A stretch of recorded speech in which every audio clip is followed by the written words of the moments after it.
Merhabalar herkese. Dünya Kadınlar Festivali İstanbul'dan, şu anda size Sabancı Center'dan sesleniyorum. Benim ismim Burcu Karakaş, gazeteciyim. Şu anda üzerimde siyah çiçekli bir elbise var. Aslında sarışın olmamakla beraber saçlarım sarı, gözlerim mavi. Bugün pandemi günlerinde capcanlı bir festivalle evlerinize konuk olmaktan dolayı çok mutluyuz. Peki Dünya Kadınlar Festivali İstanbul nedir? Women of the World Festival bu sene ilk kez aslında Türkiye'de, İstanbul'da düzenleniyor. 10 yıl içerisinde dünyanın 6 kıtasında 30 farklı yerde 2 milyondan fazla kişiyi ağırladı. Şu anda ben size British Council ve Sabancı Vakfı logoları bulunan bir ekranın önünden sesleniyorum. Malum pandemi sebebiyle ne yazık ki yaklaşık bir senedir hepimiz evlerdeyiz ve aslında dijital hayat artık normal hayatımız haline geldi. Bu sene de bu şekilde ekranlarınızdan sizlerle birlikte olacağız. Bütün dünyada kadın hakları artık çok daha fazla görünür ve kadınlar çok daha fazla, çok daha gür bir şekilde seslerini çıkarıyorlar ve hakları için halen birçok kazanım olmasına rağmen bu alanda mücadele veriyorlar. O yüzden bu eşitlik mücadelesini aslında desteklemek ve bunu daha görünür kılmak adına bu festival için sizlerle birlikteyiz. Tabii şimdi dijital alanda olduğu için malum sosyal medyada hep etiketler oluyor. Bu festivalimizin de bir etiketi var. Birlikteyiz etiketiyle beraber paylaşımlarda bulunabilirsiniz. Festivalin tabii ki amaçlarından biri de görünür olmak, aynı şekilde de kadınlar her yerde demek. Tam da bu sebeple aslında birçok yerden, birçok alanda kendisini kanıtlamış kadınları evlerinize konuk edeceğiz.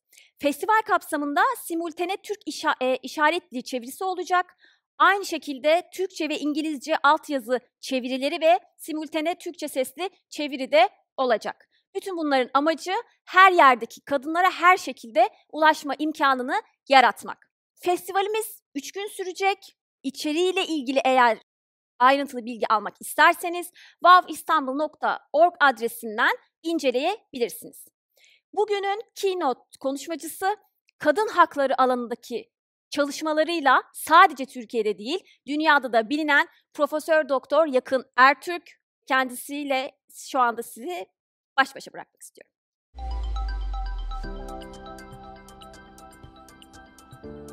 İyi günler. Ben Yakın Ertürk, kıdemli vatandaşım ve arkamda kitaplığım bulunuyor. Kitaplığımın önünde sizlerle bugün güzel bir sohbette bulunmayı ümit ediyorum. Şimdi konumuz Dünya Kadınlar Festivali bağlamında özellikle kent ve kadın konusu. Her şeyden önce şunu söylemek isterim. Günümüzde artık düz yazı ve söylemin etkisi oldukça azaldı. Dolayısıyla festival bağlamında sivil alanın sanatla buluşmasını çok önemsiyorum. Bu bizim hak hukuk mücadelemize güçlendirecek ve ona ivme kazandıracak bir gelişme. Şimdi tabii ben bir toplum bilimci ve insan hakları savunucusu olarak kent uzmanı değilim. Ancak dünya nüfusunun yarısından fazlası kentsel mekanlarda yaşıyor. Ve bugün yaşamımızı esir alan COVID-19 kent işgal ederek yayılıyor. Ve eşitsizlikler, özellikle de cinsiyete dayalı eşitsizlikler kentsel mekanda inanılmaz boyutlarda ve biçimlerde derinleşiyor. Pandemi geleceğe dair pek çok krizin önünü de açmış durumda ve mevcut kent dokusunun sürdürülebilirliği sorunlaşmış durumda. Dolayısıyla kentsel mekan bizim hangi alanda çalışıyor olursak olalım bizim için önemli bir gözlem alanı ve bu konuda da çeşitli boyutlarına eğilme zorundayız. Ben de bu bağlamda biraz bu kentsel mekanın özellikle pandemi döneminde kadın açısından ne gibi yeni sorunsallara yol açtığına değinip sizleri cevaptan ziyade sorularla bırakmak istiyorum. Zaten panelinizde eminim bu konuda uzman olan arkadaşlarımız çok daha detaylı analizlere gireceklerdir. Şimdi kent dediğimiz şey sermaye birikiminin sağlandığı ve ücretli iş gücünün iş gücü pazarının sahne olan bir mekan. Yani kent ataerkil sistemin mekan üzerinden yeniden üretildiği bir yer diye düşünebiliriz. İnsanlar kente iş bulmaya gelirler. Tabii günümüzde kentin sunduğu başka olanaklar da var ama temel olarak, tarihsel olarak kent insanların geçim kaynakları, kırsal alandaki geçim kaynaklarının sarsılmasıyla kentte yeni iş alanlarına doğru yönelmişlerdir. Dolayısıyla da kentin oluşumu, dokusu, yapısı erkek gerçekliğine göre düzenlenmiştir. Yani erildir. Bu kent dokusunun belirleyici ekseninde ev ve iş, özel ve kamu alanının katı ayrışımı bulunur. Bu da tabii kadın hakları konusunda çok önemli bir gözlem diye düşünüyorum. Ev ve işin sistematik ve katı çizgilerle ayrıştığı kent yaşamı, kadının üretim ve yeniden üretim yükümlülükleri arasında denge sağlamasını oldukça güçleştirir ve bir seçim yapmaya zorlar. Tabii bu dinamik bir süreçtir ve dolayısıyla da kadının kent deneyimi diyalektiktir, tek boyutlu bir şey değildir. Bir taraftan anonim kent ilişkileri kadınlara yeni imkan sunar ve bir özgürleştirici yanının olduğu hep söylene gelmiştir. Ama diğer taraftan da kent güvenliği gerek fırsatlara erişim, gerekse taciz ve şiddet açılarından kentin karanlık yüzüyle kadını doğrudan muhatap eder. Kentsel mekanda ya da kentsel yaşam tarzında hem kamu alanı hem de ev kadın için riskli bir alandır. Neoliberal küreselleşme ve feminist hareket kent dokusunda kadını daha görünür kıldı. Bir taraftan pazarın ucuz, esnek iş gücü talebini karşılayan alt sınıf kadınlar, diğer taraftan eğitimli orta sınıf kadınlar evdeki angaryalarını başka kadınların emeğini satın alarak ya da onlardan yararlanarak kurtulup iş hayatına atılmaları bu katı olan ev iş ve özel alan kamu alanı ikililiğini büyük ölçüde etkilemiştir. Ve dolayısıyla da iş gücünün giderek kadınlaşması gibi bir kavram feministler tarafından ortaya atılmıştır. Son 30 yılda toplumsal cinsiyet duyarlı politikalar sayesinde, ki bu da kadınların mücadelesinin bir sonucudur, ev ve iş arasındaki mesafe ve risklerin aşılması yönünde kayda değer gelişmeler yaşandı. Yani kentin karanlık yüzüyle bir nebze olsun baş edilmeye başlandı. Ve bütün engellere rağmen kadının kenti deneyimleme hikayeleri çeşitlilik kazandı ve kadınlar kenti sokağa sahip çıkarak, özellikle sokağı farklı biçimlerde kullanarak, bunu bireysel ve özellikle de kolektif olarak yaparak, sahip çıkarak kenti kendilerine mal ettiler diyebiliriz. Ancak pandemi ile birlikte bu süreç büyük bir darbe aldı. Yani orada gözlemlediğiniz 30-40 yıllık gelişme çizgisi bir darbe aldı ve cinsiyet eşitliği ve cinsiyete dayalı iş bölümü alanlarındaki kazanımlarımızın bir illüzyondan ibaret olduğu değerlendirmeleri yapıldı bazı çevrelerce. Hakikaten biz acaba bu 30-40 yıldır kazanım diye düşündüğümüz bazı gelişmelere hiç sahip değil miydik? Bunlar hakikaten bir illüzyondan mı ibaret? Bu da ayrı bir tartışma konusu. Eminim bunun üzerinde konuşmaya daha çok devam edeceğiz. Kapanan kurumlar nedeniyle pek çok hizmet ve faaliyet alanı eve yöneldi. Neredeyse sanayi toplumu öncesi yapıyı anımsatan ev çoklu bir üretim alanı, sınırsız sömürü ortamına dönüştü. Kadının gönüllü ve ücretsiz emeği bir kez daha sosyoekonomik krizin kurtarıcısı olarak devreye girmiş oldu. Sonuç olarak şunu söyleyebiliriz ki yoksulları ve kadınlar en çok etkileyen pandemi bazı çarpıcı gerçekleri, zaten gündemimizde olan pek çok gerçeği daha da çarpıcı bir şekilde görünür kıldı. Bunların birkaç tanesine değinmek istiyorum ve ileriye dönük bazı sorular sorarak bitirmek istiyorum. Birincisi, değersizleştirilen bakım hizmeti kadın emeğinin sömürülmesini kaçınılmaz kılan bir faktör olarak tekrar karşımıza çıktı. Peki şöyle bir soru akla geliyor. Acaba bakım işi değerlendirilmiş olsaydı pandemi dönemi farklı yaşanır mıydı? İkinci konu, teknoloji ve sermaye yoğun olarak örgütlenen kentsel yaşam tarzının sürdürülemez olması bütün açıklığıyla ortaya çıktı. Yani bir yerde neoliberal krizin ne kadar derin olduğunu gösteriyor. Burada tabii insanların işlerine gidememeleri, çünkü çoğu zaman kent ortamında teknoloji bağımlılığı olduğu için mesafelerin uzak olması özellikle ulaşım sistemlerini çökertti. İstanbul'da toplu taşıma kullanımının %70 gibi bir azalma gösterdiği söyleniyor. Üçüncü bir problem alanı, özelleştirme politikaları kentsel yayılmayı, kır-kent ayrımını ortadan kaldırıl biçimde ve tarım sektörünün çöküşüne neden olacak şekilde olmuştur. Doğa tahrip edilmiştir ve bunun sonucunda da gıda güvenliğinin tehlikeye girdiği söylenmektedir. Bu bizim toplumumuzda da çok çarpıcı bir şekilde her gün tartışma konusu. Bir zamanlar dünyanın buğday kaynağı olarak nitelendirilen Türkiye, bugün en temel gıda maddelerini ithal etme durumunda. Çünkü tarım sektörü oldukça çökmüş vaziyette.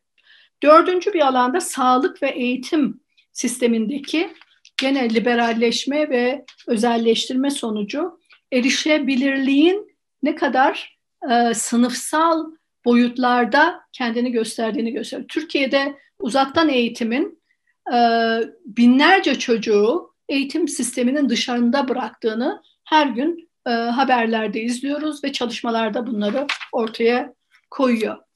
Bunun gibi pek çok sorun ve bir de tabii unutmayalım, pandemi döneminde hayatımızda önemli bir yer kapsayan dijitalleşmenin yaygınlaşması, istihdam ve tüketim örüntülerini kalıcı olarak değiştirecektir muhakkak. Peki şöyle bir soru soralım. Peki post-Covid kentsel mekan kullanımı o zaman nasıl olacaktır? Saskia Sassen biliyorsunuz bu konuda dünyaca ünlü bir sosyolog ve kent uzmanı. Şöyle diyor, Covid sonrasında büyük bir olasılıkla yüksek yoğunluklu kentlerin seyreltilmiş çok amaçlı yerel alanlara dönüşeceği gibi bir tez ileri sürüyor. Yani buradan şunu çıkarabiliriz. Bu yerelleşme, yani büyük mega kentler içerisinden çeşitli yerel yerleşim alanlarının ortaya çıkması, bir yerde kendine yeterli mahalleler ve yürüyerek erişilebilir iş ve hizmetler şeklinde yorumlanabilir. Burada da yine bir soru soracak olursak, dijitalizasyon ve seyreltilmiş yaşam alanlarının toplumsal cinsiyet etkileri ne olacaktır? Kentsel yaşamın yabancılaştırdığı ve güvenlik riskleri oluşturduğu gibi karanlık yüzünü acaba bir çözüme kavuşturabilecek midir? Ev ve iş gerilimini azaltacak mıdır? Şimdi 20. yüzyıl boyunca kadınların ücretsiz ve ucuz emeği ana akımlaştırılarak kapitalizmin kurtarıcısı o haline getirilmiştir. Gerek kadının evdeki ücretsiz emeği, gerekse iş gücünde yedek işçi veya esnek, düşük ücretli işleri kriz dönemlerinde her zaman için ekonominin bir kurtarıcısı olmuştur. Aynı şimdi Covid'de yaşadığımız gibi. Şimdi bu da tabii ana akımlaştırma, toplumsal cinsiyet ana akımlaştırma projeleriyle hız kazanmıştır. Buradan da tabii anlaşılacağı üzere bu ana akımlaştırmanın iki tarafı keskin bir bıçak olduğu gibi bir görüşü ifade etmeye çalışıyorum. Şimdi önümüzdeki sorun şu: post-Covid normalleşme döneminde feminizm nasıl olmalıdır? Yani feminizmin toplum vizyonu bu yeni gelişmeler karşısında nasıl kendisini yenileme durumundadır? Artık ana akımlaştırma değil, ana akımın yani oyunun kurallarını değiştirme vakti olduğunu düşünüyorum. Bunun için nasıl bir dayanışma ve strateji gerekecektir? Cinsiyet eşitsizliği kapitalizmin etkilerinin önünde odaklanan feministler gittikçe sosyalizmle daha fazla ilgilenmeye başladılar. Yani bugün artık feminist hareket daha farklı alanlarda feminist hedefleri heba etmeden yeni dayanışma örüntülerini hesaba katma durumundadır. Günümüzün küresel sorun ve tehditleri de çözümü küresel olma durumundadır. Bu açıdan da küresel işbirliğine ve kadın haklarının uluslararası düzeydeki korunmasına ilişkin çok devletli, çok uluslu sistemin önemini vurgulamak istiyorum. Zira korona döneminde bu sistem de işte İstanbul Sözleşmesi'ne yapılan saldırılardan da anlaşılacağı gibi uluslararası sistem de tehlike altındadır. Burada konuşmamı sonlandırayım. Paneldeki zengin tartışmalarla belki bu soruların bazıları yanıt bulacaktır. Teşekkür ederim. Yakın Ertürk hocamıza bu konuşması için, bu ilham verici sözleri için çok teşekkür ediyoruz. Kendisi gerçekten çok kıymetli sosyologlardan biri. O yüzden bizimle birlikte olduğu için gerçekten çok mutlu olduk. Şimdi sıra benim moderatörlüğünü yapacağım panelde. Şöyle ifade edebilirim. Şimdi pandemi sebebiyle söylediğim gibi en başında hepimiz artık evlerdeyiz. Ev aslında ilk başta güvenli bir yer olarak belki hafızamızda yer ediyor ya da böyle düşünüyoruz. Ev eşittir güvenli alan gibi. Ancak ne yazık ki her zaman için böyle değil. Özellikle de yine ne yazık ki kadınlar için her zaman çok güvenli bir yer olmayabiliyor. Bu ne anlama geliyor? Şu anlama geliyor. Pandemi zamanında, çoğunlukla kriz zamanlarında olduğunu gördüğümüz gibi ev içi şiddet, kadına yönelik şiddetin arttığını görüyoruz. Bunun haricinde sadece bu da değil. Kadınların ev içindeki yükünün arttığına da şahit oluyoruz ve bütün bunlar aslında çeşitli araştırmaların ve kadın hakları savunucuların ifade ettiği gibi kadın haklarında acaba bir gerilemeye mi sebep olacak pandemi süreci için söylüyorum. O yüzden bugün biz panelimizde Şehrin Görünmeyen Yüzü isimli oturumumuzda bu konuları ele almak istiyoruz. Peki şehrin görünmeyen yüzü ne demek? Yani işte artık hepimiz evet evlerdeyiz. Kadınların az önce belirttiğim gibi yükleri arttı, şiddet arttı. Peki yani kadınlar için bütün bu süreç ne ifade ediyor? Hem şiddet hem yoksulluk bir yandan tabii ki çünkü pandemiyle birlikte gelen yoksulluk ve biz bu yoksulluğun en çok gene kadınları ve çocukları vurduğunu biliyoruz. Tam olarak aslında bu konuları bugün konuşmak istiyoruz. Gene panelde çok kıymetli, birbirinden kıymetli isimler var. Benim de açıkçası hepsini ayrı ayrı çok seviyorum. Arkadaşlarım da diyebileceğim. Akademisyen Aksu Bora, kadın hakları alanındaki çalışmalarıyla çok kıymetli bir isim. Derin Yoksulluk Ağı'ndan Hacer Foggo bizlerle olacak. Ev İşçileri Dayanışma Sendikası'ndan Gülhan Benli. Onlar da bu süreçte hem Hacer'in hem Gülhan'ın yaptıkları raporlar, pandemi sürecinde kadınların sıkıntılarına odaklanan bu raporlar çok kıymetli. Onlar bunları anlatacaklar. Ve İngiltere'den gazeteci Saim Emir bizlerle birlikte olacak. Şimdi panelimize başlıyoruz.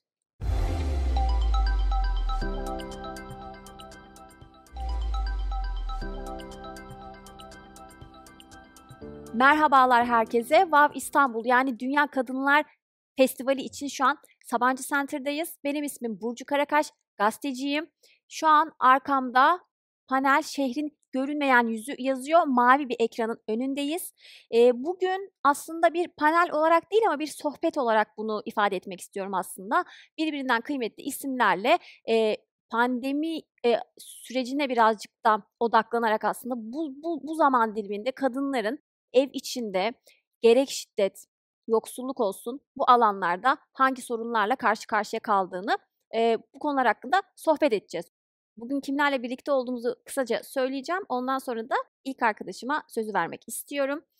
Şu anda hemen sağ tarafında yani sol tarafında size göre gördüğünüz derin yoksulluk ağından Hacer Foggo. Bizle beraber Hacer'cim hoş geldin. Hacer'in hemen yanında Ev İşçileri Dayanışma Sendikası'ndan Gülhan Benli bizlerle. Gülhancığım hoş geldin. Ve şu an bizimle burada olmayan ama bağlanan iki yine çok kıymetli isim bizle birlikte feminist akademisyen Aksu Bora bizlerle beraber ve de İngiltere'den de bir meslektaşım var Saime Mir. Saimeciğim sen de çok hoş geldin. Şimdi, öncelikle, pandemi süreci tabii ki aslında, ekonomik açıdan birçok kişiyi olumsuz yönde etkiledi. Ancak, bildiğimiz üzere kadınlar ve çocuklar, en çok bu alanda etkileniyorlar. O yüzden de yoksulluk, aslında bu konuyu ilk olarak ele almak istiyoruz. O yüzden ben derin yoksulluk ağından Hacer'e öncelikle söz vermek istiyorum. Hacer'cim şimdi sizin yaptığınız çok kıymetli çalışmalar var, raporlar var. Ben bir gazeteci olarak bunları biliyorum, takip ediyorum ama, hani, aramızda bilmeyenler vardır, olabilir.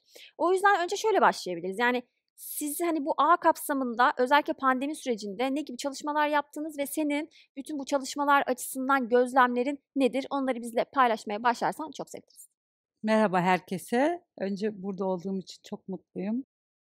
İsmim Hacer Fogo. Sarışınım. Çok kısa boyluyum. 1,50 boyum var. Üzerimde krem renkli bir elbise var. Siyah çoraplarım var. Şehrin görünmeyen yüzü. Ben şehrin aslında görünmeyen kadınlar adına buradayım. O yüzden belki de çok heyecanlıyım. Belki de ilk kez böyle bir sahnede, böyle bir festivalde, güzel bir festivalde inşallah onların seslerini duyuracağım diye düşünüyorum. Çünkü pandemi döneminde inanılmaz ağır bir yoksulluk yaşadılar. Ben 20 yıldır bu alanda çalışıyorum. Bu alanda çalışıyorum derken gerçekten bu mahallelerde, Türkiye'nin çeşitli mahallelerinde ama özellikle İstanbul'un görünmeyen arka sokaklarında, arka mahallelerinde derin yoksulluk yaşayan insanlarla birlikte çalışıyorum. Pandemi öncesi kadınların ve çocukların eğitimiyle ilgili, onların kapasite güçlendirmeleriyle ilgili merkezler kuruyor ve onları hani bu konuda destekliyorduk ama pandemi sonrası inanılmaz bir yoksulluk yaşadıkları için gıda göndermeye başladık. Tabii bu birdenbire olmadı. Bu evde kal süreci başladığı zaman aslında bütün dünya belki de şöyle düşündü öncelikle. Biz de hepimiz aynı romantize ettik biraz. İşte hepimiz aynı odadayız. Hepimiz eşitiz. Romantizmi vardı önceleri. Ama birkaç gün sonra bu günlük güvencesiz yaşayanlar, derin yoksulluk dediğimiz yani hiçbir gelir olmayan, hayatını sokaktan kazanan, günlük çalışan ve günlük çalıştığı zaman ancak gıdaya erişebilen, ancak kirasını ödeyebilen insanlar beni aramaya başladılar ve dediler ki evde gıda kalmadı. Ben uzun zamandır bu mahallelerde çalıştığım için Hangi mahalleler? bu mahalleler İstanbul'da örneğin Sultanbeyli, Esenyurt, Çekmeköy'de Nişantepe Mahallesi, Şişli'de Kuştepe Mahallesi, Fatih'te Karagümrük, eski Sulukule, Beyoğlu. Aslında bu saydığım mahallelerden bazıları sosyoekonomik seviyesi yüksek gibi gözükse de o rezidansların, o yüksek binaların arkasında inanılmaz bir derin yoksulluk yaşıyor ve Beni arayan ilk de kadınlardı. Çünkü çocuklarının bütün yükünü yüklenen de kadınlar olduğu için evde gıda yok demeye başladılar. Ama bu öyle bir söyleyişti ki komşuda da yoktu aslında. Çünkü o dayanışma da yavaş yavaş hiçbir şeye ulaşamadıkları için bitmeye başladı. Ve o zaman şey düşündüm, ya ne yapabiliriz diye düşündüm. Çünkü dışarı çıkamıyoruz. Onlara fiziken bir şey yapamıyoruz. Ve birlikte çalıştığım genç arkadaşlarımla bunu paylaştım. Ve o zaman dedik ki evden değiştir diye bir kampanya başlatalım. Ve derin yoksulluk ağını öyle kurduk. Nasıl yaptık? Örneğin sana söyledim en yakın çevreme. Dedim ki Ümraniye'de kağıt toplayıcı bir aile var. İsmi Zehra. Zehra'nın 2 tane çocuğu var. Yalnız anne. Lütfen onun için online alışveriş yapabilir misin? Bir bebeği var, bez alabilir misin, mama alabilir misin diye. Bu durum gün geçtikçe inanılmaz derinleşmeye başladı. Aslında çok trajik hikayelerle baş başa kaldık. Çünkü kadınların omuzlarına yüklendiği en önemli şey çocuklardı. Çünkü çocukların gıdaya erişememesi zamanla onlardaki depresyonu da yükseltmeye, psikolojik olarak da çökmeye aslında başladılar. Çünkü çocuğa bir oyuncak istediği zaman almayabilirsin ama gıda olmadığı zaman bu aslında çok kahredici bir şeydi. O yüzden gece yarılarına kadar hatta bazen sabahlara kadar destekçi olmaya çalıştık o dönemde. Şu anda da devam ediyoruz. Ya inanılmaz şeylerdi çünkü o yetersiz beslenme sonucu bebeğine anne sütü veremeyen annelerle karşılaştık. Yaptığımız araştırmada sen de biliyorsun %74'ü mama ve bez almakta güçlük çekiyordu. %50'den fazla ailenin hiçbir gıdaya erişemiyordu. Çünkü dediğim gibi günlük ve güvencesizdi ve evde kal sorun ortadan maalesef kalkmıyordu. Sosyal mesafe desen zaten 1 ya da 2 odalı evlerde ve kalabalık aileler olduğu için çocuklarda aslında yine o evin darlığında bir psikolojik sorunlar da tabii ki başladı ve sokağa çıkma başladığı zaman da o 1 ile 4 arası bir sürü çocuğun yeniden çalışmaya başladığını biliyorum. Kadınların o saatlerde yine sokaklara çıktığını ve kağıt toplamaya ya da günlük işlerde çalışmaya gittiklerini biliyorum. Mesela %47'si ped alamıyordu, kadın ped alamıyordu. Yine o mahallelerde biliyorsunuz böyle küçük bakkallar vardı. Böyle veresiye alınan yani tek tek alınan şeyler işte kadın pedi ya da kadın çocuk bezi falan bunu dahi alamayacak duruma gelmişlerdi. O yüzden yaklaşık 2500 aileyle biz bugüne kadar dayanıştık. Hem gıda gönderdik hem çocuklara oyuncak göndermeye çalıştık. Ama burada yine en fazla etkilenenlerin yoksulluk açısından kadınlar ve çocuklar olduğunu biliyorum. Özellikle yalnız ebeveynlerin daha fazla yoksullaştığını erkeklere oranla biliyorum ve daha fazla ruhsal olarak da çöktüklerini biliyorum. Çünkü örneğin bir annemiz evde yatalak bir baba var, otizmli bir çocuk var ve 11 yaşında bir oğlu var ve bütün günü o evin içerisinde geçiren bir anneyi düşünün. Eee, Korkunç günlerdi aslında ama eee, en önemli şey dayanışma ve biz hep böyle dayanışma yaşatır diye sosyal medyada da bu kampanyayı sürdürdük. Şimdi rapordan aslında birkaç tane sen de söyledin başlıkları. Haberler de çıktı bununla ilgili.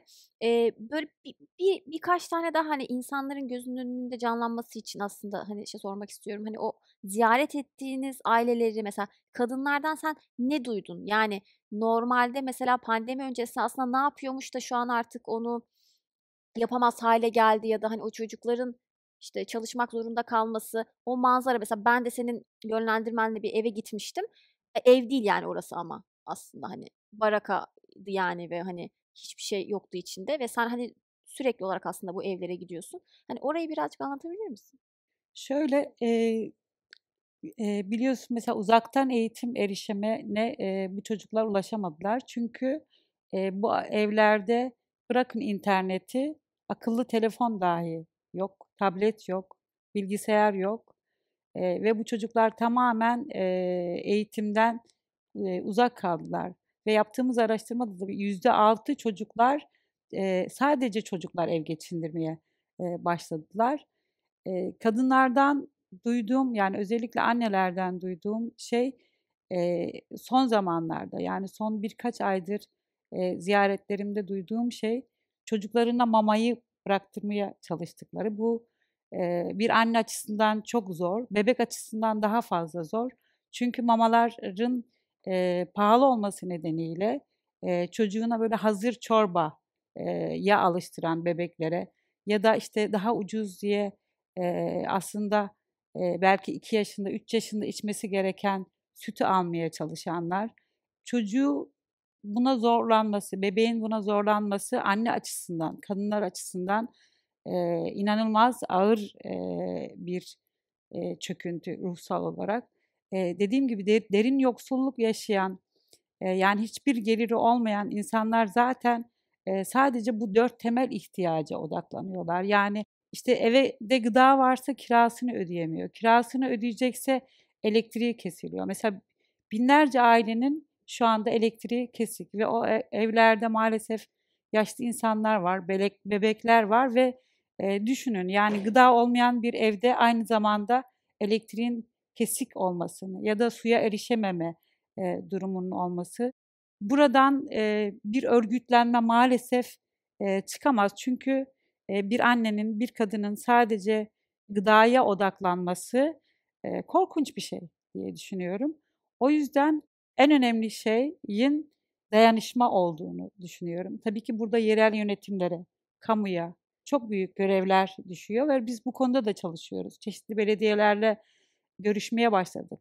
Çünkü, yoksulluk sadece verilen bir sosyal karttan ibaret değil. O evin içerisindeki, her bireyin ayrı bir yoksulluğu var aslında. Yani hem kadınsanız hem engelliyseniz, ya da yalnız bir ebeveynseniz belki o evde yaşayan, diğer bireylere göre çok daha yoksulsunuz. Yani bütün kadın yoksulluğuna, çocuk yoksulluğuna bu gözle bakılması gerektiğini, düşünüyorum ve bütün çalışmalarımda bu çok boyutlu yoksulluk dediğimiz, yani, bu gözle, bakılması gerekiyor ve gerçekten, insanların en temel ihtiyaçlarına, gıda gibi, barınma gibi, işte, elektrik, su gibi bu ihtiyaçlar olmadan, sizin orada yapacağınız hiçbir şey yok. Hiçbir örgütlenme olamaz. Bazen bana şey diyorlar ki, işte, "Bu kadar trajik, örnekler veriyorsun ama, daha sürdürülebilir bir proje olması gerekiyor ya da, işte, bu bir sistem sorunudur." falan diyorlar ama, ben bu trajik örnekleri vermekten çok hoşnut değilim ama bu trajik örnekler bizim, benim, hepimizin ve onları, bu göremediğimiz, görmek istemediğimiz o kadınların canını acıtıyorsa belki hepimizin canının acıması gerekiyor ve bunu hissetmek için, gerçekten o evlerin, içerisinde bazen olmamız gerekiyor, ve bütün o sürdürülebilir politikalarda ancak böyle çıkacağına inanıyorum. Eee, yani yanlış değilsem marketlerde mamalara alarm takılması bu dönemde oldu. Pandeminin en önemli fotoğrafı Evet, mamalara, takılan aslında alarmlar evet. maalesef. Ve seninle konuştuğumuz zaman, şeyi söylemiştin mesela yerelde yönetimlerin neler yapabileceğine dair diyorsun ki mesela bir kutu gönderiyorlar ama mesela, işte, içine kadın bedi koymaya akıllarına bile Evet. gelmiyor gibi. Biraz maalesef, pandemi, çok anlaşılmış değil maalesef. Yani, herhangi bir, işte, bir tırnak içinde, hani, biz yardım diye de bakmıyoruz yaptığımız çalışmalara ya da biz hayırseverlik de yapmıyoruz. Yani o bebeğin, o bezinin hakkı olduğunu düşünüyorum ama maalesef yerel yönetimler, bu ailelere gönderdikleri, işte, gıda içerisinde sadece böyle makarna ya da kuru bakliyat koyuyorlar. Yani orada bir yaşlı varsa ya da yatalak biri varsa yetişkin bezi, bir kadın varsa kadın pedine, bizim dediğim gibi yaptığımız araştırmada %47 kadın pedi alamayacak durumda. %74 mama ve bez alamayacak durumda. Orada bir bebeğin varlığı, yaşlının varlığı, bir engellinin ya da otizmli bir çocuğun varlığını maalesef düşünmüyorlar ve ben bunu pandemi döneminde konuşurken onlarla ve mesela çöpten gıda toplayan bir sürü anneyle konuştum. Mesela bir tanesi şey demişti, yani işte bir et koymuş, yani market, yani tarihine belki de bir gün var falan. Ben onu aldım, yıkadım, dua ettim ve yedirdim dedi çocuğa mesela böyle. Ya da dediğim gibi hani 6 aylık bir bebeğe hazır çorba verilmesi, onu alıştırmaya çalışılması gibi. Bütün bunların hepsi gerçek. Bu ailelerin hepsini biz tanıyoruz. Ziyaret ettik. Evet, bunu bence söylemenin sebeplerinden biri de çünkü sosyal medya. Şimdi buradan Aksu'ya sözü vermek isteyeceğim. Çünkü sosyal medyada ben de görüyorum. Yani sen paylaştığın zaman onu da anlayamıyorum. Yani böyle inanmayan var, laf eden var vesaire. Ama burada söylediğin kısım şu kısmı önemli tabii. Yönetimler yani yerelde ya da hani ulusal çapta yani en nihayetinde politikalar aslında bütün bu konuları konuştuğumuz zaman nasıl şekillenebilir diye tam olarak buradan izninle sözü alıp Aksu Bora'ya vermek istiyorum. Aksu Bora sosyal politikalar açısından ve kadın, ve yoksulluk alanında da zaten yaptığı, araştırmalarla, bildiğimiz bir isim. O yüzden acaba Aksu bu konuyla ilgili ne der? Çok teşekkür ederim. İlk önce tanıtım yapmamız gerekiyor, değil mi? Ben Aksu. İnsanın kendini tarif etmesi de çok zor bir şey. Üzerimde lacivert bir sweatshirt ve üzerinde de gri bir hırka var. Ekranla bağlandığım için biraz salaş bir haldeyim yani. Saçlarım kısa, küpelerim var, gözlüklerim var, bir de yakın gözlüklerim. Bu kent yoksulluğu üzerine Hacer Fogo'nun bıraktığı yerden devam etmek istiyorum. Ben dinlerken aslında bayağı kötü oldum. Çünkü 20 sene önce yaptığımız bir araştırmada gördüğümüz şeylerin hiç değişmediği ve daha da beter hale geldiğine ilişkin şeyler anlattı Hacer Fogo. Şimdi bu pandemiyle bağlantısını şöyle bir yerden kurmak lazım galiba. Bu hayatın eve sığdığı fikir olmanın da ötesinde hızla bir kendi gerçekliğini kuran bir slogana dönüştü. Hepimizin HES kodu var mesela, hayat eve sığar kodu var. Evde nasıl yaşanıyor peki? Yani bu hayat eve sığıyor da ya da sığmıyor, belki de sığmıyor zaten. Ama o evde ne yaşanıyor? Kimlerin hayatı? Hangi ev? Neyi sığdırmaya çalışıyoruz eve? Bunlar üzerine çok daha az konuşuyoruz. Dediğim gibi 20 yıl önce bir kent yoksulluğu üzerine araştırma yapmıştık. Türkiye'nin çeşitli illerinde ama asıl olarak da İstanbul'da. Çünkü İstanbul aslında Türkiye'nin bir mikrokozmosu. Türkiye'de ne varsa İstanbul'da da o var. Bir araştırmayı İstanbul'da pekala yapabilirsiniz dolayısıyla da. Orada en aşağıdakilere kulak vermeye çalıştık. Onların hikayelerini aktarmaya çalıştık. O araştırmadan aklımda kalan en çarpıcı şey, şimdi Hacer Fogo'nun anlattığı şey de biraz öyle. O en aşağıdakilerin hikayelerinin olmaması. Hacer Fogo dedi ki buradan bir örgütlenme çıkmaz. Neden örgütlenme çıkmaz? Çünkü hikayeleri yok ki. Başı sonu belli, bir nedensellik ilişkisi içinde kurulmuş, kavranabilir hikayeler yok. Bizim de dinleyebildiğimiz hikayeler son derece frater, son derece dağınık, başı sonu belli olmayan, nedensellik ilişkisi kurulmamış, hikaye haline gelmemiş ama son derece ağır ve acı yaşantılardı. Özellikle de kadınlarınki çok parçalı ve izlenmesi çok zor anlatılardı. O zaman bizim bildiğimiz bir şey vardı, araştırmayla bir kez daha öğrendiğimiz bir şey. O da yoksulluk ekonomik bir kategori olmanın yanı sıra kişilerin içinde yaşadıkları, anlamlandırdıkları, çeşitli biçimlerde başa çıkmaya çalıştıkları bir durum. Onların bu bölük pörçük hikayelerine kulak vermeden sadece tüketim ve gelir endekslerine bakarak, bu rakamlara bakarak anlaşılabilecek bir durum değil üstelik de. Ve şunu unutmamak gerekir ki mülksüzlük sadece maddi nesnelerle ilgili değil, dille de ilgili bir şeydir. Yani mülksüzlüğün bir parçası da hikayenizin olmamasıdır. Şehrin görünmeyen yüzünün görünmez önemli bir sebebi de bu hikayelerin sahipsizliğidir. Yaşayanlar anlatamıyorsa kim anlatacak? İşte Hacer Fogu anlatıyor. Derin yoksulluk ağı anlatıyor neyse ki. Benim için ikinci çarpıcı nokta yoksulların mahallelerinin de olmamasıydı. Hayatları eve sığmıyordu ama mahalleye de yayılmıyordu. Belki de bu anlatılarının o kadar bütünlüklü olamaması, bütünlükten uzak olması biraz da bu sıkışmışlıkla ilgiliydi. Aslında yoksullukla başa çıkmanın klasik araçlarından bir dayanışmadır. Ailede başlar, mahalleye yayılır, komşuluk ilişkileri içinde bir dayanışmayla yoksullar bu durumdan çıkmaya çalışırlar. En azından bu durumu sürdürülebilir kılmaya çalışırlar. 20 yıl önce bizim konuştuğumuz insanlar için ne aile ne de komşular böyle bir dayanışma sağlayabilecek durumda değillerdi. Belli ki hala öyle Hacer Fogo'nun söylediğinden anladığımız. Yoksulluk o kadar derin olduğu zaman yalıtılmışlık ve dışlanmayla birlikte yaşanıyor. Ve bu yoksulluğu çok daha ağırlaştıran bir şeye dönüşüyor. Ve böylece insanlar hem tek tek hem de hep birlikte güçten, kuvvetten düşüyorlar. O yüzden oradan bir örgütlenme çıkmaz. Bugün 20 yıl sonra kent yoksulların halinin o zaman daha iyi olduğunu düşünmemiz için hiçbir sebep yok.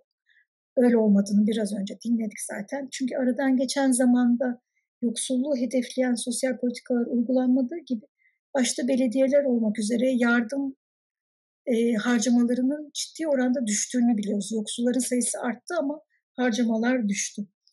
70'lerin sonuna kadar iyi kötü varlığını sürdüren nöbetleşe yoksulluk dediğimiz bir olgu vardı. Yani kente gelen yavaş yavaş tutunup yukarı doğru hareketleniyor, yerini yeni gelenlere bırakıyor. En aşağıdakiler hep değişiyor. Gelenler biraz daha durumlarını düzelttikleri için. Ama bu 1980'lerden itibaren giderek azaldı ve şu anda zaten nöbetleşe yoksulluk değil, kalıcı bir yoksulluktan söz etmemiz gerekir. Aynı zamanda yoksulluğun yeni biçimleri de ortaya çıktı. Daha önce de çalışan yoksullar vardı. Yani işsiz olmadığı halde yoksul olanlar, işte bu günlük çalışanlar, herhangi bir güvenceden yoksun olarak çalışanlar, çalıştığı zaman ancak gıdaya erişebilenler. Bugün işsizliğin pandemiden bile yaygın olduğu bir zamanda bunlara ciddi bir işsizler grubu da eklendi. Yani artık günlük çalışma bile aziz hale geldi birçok insan için. Yani önümüzde son derece karanlık bir tablo var. Benim çok sevdiğim bir söz var. Amerika'da siyah hareketin bir sözü şöyle söylüyor. Kölelik beyaz tarihidir. Bundan nasıl çıktığımız ise siyahların tarihidir.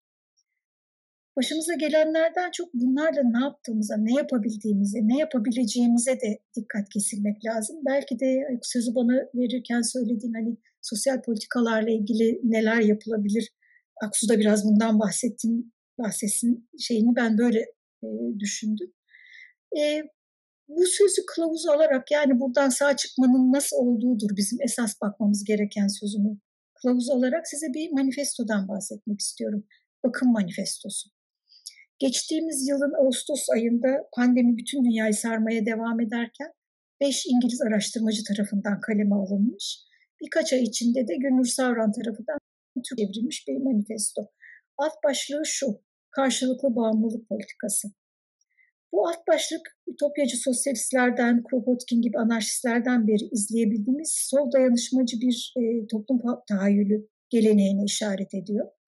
Bu gelenek liberal kapitalizmin birey kurgusuna güçlü bir itirazı içerir ve dayanışmanın insan türünün varlığına içkin olduğunu iddia eder.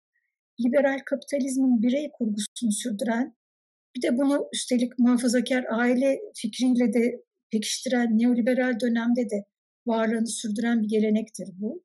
Nerelerde varlığını sürdürüyor? İşte küreselleşme karşıtı harekette görüyoruz bunu. Köylü hareketlerinde görüyoruz, çevre hareketlerinde görüyoruz. Derin yoksulluk ağında da görüyoruz elbette. Toplum diye bir şeyin olmadığı, sadece bireylerin ve ailelerin var olduğu yolundaki neoliberal dönemin mottosu sayılabilecek perspektife karşı topluluk değerini, yardımlaşmayı, dostluğu, dayanışmayı öne çıkaran bir gelenek bu. Ama bu manifestonun asıl dayandığı gelenek, bunun yanı sıra tabii ki feminist gelenek. Feminist gelenek bakım kavramını çok odakta tutan bir gelenektir. 19. yüzyıldan beri üzerinde çok önemli durdukları feministlerin bir kavramdır bakım.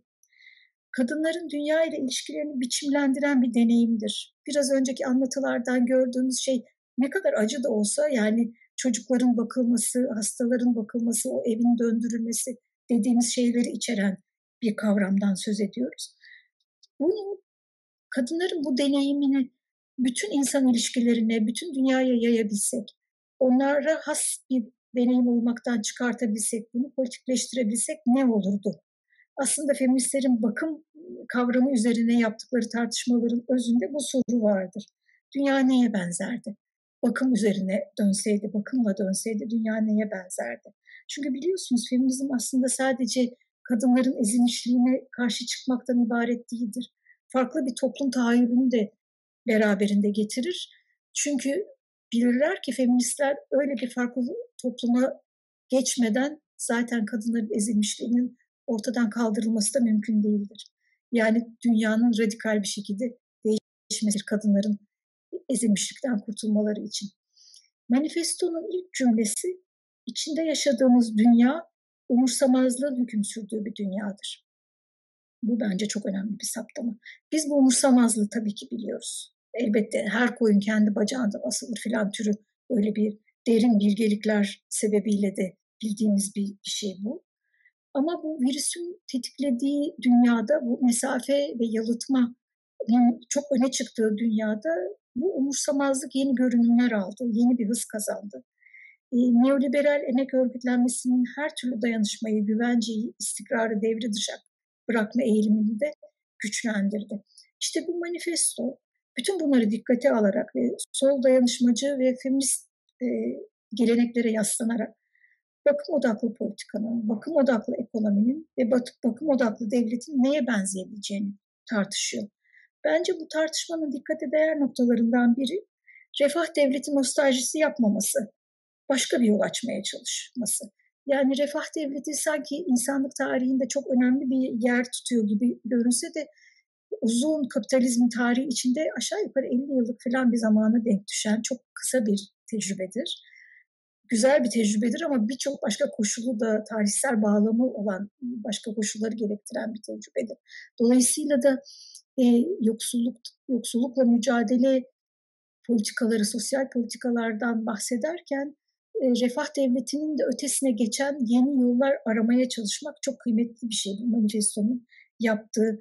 İkincisi önemli bence bir şey, politikayı içine hapsolduğu temsil probleminin dışına çıkartıp yeniden köküne döndürmesi. Politikanın kökü polisten gelir, birlikte yaşamak, polis, şehir, birlikte yaşayan insanlarla ilgili bir şeydir politika. Ve dolayısıyla da yoksulluk politik bir problemdir, birlikte yaşamakla ilgili bir problemdir. Manifestoda yapılan bence önemli üçüncü bir şey, İnsanlar arası ilişkinin şeylerle ve insan dışı varlıklarla ilişkilerden bambaşka bir şey olmadığını ortaya koyması, bunların zorunlu olarak birlikte yürüyen şeyler olduğunu dikkat çekmesi. Bu demektir ki şeylerle ilişkimiz ve hayvanlarla ilişkimiz, dünyayla ilişkimiz, çevremizle ilişkimiz, bizim birbirimizle olan ilişkilerimizin uzantılarıdır. Bunların hepsini birlikte düşünmemiz gerekir. Dolayısıyla da hani çevre mücadelesiyle yoksullukla mücadele birbirinden ayrılabilir şeyler değildir. Bu manifestonun elbette ki tartışılmaya muhtaç, eleştirilmeye muhtaç yanları var tabii ki. Olmaz mı? Ama bu tartışma ve eleştiriyi de aslında bakımın ve özenin birer parçası olarak düşünebiliriz. Birbirimizin sesine kulak vermek, söylediklerini eleştirirken oradan birlikte devam edebilmeyi içeren bir özen ilişkisinin parçası.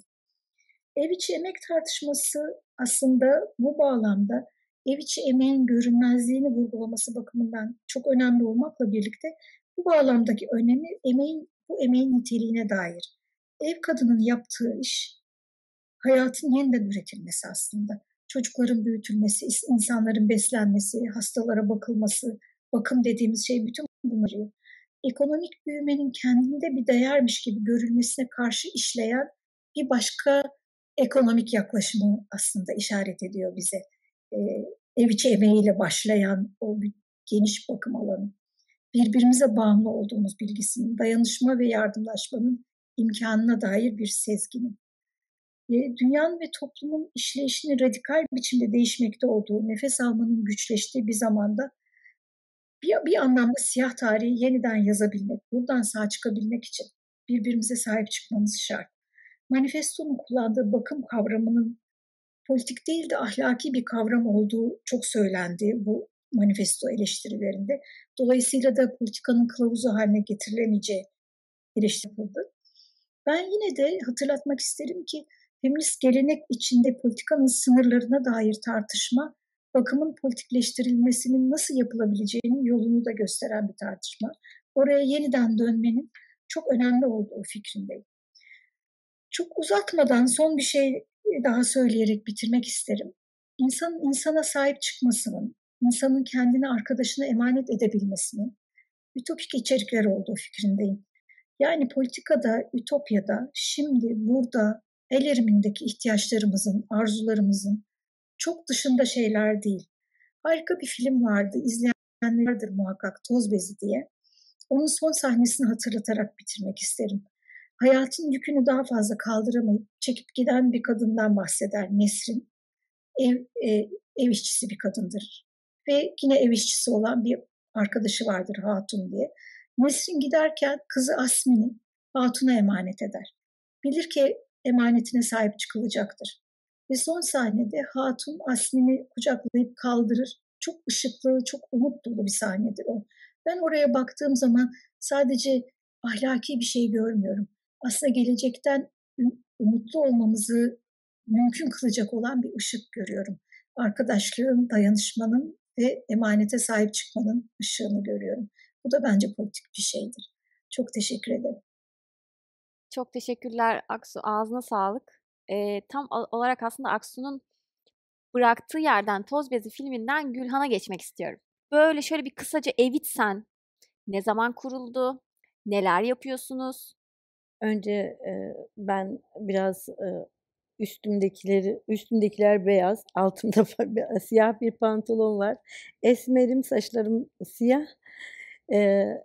Şöyle bir bilgilendirme yaptıktan sonra evet başlayayım. Evitsen'i biz uzun yıllar mücadele verdik. 2008-2009 yıllarında bu mücadele sürecimiz başladı. 2010-2011 yıllarında bu süreci bayağı bir hızlandırıp 11 yılında resmen sendika bildirimimizi içeriye verdik. 15 Haziran'da resmen sendika olduk. Tabii bu süreç bizim için o kadar kolay olmadı. Daha sonra hukuki süreçlerimiz oldu. Siz ev işçisisiniz, sizin ne işiniz olur sendikayla, siz sendika kuramazsınız şeklinde bununla ilgili olarak bir dava açıldı. Dava sonucunda faaliyetlerimizi durdurma kararı geldi. Tabii biz de karşı hamleye geçtik. Yeniden dilekçelerimizi yazdık, içeriye verdik. Bu süreçte kendi hesabına çalışanlar dahi uluslararası ILO'nun maddeleri arasında yeri vardır ki yani işçi olmasa patron da sonuçta sendika kurabiliyorsa ki biz işçiyiz bu anlamıyla sendika kurabiliriz. Bunun karşı bir dilekçe hazırlayıp verdiğimizde Yani işçi olduğunuzu aslında ispat etmeye çalıştınız bütün bu süreçte. kesinlikle işçi olduğumuzu ispat etmeye çalıştık. İşçiyiz yani sen gidip bir yerde çalışıyorsan bunun karşılığında sana birisi orada bir ücret veriyorsa bu bir işçidir. Ancak biz bunu bir türlü kabul ettiremiyoruz. Yani yasal olarak sendikayı tabii geldiğimiz süreçler doğrultusunda sendika olmayı başardık. Ya, bu hukuki olarak yasal olarak sendika hakkını kazandık, kurabilirler dediler en son bu verdiğimiz mücadeleler sonucunda. Ancak bu işçi olarak kabul edilememe durumumuz, halimiz maalesef hala devam ediyor. Yani işte çalıştığımız yerlerde birçok zorluklar yaşıyoruz. Bundan dolayı doğru düzgün denetimler yapılmadığı için camdan düşüp hayatını kaybedenler, sakat kalanlar, taciz, tecavüz, ortadan öldürülüp kaldırılanlar, kimsenin ruhunun duymadıkları birçok sorunla birlikte mücadele ederken, aynı zamanda yoksullukla da mücadele ederken pandemi süreci o kadar derinleştirdi, bizi o kadar ne olduk ki hepimiz bir anda sarsıldık. İşte hepimiz aynı gemideyiz seslerini duyamaz olduk. Mümkün değil yani kesinlikle hepimiz aynı gemide değiliz. Bunu böyle düşünmüyoruz. Çünkü arkadaşlarım beni arayıp ya ben kendi kronik hastalıktan dolayı kullandığı ilacını arttırıp çocuğunun ihtiyacını karşılayamadığı için, kendi temel ihtiyaçlarını karşılayamadığı için intihar edeceğini söylediğinde bunların hiçbirinin bir hükmü kalmıyor. Yani burada yoksulluğun ne kadar derinleştiğini, insanların temel ihtiyaçlarını karşılayamaz hale geldiğini ve çok kötü koşullarda intihara yeltendiğini, zor zahmet kurtarabildiklerimizi kurtardık, ulaşabildiklerimizi bu durumda tabii kurtardık. Ancak bir de ulaşamadıklarımız vardı süreç içerisinde. Biliyorsunuz sendika olarak akademi sendika işbirliğiyle bu süreçte biz peki ya en alttakiler diye bir rapor hazırladık. O raporda işte arkadaşlarımızın çalıştıkları yerlerde yaşadıkları sorunları derinlemesine görüşmelerle ortaya koyduk. İşte mesela göçmen bir arkadaşımız oturum iznini almak için göç idaresine gidiyor. Giderken kendi arabasıyla zaten işveren gönderiyor. Şoförle gidiyor. Yani şeyle gitmiyor ama geldikten sonra bu arkadaşımızı alıp odaya kilitleyip kapıyı üstüne kilitlemek, yani bunlar insanlık dışı koşullar. Çalışanlar ya birçoğu bu süreçte tabii işsiz kaldı ama çalışanlar da çalıştıkları yerlerde hapis kaldı. İş yükleri arttı. Yani süreç o kadar kötü devam ediyor ki bu süreçte gerçekten hani nereye gidiyoruz, ne olacak, ne yapacağız şeklinde bu devam ediyor. Tabii bu süreç içerisinde yerel yönetimlerle de iletişim kurmaya çalıştık. Bu durumu hafifletme noktasında bir şeyler yapmaya çalıştık. Yani en azından mesela bu süreçte bütün işçiler kısa dönem ödeneğinden yararlandı. Ev işçileri bundan da yararlanamadı maalesef. Yani işte bu sosyal yardımlarda 1.000 lira bir şey veriyorlardı. Ancak bu süreçte bu da bundan da faydalanamadı arkadaşlarımız. Yani nerede tutarsanız gerçekten elinize kalıyor. Bizim açımızda o kadar zor bir süreç ki ev işçilerinin öncelikli olarak bu sosyal politikalar içerisinde yasal olarak düzenlenerek sosyal güvencelerinin sağlanması gerekiyor. Sigortalılıklarının sağlanması gerekiyor. Yani bu da yeterli değil. Bu doğrultuda geriye dönük işte 50 yıllarca alanda çalışmış, 50 yaşına, 60 yaşına gelmiş arkadaşlarımız hiçbir güvencesi olmadan, emekliliğe erişmeden hayatlarını kendi sorunlarıyla baş başa geçirirken bu geriye dönük telafilerin de yapılması, en azından geriye dönük borçlandırmaların oluşturulması ve bir şekilde hani onları emekli olabilmelerini sağlamak gerekiyor. Yani denetimlerin artırılması gerekiyor. İşte kısa dönem o süreç içerisinde bunu biraz daha ileriye doğru taşıyabilmek gerekiyor. 413 kişiyle de anket araştırması yaptık arkadaşlarımızla yaşanan şeylerde ilgili olarak. Bu süreçte sigortasız çalışma %83.7 mesela arkadaşlarımızla ilgili. Yani gündüzlü yarı zamanlı çalışma, bu işte günübirlik çalışma dediğimiz çalışma sistemi içerisinde %96.6 yani bu süreçte o kadar yoğun bir şekilde şeyler yaşandı ki size aktarabileceklerim. Onunla ilgili olarak raporumuzda şöyle kısaca örnekler de vermek istiyorum. Mesela korona döneminde %56.8 arkadaşlarımız bu dönemde işten çıkartıldı. Yani işsiz kaldı. Ve bu işsizlik hala devam ediyor bu şekilde. Ya herhangi bir şekilde bir yardımda faydalanamadı %84.4'ü. Bu şekilde devam edecek olursak yani maalesef derdimiz çok büyük.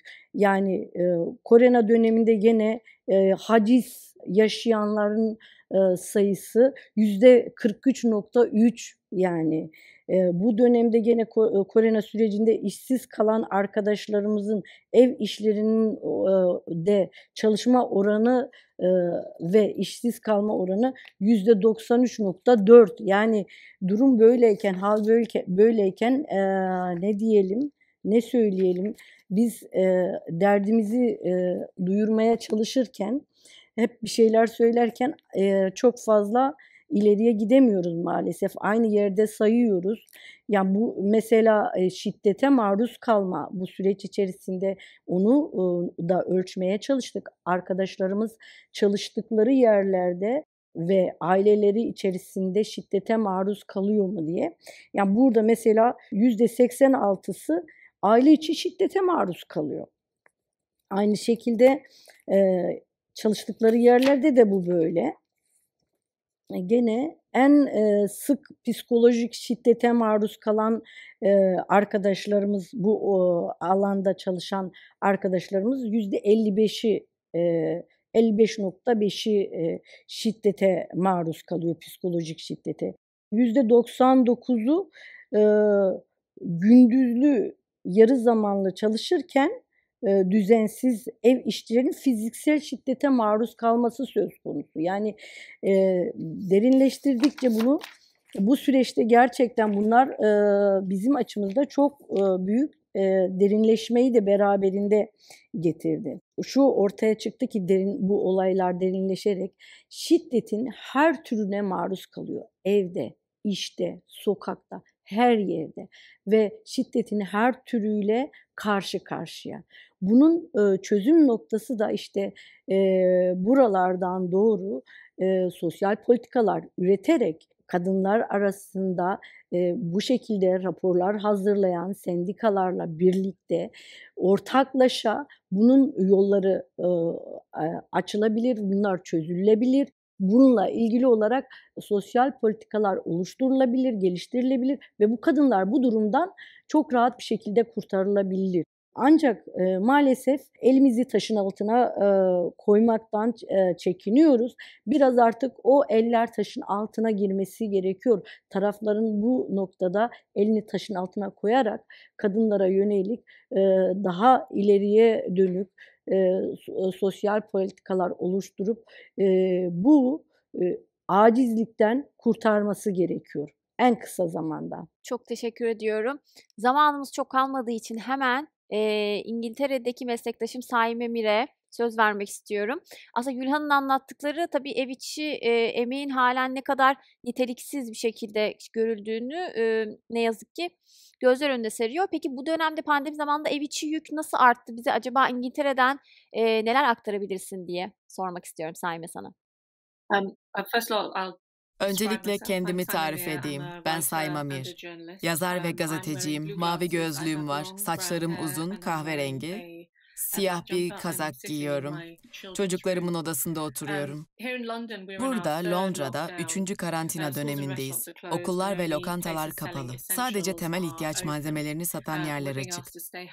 Olabildiğince evde kalmamızı istiyorlar. Ülke ilk karantinaya girdiğinden bu yana 12 ay geçti. Sizlerin de dediği gibi pandemi toplumdaki eşitsizlikleri iyice barizleştirdi. Aile içi şiddet bunlardan biri. Aile içi şiddette artış artış oldu. Kadınların şu anda yaşadığı durumu ortaya koymak için sizinle birkaç istatistik sonucunu paylaşacağım. Okullar kapalı olduğu için çocuklarla ilgilenme görevinin büyük kısmı kadınların omzunda. Milli İstatistik Kurumu'na göre çocuk bakımının 2/3'ünü kadınlar üstleniyor. Bana kalırsa bu muhtemelen gerçeği tam da yansıtmıyor. Çoğumuz, ki buna ben de dahilim, normal düzenimizde 9'dan 5'e çalışırken şimdi artık hafta sonları ve akşam saatinden sonra da çalışır olduk. Kadınların işten çıkarılması ihtimali de daha yüksek. Kaygı yaşama ve ruh sağlığı ile ilgili şikayetlerde de bir artış olmuş. Pek çok rapora göre şu anda pandemiyle başa çıkma sürecinde hepimizin ruh sağlığı zaman ayarlı bir bomba gibi. Sonrasında da zihinsel huzurumuzu bozan ve bizi uğraştıracak sorunlar yaşayacağız. İlk karantinadan bu yana babalara göre anneler 1,5 kat daha fazla işinden olmuş veya ayrılmış. İşçi Sendikası verilerine göre 6 anneden biri çocuklarına baktığı için iş saatlerini azaltmak zorunda kalmış. Ben de bunlardan biriyim. En çok etkilenenler de işçi sınıfından kadınlar. Nottingham'ın yaptığı bir araştırmanın sonuçlarına göre böyle. Dediğim gibi aile içi şiddette de bir artış var. Bu meselenin açıkça görülmesinin nedeni doktorların eskisi gibi bu tarz vakalarla ilgilenememesi.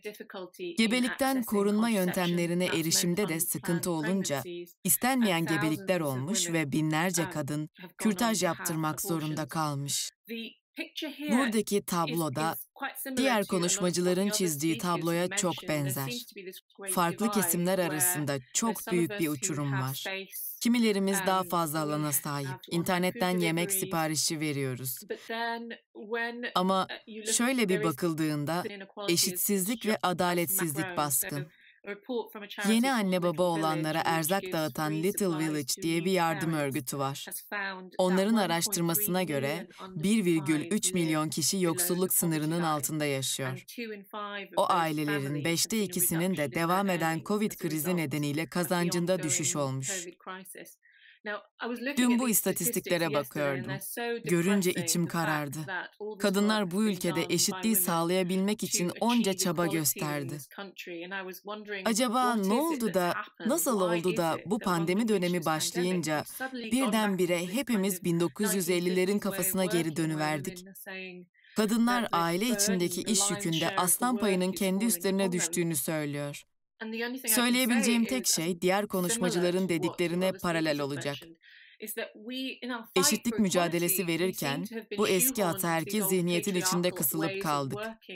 1950'lerde durum böyleydi ya, erkekler 9'dan 5'e işe giderdi. Çocuk bakma güdüsüyle biz kadınlar da sırf doğurmuş olma güdüsüyle çocuklarla daha çok ilgilenir oluyoruz. Ama iş yoğunluğu bakımından bunlar hiç hesaba katılmıyor. Bence göz önünde tutmamız gereken şey bu süreç zarfında çözülmesi gereken, bu ülkede, bu toplumda cinsiyet eşitliği bakımından iyi olan şeyleri korurken, pandeminin İngiliz toplumunda ortaya koyduğu eşitsizlikle de savaşmak. Bunu çözmek için bir şeyler yapmamız lazım.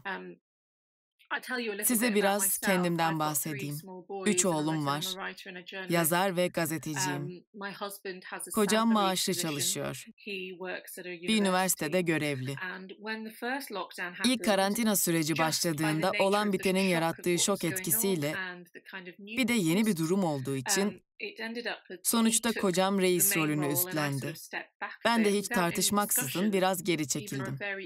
Halbuki çok eşit bir ilişkimiz var. Çok modern kafalı olduğumuzu söyleyebilirim. Yine de o 1950'ler zihniyetine düşüverdik. Çocuklarla hep ben ilgilenir oldum. Bu moral bozuyor ve çok zor. Öte yandan İşimizi yapabiliyoruz ve paramız var. Yani böyle acayip bir dönüşüm süreci var. Sürekli tavrımızla ilgili ödünler verip ayarlamalar yapmamız gerekiyor. Üstelik o eşitsizliklerden payını almayan bir aileden söz ediyoruz. Derin yoksulluğun ve aile içi şiddetin yaşandığı ailelerde kim bilir neler yaşanıyor bu durumda. Şu an İngiltere bile son derece zor bir dönemden geçiyor. Saime çok teşekkür ediyoruz. Ağzına sağlık. Aslında herkese son olarak söz vermek istiyordum ama ne yazık ki zamanımızı aştık biraz. O yüzden herkese teker teker çok teşekkür ederek bitirmek durumunda kalacağız. Hacer, Gülhan, Aksu ve Saime, hepinize çok teşekkür ederim. Şehrin Görünmeyen Yüzü adlı panelimiz şu anda son buldu. Bizi evlerinize konuk ettiğiniz için çok teşekkür ediyoruz.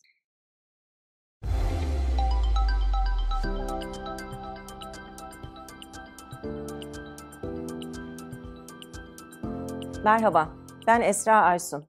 British Council Sanat Direktörü ve WOW İstanbul'un da Türkiye Küratörüyüm.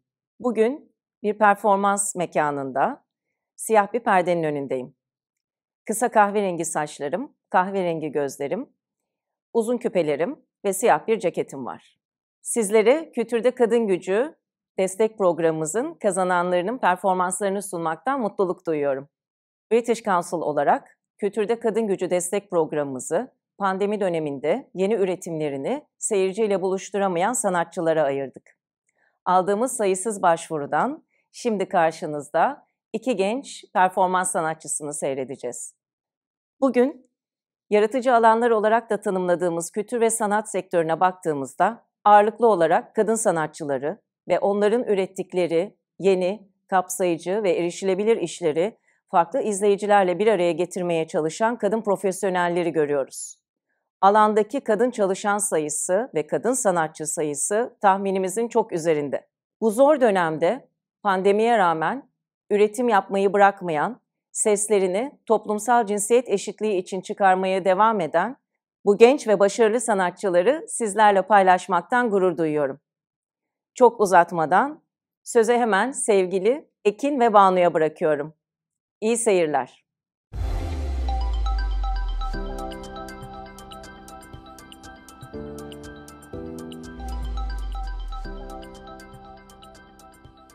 Merhaba, ben Banu Açıkdeniz. 39 yaşında, kumral, kıvırcık saçlı bir kadın dansçıyım.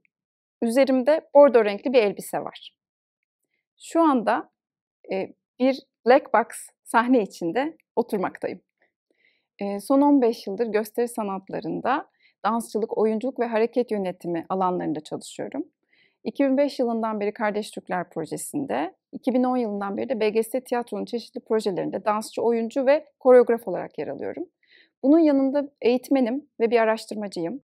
Artizan kültür sanat çevresindeki diğer sanatçı arkadaşlarımla birlikte gösteri sanatları alanındaki farklı başlıklarda çalışmalar yapıyorum ve bu araştırmalardan yola çıkarak çeşitli atölyeler hazırlıyorum ve bunları gençlerle buluşturuyorum. Dünya dışından bir varlık bu gezegene bir gezgin olarak gelse, tesadüfen kadın bedeninde bedenlense ve çocuksu bir merakla bu gezegene baksa neler görürdü? Ne tür bağlantılar kurardı? Nasıl sorunlarla karşılaşır ve bunları nasıl çözümler arardı? Bir yandan da çok büyük toplumsal reaksiyonlarla da karşı karşıyayız. Örneğin ırkçılık karşıtı Black Lives Matter hareketi gibi, Arjantin'de ve Polonya'daki kürtaj hakkı protestoları gibi çevresel kıyıma dönük aslında toplumun genel bir kesiminin çok daha fazla duyarlı hale gelişi gibi.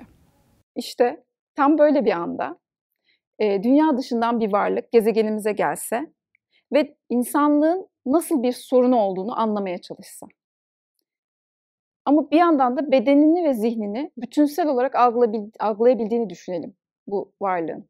Aynı şekilde bütün bu meselelere bütünsel bir şekilde ve birbirleriyle bağlantılı bir şekilde bakabilecek mi acaba? Ben varsayıyorum ki bence böyle bakabilir. Ve belki de burada bütün bu reaksiyonlar içindeki kadınları görüp bundan etkilenebilir. Ve buradan bir manifesto yazmaya kalkabilir. Manifesto el ile ortaya konan demek. Ve bizim karakterimiz de her şeyi eliyle ortaya koyuyor. Ve aslında her bir durumun içine giriyor. Ve orada sadece zihniyle değil bedeniyle de o durumu duyumsamaya çalışıyor. WOW Women of World Festivali uluslararası olarak düzenlenen güçlü, önemli bir festival. Ve geçen yıldan bu yana Türkiye'de de düzenlenmeye başladı. Ben bu festivalin Türkiye için çok önemli olduğunu düşünüyorum ve çok güzel bir başlangıç olduğunu düşünüyorum. Bu yıl konuk olduğum için gerçekten çok mutluyum. Bir yandan da pandemi döneminde sanatçılara bir yaratım fırsatı vermek ve bu fikri aslında akıllarına sokmak açısından da güzel bir teklif oldu bizlere. O yüzden çok teşekkür ediyorum organize eden herkese. Sevgilerimle.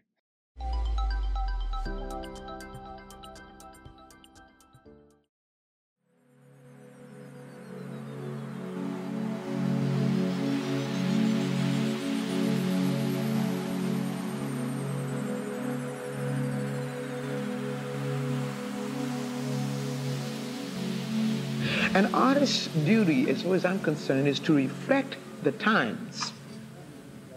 I think that is true of painters, sculptors, poets, musicians. As far as I'm concerned, it's their choice. But I choose to reflect the times and the situations in which I find myself. That, to me, is my duty. And at this crucial time in our lives, when everything is so desperate, when every day is a matter of survival, I don't think you can help but be involved. Young people, black and white, know this. That's why they're so involved in politics. We will shape and mold this country, or it will not be molded and shaped at all anymore. So I don't think you have a choice. How can you be an artist and not reflect the times?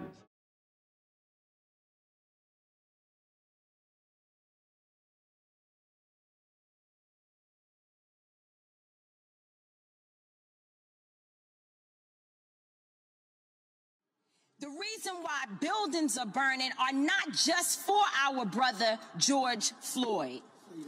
They're burning down because people here in Minnesota are saying to people in New York, to people in California, to people in Memphis, to people all across this nation, enough is enough. Yeah. And we are not responsible for the mental illness that has been inflicted upon our people by the American government, institutions, and those people who are in positions of power. I don't give a damn if they burn down Target.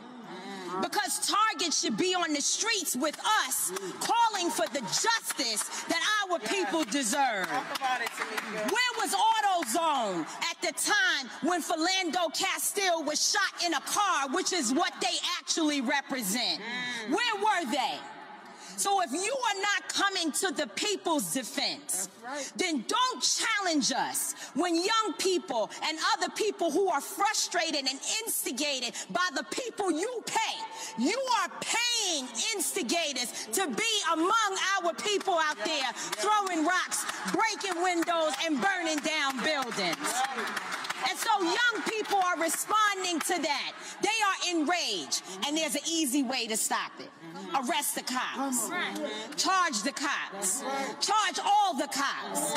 Not just some of them, not just here in Minneapolis. Charge them in every city across America where our people are being murdered. Charge them everywhere. That's the bottom line. Charge the cops. Do your job. Do what you say this country is supposed to be about, the land of the free for all. It has not been free for black people, and we are tired. Don't talk to us about looting. Y'all are the looters. America has looted black people. America looted the Native Americans when they first came here. So looting is what you do. We learned it from you. We learned violence from you.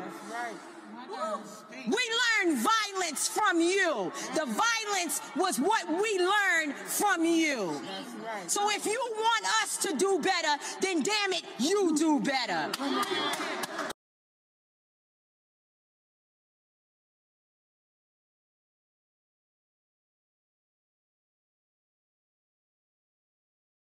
Zeytinimiz pahalı da. Zarar gömem çocuğum diyor, senden beri zeytinimiz yok. Bu sene bak 5 milyarlık inciyi satıyordum, bu sene 1 milyarlık inciyi satamadım ben. Ben bunun hesabını kime söyleyeceğim, ben fakirim. Ne oldu inciyle? İçinden böyle aktı, sıvısı yere akıverdi. Böyle sordu. Böyle soruldu yani, bir şeyler sordu. Bir de şunu anladı veren seni. Gece mesela yazın göbeğinde Bamya'ya gidiyorum ben. Bir kalkıyorsun gece, gökyüzü bembeyaz. Nereden o? Jeotermal gazı çocuğum. Bir gidiyorsun tarlaya, Eğerim bami topladın, açığı koyduysan akşamdan böyle ceketin gibi simsiyah olmuş. Bu ne? Bunlar ne? Zehir değil. Halka kandırmaya çalışıyorlar. Ya eğerim onlar buraya koysunlar, ben burada kendimi yakacağım. Termal kursunlar, ben burada kendimi yakacağım. Cümle alem için kendimi yakacağım. Biz kadınlar olarak ev işi mi edeceğiz? Termal'i mi bekleyeceğiz? Talibat cerası edeceğiz? Bizi revan bu kış gününde. Bu yani valiye de sesleniyor. Vali Bey, o mekanında nasıl rahat ediyor? Nasıl gönlü rahat duruyor o da acaba? Valiye gittik. Vali Bey dedi ki zararsız dedi. Vali Bey neresi zararsız dedim ben. Sen bilip gördün mü dedim, zararsız olduğunu dedim ben. Siz yanlış biliyorsunuz diyor bize. O da diyor. Okuyor bir kitap.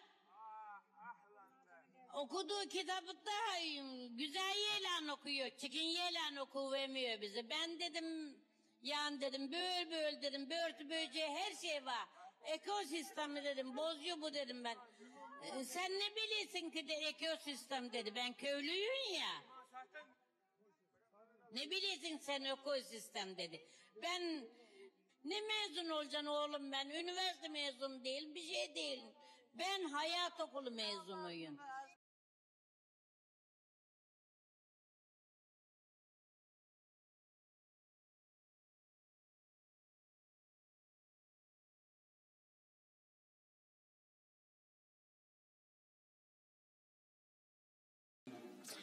Od 30 lat trwa w Polsce wojna z kobietami.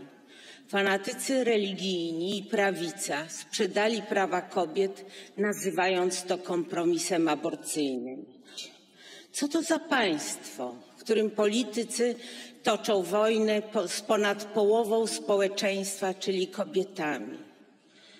Wiedzcie jedno, jeżeli zagłosujecie za tym projektem, doprowadzicie do całkowitego ubezwłasnowolnienia kobiet i usankcjonujecie status kobiety ciężarnej jako inkubatora. Kobieta będzie zmuszona rodzić za wszelką cenę, nawet gdy płód nie ma najmniejszych szans na przeżycie. To nieludzkie.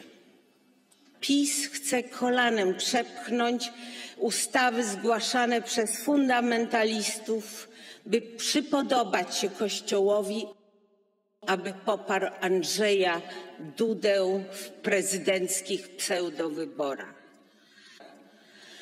Tacy z was obrońcy życia, od poczęcia do oddania głosu. To czysta hipokryzja. Ale mam dla was złą wiadomość. Większość społeczeństwa popiera liberalizację aborcji, tak jak to proponuje Lewica w swoim projekcie. Kobiety nie składają parasolek.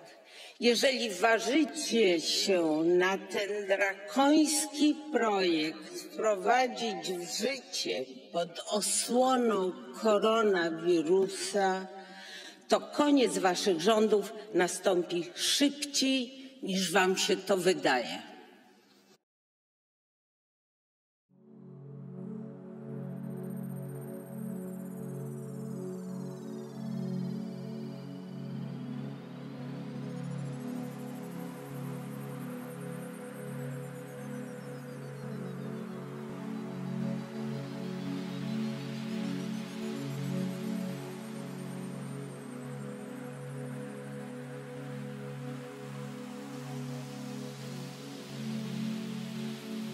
The reason why buildings are burning are not just for our brother George Floyd.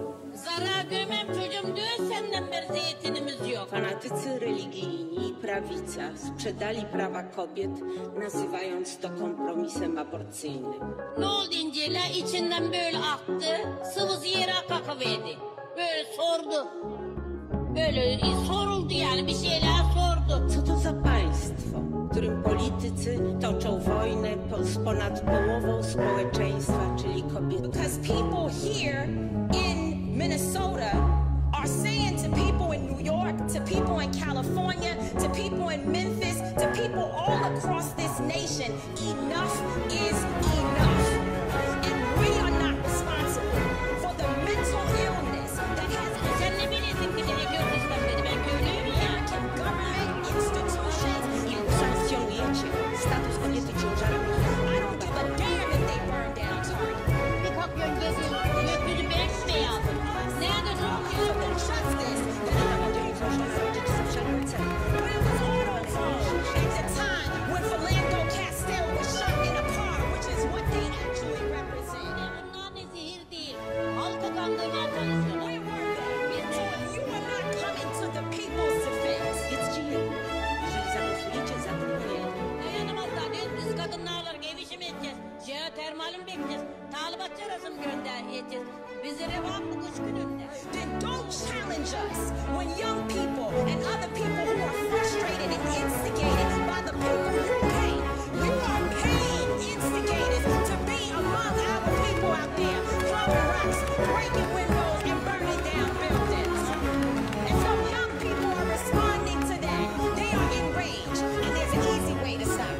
Arrest the cops.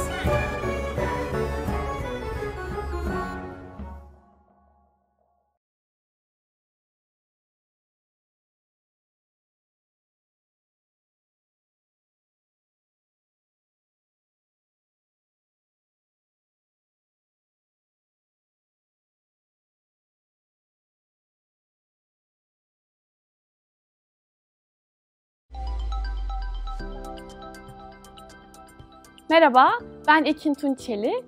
Kadınım, 31 yaşındayım. Küt saçlarım var ve kahküllerim var ve saçlarımı yarım yukarıdan topladım. Üzerimde şu an pembe kayık yakalı bir tişört ve altımda kırmızı bir pantolon var. Şu an siyah perdeli bir performans odasındayım ve arkada gök mavisi oldukça büyük bir yastık silindir şeklinde ve bir de onun oldukça küçük hali var. Ben çağdaş dans sanatçısıyım. Aslında üretimleri dans, tiyatro, müzik olarak ayırmayı çok sevmiyorum. Yani sahne sanatları alanında aslında üretim yaptığımı söyleyebilirim. Yaklaşık 2015'ten beri yani 6 yıldır üretim yapıyorum. Üretimlerimde gündelik objeler veya hayatımızda çok aşina olduğumuz gündelik materyalleri kullanıp bunları farklı anlamlar yükleyerek kullanmak çok sevdiğim bir yöntem. Renk kullanmayı genelde çok seviyorum.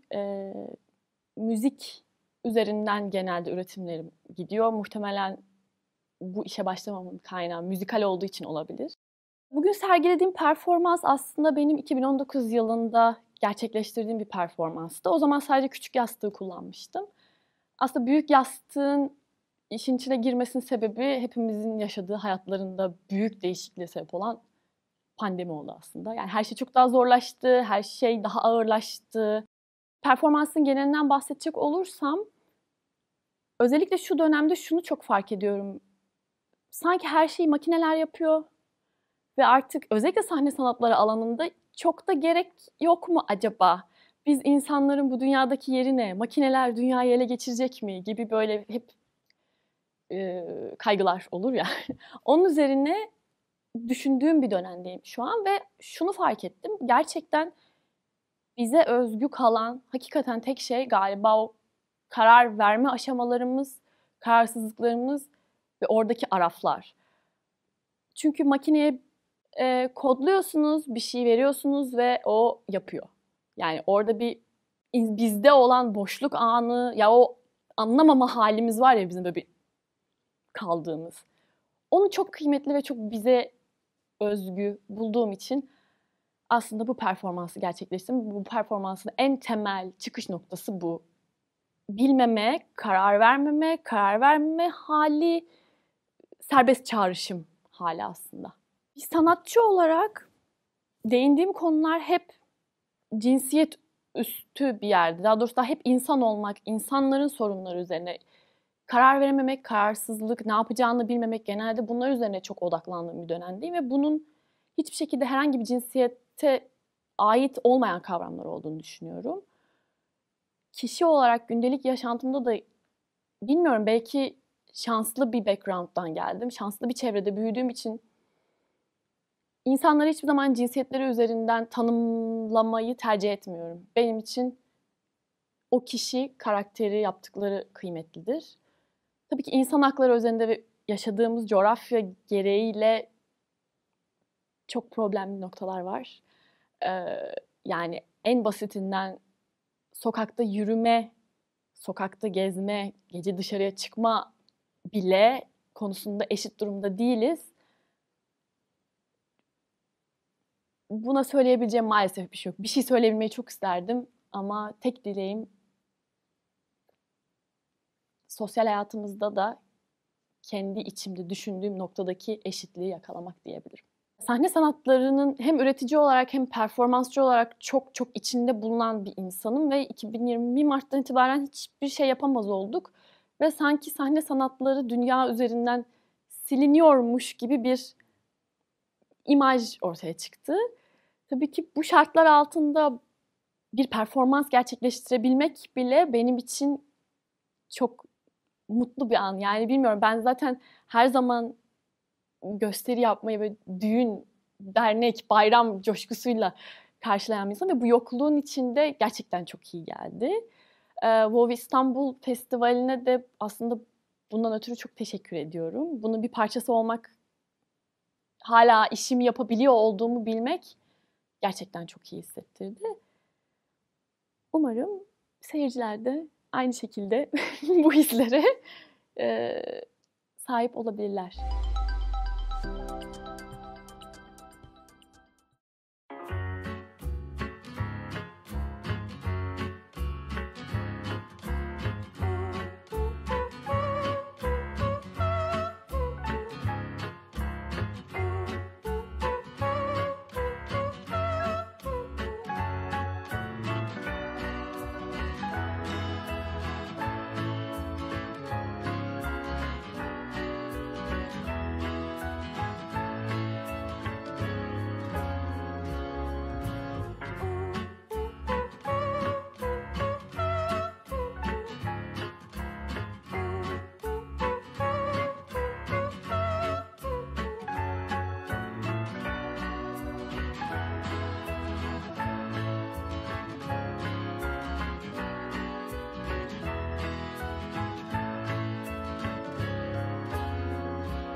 Kıssadan hisse gibi olduğu için hiç mutlu değilim ama bu fikirlerimi paylaşmam gerektiğini de düşündüm.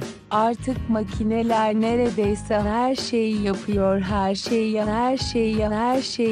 şeyi. Yapılması söylenen her şeyi. Konuşabiliyorlar bile ama galiba biz insanlara özgü bir şey hala var. Denemek ve karar verememek. Gülümseme açık ağızlı gülümseme açık ağızlı gülümseme. Görünüşe göre gülmekte hala bizde göz kırpan gülümseme.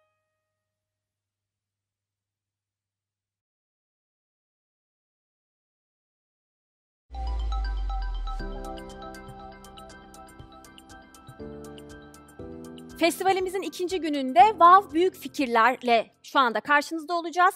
Kadınlar kendilerine fırsat tanındığı zaman şahane şeylerle karşımıza çıkabiliyorlar. O yüzden bu bölüm tam da aslında farklı kadınların deneyimlerini ve onların hikayelerini bizlerle buluşturacak. Hikayeler herkese eşit fırsatlar sunulduğu zaman neler yapılabildiğini gözler önüne serecek. Şimdi bu hikayelerin ilkiyle sizi baş başa bırakıyorum.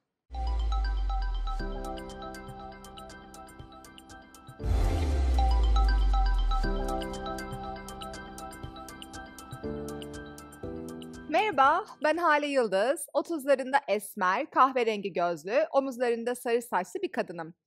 6 senedir işe alım uzmanı olarak çalışıyorum. Renkli Kampüs programı ilk dönem mezunu, Değiştiren Adımlar Derneği Yönetim Kurulu üyesiyim. 2008 yılında araç içi bir trafik kazası geçirdim ve C7 seviyesinde bir kırık sebebiyle omuriliğim hasar gördü. Buna bağlı olarak yaklaşık 13 senedir aktif olarak tekerlekli sandalye kullanıyorum. Henüz 17 yaşında hastanede tedavi gördüğüm sırada hiçbir şeyden habersiz, sadece çok çalışıp bir an önce eskisi gibi olmayı hayal ederken birden kapı çaldı ve içeri fizik tedavi doktorum geldi. Bana bundan sonra bir daha asla yürüyemeyeceğimi, eskisi gibi hiçbir şeyi yapamayacağımı, eskiden ne varsa ne yaptıysam artık yapamayacağımı söyledi. Ben daha omurilik zedelenmesi ne demektir, yürüyememek ne demektir bilmezken kucağıma bombayı bıraktı ve gitti. Ailemle odada uzun süre sessizliğimizi koruduğumuzu hatırlıyorum. Ama sonrasında hızlıca kendime gelip bana hayatımla ilgili kimse ne yapıp ne yapamayacağımı söyleyemez. Bunun kararı yalnızca bana aittir. İstediği kadar tıp kitaplarında yazsa da bunu açıklaması 17 yaşındaki bir kıza bu şekilde yapılamayacağını düşünüyorum diyerek bir an önce kendimi toparladım. 9 ay sonunda hastaneden walker yani destekli bir aparat ile yürüyerek taburcu oldum. Kendi başıma ihtiyaçlarımı karşılayabiliyordum.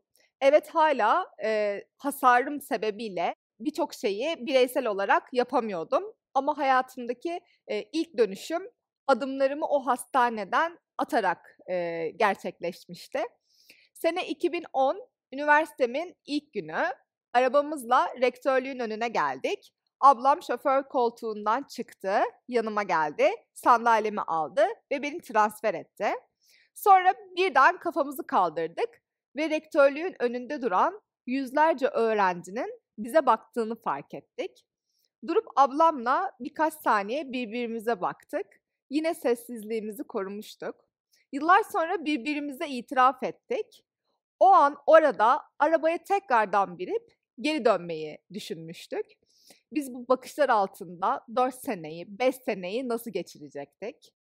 Yine insanların ne düşündüğünü ve gördükleri bizim için önemli değil, hayallerimizin ötesine geçemez diyerek kapıdan içeri adımımızı attık. Fakülteyi toplamda 3,5 senede bölüm birincisi olarak tamamladım. Hazırlıkla birlikte 4,5 sene sonra mezuniyetimi almıştım. Rektörlüğün önünde, o kalabalığın içinde kep atma anım ise benim hayatımdaki ikinci dönüm noktamdı.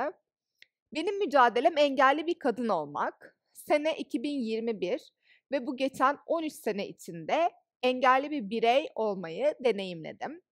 Binalar, mekanlar, okullar, servisler, sosyal alanlar, toplu taşımalar, sokaklar, caddeler bana uygun olmadığı için engellendim. Ve daha iyi bir yaşam için mücadele ettim. Bu hayat benim hayatımdı ve bana göre daha iyi olacağını düşündüğüm hayat için değişim istedim. Sizin mücadeleniz çok farklı olabilir ve siz mücadelenizde başarılarla dolu bir hayat hikayesi yazmak zorunda değilsiniz.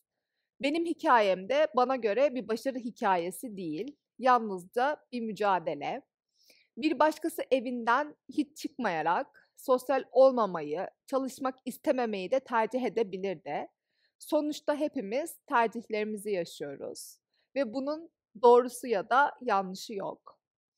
Benim gibi hayatını yaşamayı şansa bırakmayan, farklı engel durumlarına sahip 3 üniversite arkadaşı olarak erişilebilir her şey sosyal girişimini kurduk.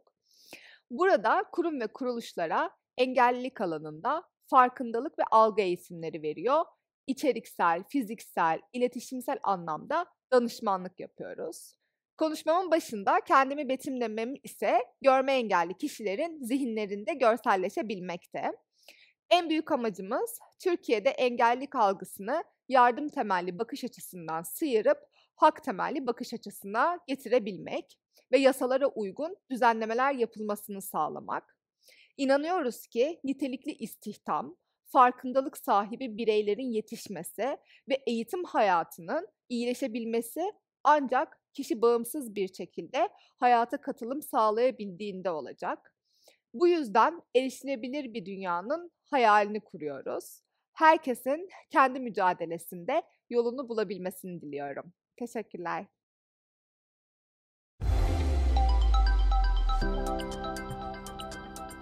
Merhaba, ben İpek. Kahverengi saçlarım, kahverengi gözlerim var. Üzerimde beyaz renkler var. Ve evimin çiçekli bir köşesinden bugün sizlerle konuşuyorum. Biz Derya ile bloglarımız aracılığıyla tanıştık. Ben turizmciyim. Bu sebeple internet tecrübem biraz eskiye dayanıyor. Çocuklara bilgisayar kullanmayı öğrettiğim bir dönemim de oldu. Çocuklarla çalışmak benim için büyük bir tecrübe ve aydınlanma oldu diyebilirim. Derya bir süre içerik olarak çok bilgisi olmadığı halde televizyona teknoloji programı hazırlamış. İçerikleri araştırıp, anlayıp, sadeleştirerek ekrana aktarmayı başarmış. İkimizin ortak tecrübesi, anlatmak istediğin konu ne olursa olsun, ne kadar karışık olursa olsun, özne konudan ne kadar uzak olursa olsun, doğru ve sade dili kullanarak anlattığınızda konuyu aktarabileceğiniz oldu. Biz annelik tecrübelerimizi kendi bloglarımızda paylaşıyorken toplumdaki kadınlar teknolojiden anlamaz yargısını da tecrübelerimizle yıkmak isteyip birlikte teknoloji temalı bir blog açmaya karar verdik. Amacımız karmaşık ve yabancı görünen tüm dijital konuları yalın bir dille anlatarak kadınlara ulaşmak ve yapabilirsin cesaretini vermekti. Sonuçta biz kendimiz de benzer bir yoldan geçerek buraya gelmiştik ve biz yapabiliyorsak siz de yapabilirsini aktarmak istedik. Blogumuzda teknolojinin her alanından konuya yer verdik, veriyoruz. Örneğin sosyal medya uygulamaları tüyolarından kombi kullanımına, bir bebek kamerasına, güvenlik kamerasına kadar değişik başlıklar bulabilirsiniz. Ancak etkileşimimiz web sitesiyle sınırlı değil, sosyal medyada da çok destek gördük ve zaman içerisinde sanalın dışında da ilişkilerimiz gelişti. Anadolu'nun çeşitli şehirlerinde dijital okuryazarlık sohbetleri gerçekleştirdik. Blog açma, sosyal medyayı etkin kullanma, ürettiklerini pazarlayabilme gibi konularda pek çok atölyeler düzenledik. Atölyelerimizde birçok kadın arkadaşımız bir günde kendi web sitesini yaptı, sosyal medya hesaplarını açtı, etkin hale getirdi ve kendi kendine yapabilme hissini tatmış oldular. Ürettiklerini paylaşmanın keyfi bir yanda, kendi yaptığın sayfada paylaşabilmek de bunu keyif. Mesela annelerle de çok merak ettikleri kodlama atölyelerini yaptık. Evet, biz çocuklardan önce annelere kodlama öğrettik. Çünkü biz teknolojinin bilinmeyen yanını, ürkütücü yanını köreltmek istiyoruz. Ve çocuklara da geçecek olan kültürün ebeveyn yasaklayıcı tavırlarla değil, kendilerinin de hakim olduğu ve sahip oldukları bilgilerle daha güvenilir internet ortamı sağlayabildikleri bir hal almasını istiyoruz. Merhaba, ben Derya. Koyu kahverengi saçlarım, koyu kahverengi gözlerim var. Şu an evimde duvarın önden sizlere sesleniyorum. Biz teknolojik anneleri yaparken en çok toplumsal cinsiyet rollerinin adaletsizliğinin yarattığı toplumda dijital okuryazarlığın ve teknolojiyi verimli kullanmanın öneminin büyük olduğuna inandığımız için yapmak istedik.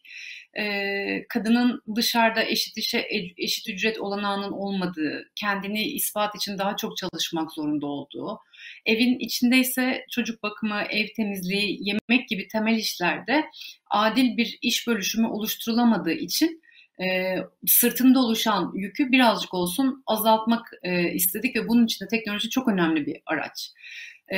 Online alışverişten güvenli internet kullanımına, güvenilir bilgiye ulaşmaya, sanata hatta sosyalleşmeye ulaşmaktan ek kazanç yaratmaya kadar dünya kadar alternatifi sağlayıp hayatlarını daha çok kolaylaştırabileceklerini ve kendileri için zamansal, gelişimsel türlü fayda sağlayabileceklerini düşünüyoruz kadınların. Bu yüzden de hem kendi deneyimlerimizden çıkardığımız sonuçları hem de bizi takip eden kadınlardan gelen talepleri araştırıp öğrendiğimiz bilginin dilini basitleştirip sonra onlara cevap olarak vermeye çalışıyoruz hesaplarımızda. Dijital ortamda paylaşıyoruz, yüz yüze ortamlarda paylaşıyoruz, eğitimlerde paylaşıyoruz İpek'in dediği gibi. Son olarak mesela pandemide özellikle artarak çoğalan kadınların yaşadığı şiddete, tükenmişlik hissine, çaresizliğe ve giderek hayatların içine daha çok giren dijitalliğe karşı kaygılarına, sağlıksız beslenmeye, hukuki, tıbbi, psikolojik olarak pandemi döneminde ulaşamadıkları desteklere ulaşabilmeleri için ortalama 4 dakikalık hap bilgilerden oluşan 40 video hazırladık ve yayına sunduk. Süreç içinde de bunun gibi bazen tek başımıza, bazen markaların, kurumların, sivil toplum örgütlerinin verdiği desteklerle kadınların hayatını kolaylaştıracak, ücretsiz ve basit bir dilde teknolojik projeler yaptık. Yapmaya da bundan sonra devam edeceğiz. Bu arada yaptıklarımız kamuoyunda da dikkat çekti, hala çekiyor. Beyaz Şov'a, Ayşe Arman'a konuk olduk. TEDx'te konuşmacı olarak yer aldık. Microsoft ve Kagider'den teknolojinin kadın liderleri ödülünü aldık. Bu arada genelde ana akım medyada bize ilk sorulan soru kadınların komik hikayeleri oldu. Ama biz tabii ki zaten karşı çıktığımız şey kadınların bunu becerememesi ve komik duruma düşmesi algısını yıkmak olduğu için gerçekten de daha çok karşılaştığımız erkeklerin teknolojiyle komik hikayelerini anlatmayı tercih ettik. Şu anda burada sizlerle olup bu işleri konuşmak, yaptıklarımızın büyük fikirler olarak tanımlanması ve başarılı bulunması bizim için çok büyük bir sevinç ve gurur kaynağı. Bunun için özellikle teşekkür ederiz. Merhaba, ben Nora Tataryan. Bahçeşehir Üniversitesi'nde öğretim üyesiyim. Şu anda büyük bir salondayız. Üzerimde siyah bir bluz, altımda kahverengi bir pantolon var. Arkamda da lacivert büyük bir ekran var. Ben bugünkü konuşmamın başlığı Zabel Yesayan feminizmiydi. Öncelikle tanımayanlarınız için onun kim olduğundan biraz bahsedeyim. Sonra da kendini yaşadığı dönemde feminist olarak tanımlamayan bu yazarın günümüzde nasıl yeniden yorumlanabileceğine dair küçük bir egzersiz yapacağım. Zabel Yesayan 1887'de İstanbul'da doğdu, Paris'te eğitim gördü. 1909'da yaşanan katliamı raporlamak üzere Adana'ya gönderildi ve 1915'te de İstanbul'dan kaçmak zorunda kaldı. Bulgaristan'a, ardından Sovyet Ermenistan'a gitti ve 1937'de Stalin kovuşturmaları esnasında tutuklandı ve ne zaman ne şartlarda öldüğü de tam olarak bilinmiyor. Ben onun yaşamı boyunca nasıl konumlandırdığından ve Son Kadeh Verçin Pajaga Ermenice ismiyle adlı eserinden bahsedeceğim. Yesayan, feminizmle olan mesafesini açıkça dillendirmiş ve geç Osmanlı İmparatorluğu dönemindeki feminist düşünceyle mesafesini korumuş bir figür olarak karşımıza çıkıyor. Peki dönemin feminizmine sığmayan ve onu sistematik bir şekilde eleştiren Yesayan'ın bugünün arzu merkezli feminizmlerinin kelime dağarcığı içinden düşündüğümüzde feminist olmadığını hala varsayabilir miyiz? Benim sorum bu. Zira onun edebiyatı üzerinden yaşadığı dönemden çok daha ilerici, belki telaffuz edilmesi bir yüzyıl sonrasına denk gelecek kadın arzusunu merkeze alan bir feminizmi savunduğunu düşünüyorum. Yesayan sınıf bazlı toplumsal bir dönüşüme entegre olmayan, kendinden müteşekkil bir feminist mücadeleye tam anlamıyla inanmıyordu. Buna rağmen o dönemde faaliyet gösteren birçok derneğin üyesiydi ve feminist çizgideki gazete ve dergilerde kadınlıkla ilgili yazılar kaleme alıyordu. Hatta Müslüman ve gayrimüslim feministleri buluşturmak üzere bir toplantı tertip etmeyi dahi hayal etmişti. Yani sırf bu bilgiler dahi Yesaya'nın feminist olmadığını söylemenin önünde birer büyük engel. Ancak ne var ki kendisi açık açık bunu dile getiren bir yazar. Ben feminist değilim diyor. Birden fazla yerde diyor bunu. Dolayısıyla bu ifadenin nedenini tarihsel bağlama oturtarak anlamaya çalışalım. Ben bunu yapmaya çalışacağım bugün. Osmanlı İmparatorluğu'nda feminist hareketin 2. Meşrutiyetin ilanından sonra ivme kazandığını ve dergiler ve cemiyetler üzerinden işlediğini söyleyebiliriz. Ve her ne kadar anlatım kolaylığı olsun diye ben bu devinimi feminist hareket olarak tanımlasam da aslında modernleşme süreciyle el ele yürüyen gelenek karşıtı bir düşünce yapısından bahsediyorum. Dolayısıyla bu feminist çabanın patriarkaya karşı değil, sadece geleneğe karşı bir hareket olduğunu ve temel olarak aslında erkeklerle kamusal alanda eşit görünürlük ilkesi ve eşit eğitim talepleri üzerine kurulduğunu söyleyebiliriz. Yani buradan hareketle modern kadın tahayyülü eğitimli, ağırbaşlı, Batı'nın makbul yanlarını alan yoz taraflarını reddeden, özel alanda iyi bir anne ve iyi bir eş, kamusal alandaysa toplumsal yaşama erkeklerle beraber katkı sunabilecek bir birey imgesine denk düşüyor. Dolayısıyla o dönemin kadın mücadelesinin bugünkü feminist anlayışın aksine militarizmle, evlilik kurumuyla, kadınlara biçilen annelik rolü ve iffet anlayışıyla doğrudan bir derdi yok. Ve Yesaya'nı dönemin feministlerinden ayıran başlıca özelliği, kadın mücadelesinin daha geniş ölçekli bir toplumsal dönüşümün parçası olarak konumlanmadığı sürece anlamsız olacağını savunmasıdır. Bu yüzden ben feminist değilim deyip duruyor aslında. Bunun nedeni de toplum içinde gördüğü çelişkili davranışlardır. Zira özellikle feminizme destek veren erkek aydınlar, pratikte ve teoride aynı davranışları sergilememektedirler. Dolayısıyla bu türden batıdan ithal edilen bir feminizmle de sorunları vardır Yesaya'nın. Feminist harekete baktığımızda 1980'lere geldiğimizde bugün ikinci dalga feminizm adını verdiğimiz bir mücadele sürüyordu Türkiye'de. Birinci dalga feminizmin aksine. Ve kadına karşı şiddeti sorunsallaştıran bu hareket kişisel olan politiktir şiarını benimsedi ve kadınların hem özel hem kamusal alanda maruz kaldıkları emek sömürüsü, şiddet, taciz gibi konuları merkezine aldı.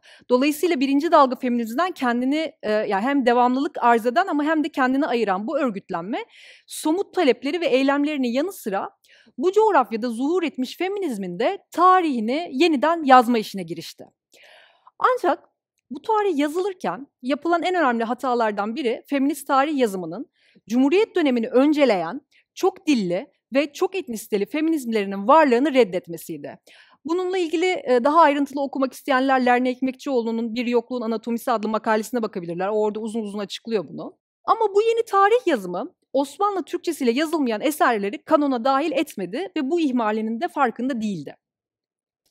2000'lerin başında Cumhuriyet'in öncesindeki çok dilli ve çok kültürlü feminizmlerin varlığına işaret eden müdahale o döneme kadar kendini Türk, kentli ve na-trans bir hareket olarak kurmuş feminist kanona yapılan tek müdahale değildi. Kürt Kadın Hareketi, yine aynı yıllarda ses bulan İslamcı feminizm ve dünyadaki yankılarının bu coğrafyada da hissedilmeye başladığı LGBTQ+, LGBTQ+ hareket mevcut feminist kanonu zorladı, onunla didişti ve böylece onun sınırlarını genişletti. Ve bunlar arasında LGBTQ+ bireylerin hak ve özgürlüklerine odaklanan söylem, arzu merkezli bir feminizmin de yollarını açtı. Günümüzde feminist tahayyülü ya da tahayyülleri demek lazım belki, tek tipleştirmek ve merkezini belirlemek oldukça güç. Ancak şunu söyleyebiliriz ki, bugün artık kadın arzusunu merkeze alan, kadınlığı yeniden tanımlayan, kadınlığın başka öznellik halleriyle nasıl ilişkilendiğine odaklanan bir feminizm anlayış hem kamusal alandaki söylemlerde hem de teoride kendine yer buldu. Peki bu tarih göz önünde bulundurularak Zabel Yesaya'nın Son Kadeh adlı eserine baktığımızda karşımıza nasıl bir tablo çıkıyor? Başka bir şekilde söyleyecek olursak, bugünün feminist bilgisiyle Yesaya'nın kadın karakterlerine baktığımızda arzu merkezli ve ilişkisel bir feminizme dair ne söyleyebiliriz? Zabel Yesaya'nın 1916'da kaleme aldığı Son Kadeh, Adrine adlı bir kadının yasak aşkı Arşak'a yazdığı mektuplardan oluşur. Mektupların arka planında Balkan Savaşları sürmektedir ve adeta bir iç dökme şeklinde yazılmış satırlar boyunca Adrine'nin Arşak'a olan arzusunu tüm detaylarıyla okuruz. Ve novellanın sonunda kocasının aralarındaki ilişkiyi fark etmesiyle Adrine'yi başka bir şehre taşınmaya zorladığını ve bu mektupların da bir veda niteliğinde olduğunu anlarız novellanın sonunda. Adrine her ne kadar da bir aşk üçgeni içinde olsa da başına gelen olayları kendi arzusunu merkeze alarak anlatır. Sayfalar ilerledikçe Arşak'a duyduğu hislerin aslında onunla doğrudan bir bağlantısı olmadığına dair ifadeler okuruz. Zira metine sirayet etmiş bu hakikat Adrine'den gelmektedir, kadının kendisinden gelmektedir ve Adrine bunu onun elinden kimsenin alamayacağına dair bir inanç taşımaktadır.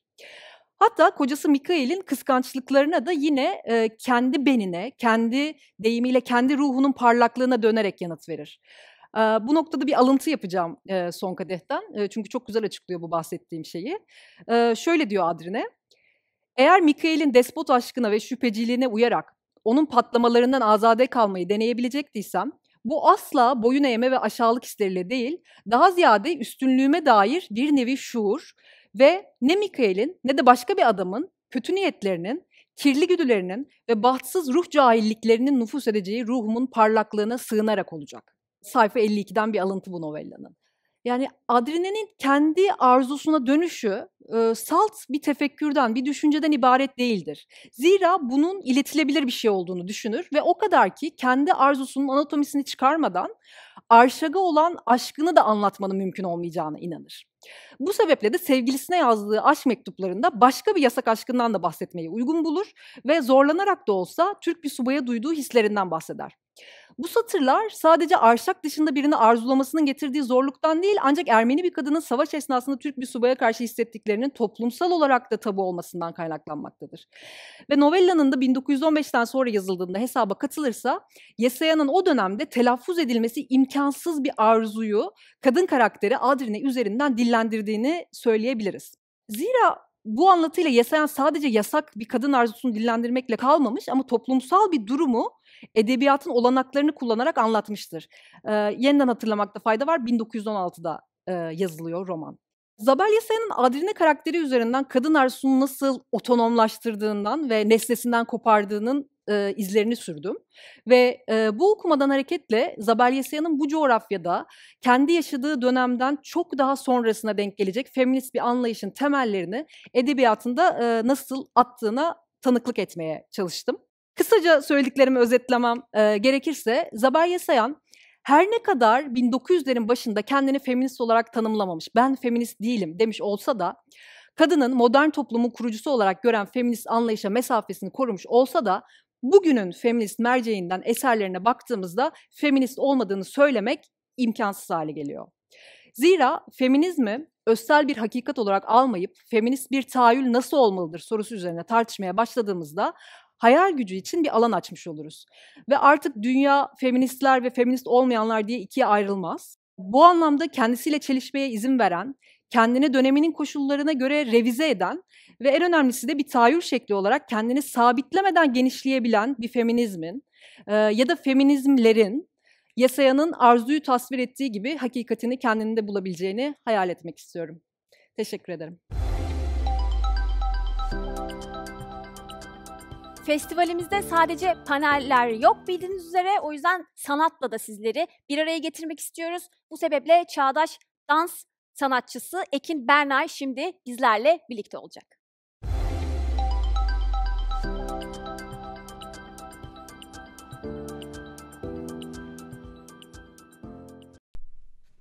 Dirençli cevaplar, onar ve yenile. Ekin Bernay'la Performatif Atölye. Bölüm 1. Buradasın.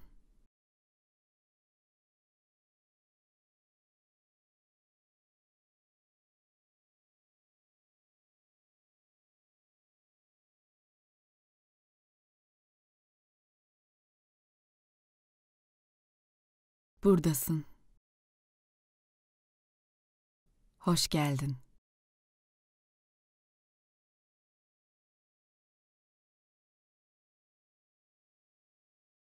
Seni hareket ve hareketsizlikte bir keşfe çıkarmaya geldim. Buradasın. Bedenindeki rüya alanını açmak, etrafındaki alanı ele geçirmek, bedenini ele geçirmek için buradasın. Hareket etmeye hazırlan.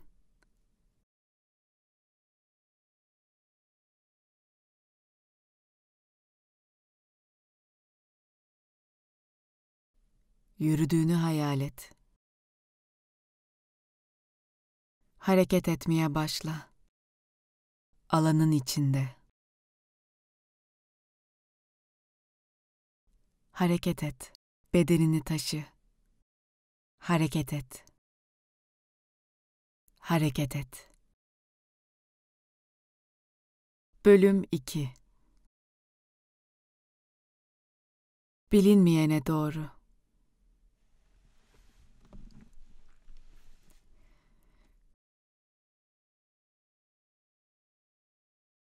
Bilinmeyene doğru. Direnç üzerine çalışmak için kullanabileceğin bir malzeme bul.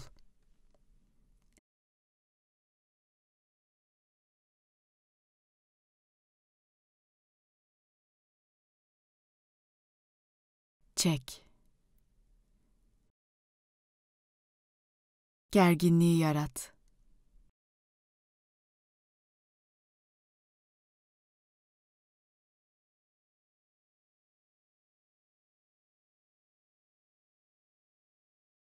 Bedenlerimizdeki gergin alana doğru hareket edeceğiz.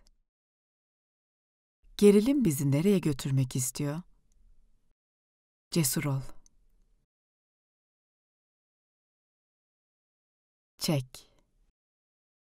Kısıtlamalara doğru. Rahatsızlığa doğru.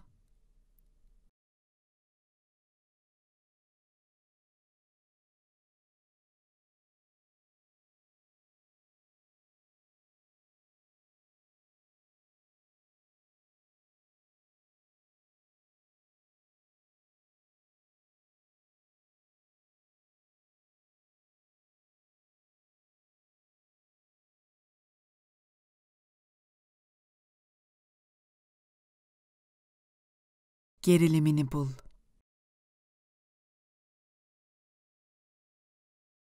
Derinleş. Derinleş.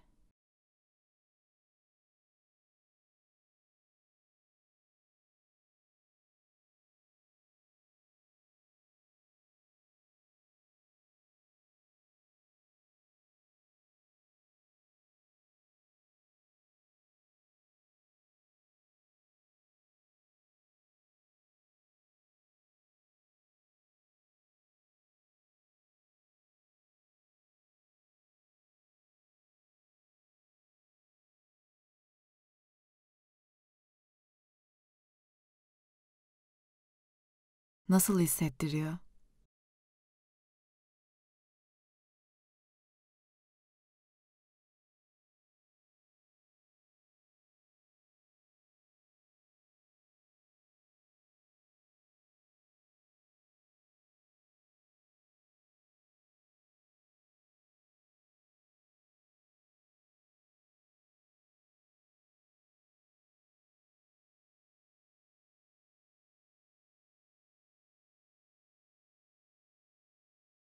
Nasılsın?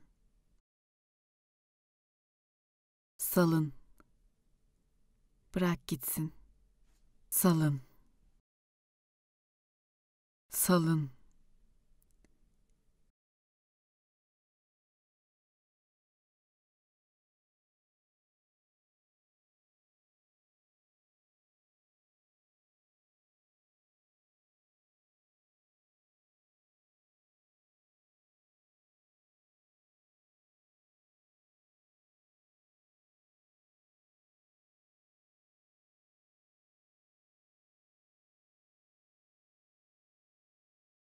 Dur.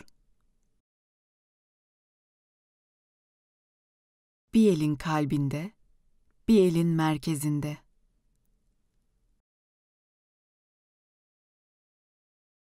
Nefes.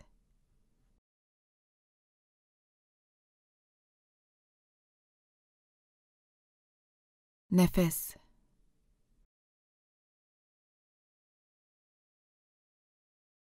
Nefes. Bölüm 3. Hazza doğru.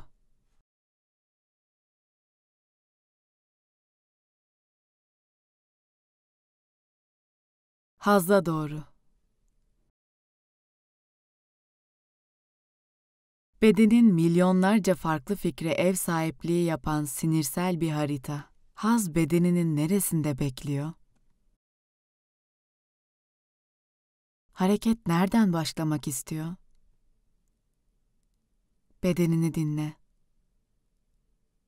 Hareket nereden başlamak istiyor?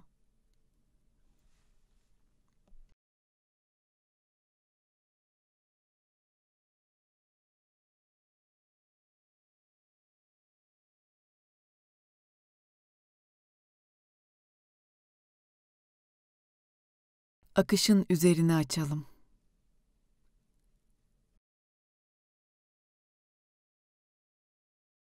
Şimdi dalgalanıyorum.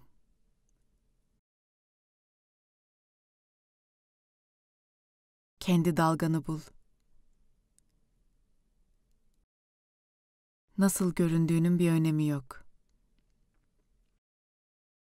Her hareket sonsuz anlam ifade ediyor.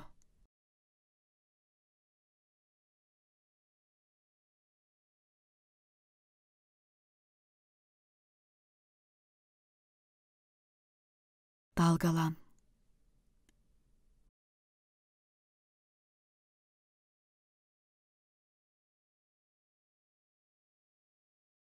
Açıl.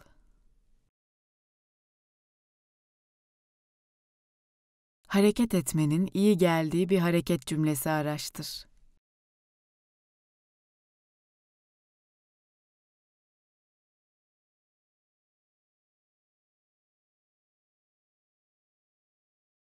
Cümleni bul.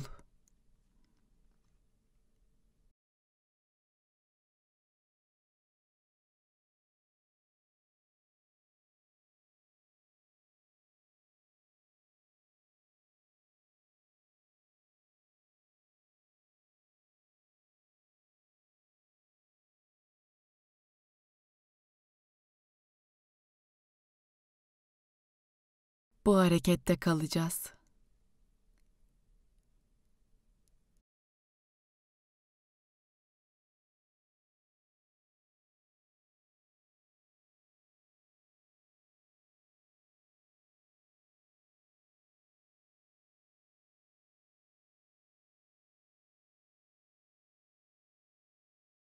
Ve tekrarla.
Hareketsizliği bul.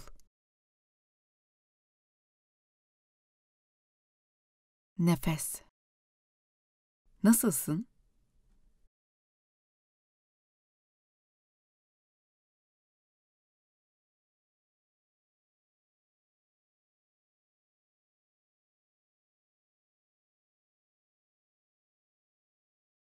Nasıl hissettiriyor?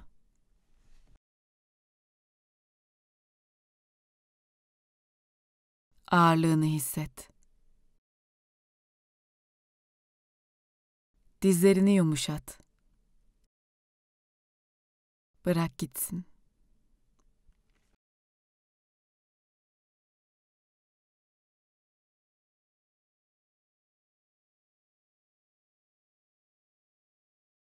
Bölüm 4. Vücut saati. Zamanı inceleyelim. Beni aynala. Önümüzdeki 60 saniye boyunca zamanı bedenselleştireceğiz. Birlikte yarattığımız her şeyi bir araya getirerek bedenimizle bir haline getireceğiz.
Bölüm 5.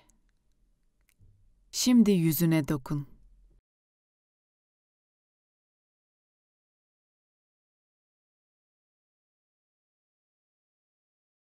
Rüzgarı yüzünde hissettiğini hayal et.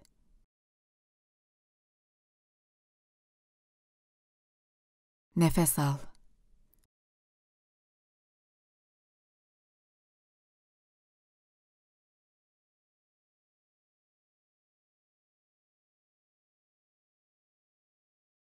Onunla hareket et.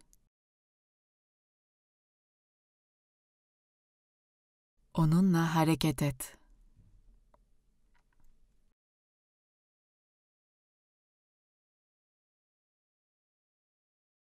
İç haritalarımızı yeniden çizip, geleceğe dair inanç ve güven hissini bedenleştirmemiz mümkün mü?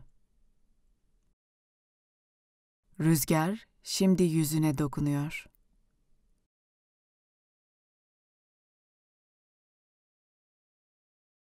Şimdi yüzüne dokun.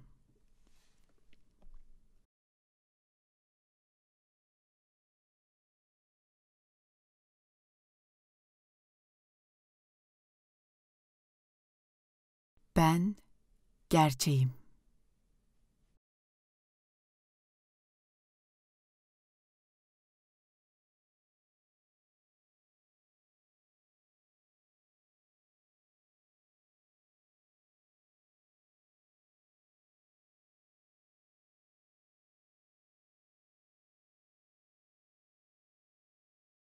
Dirençli cevaplar.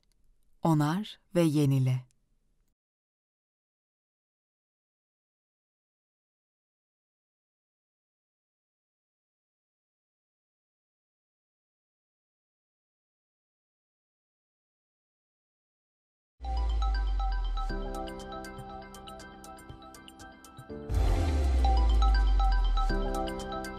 Ekim Berna'ya bu harika performansı için çok teşekkür ediyoruz.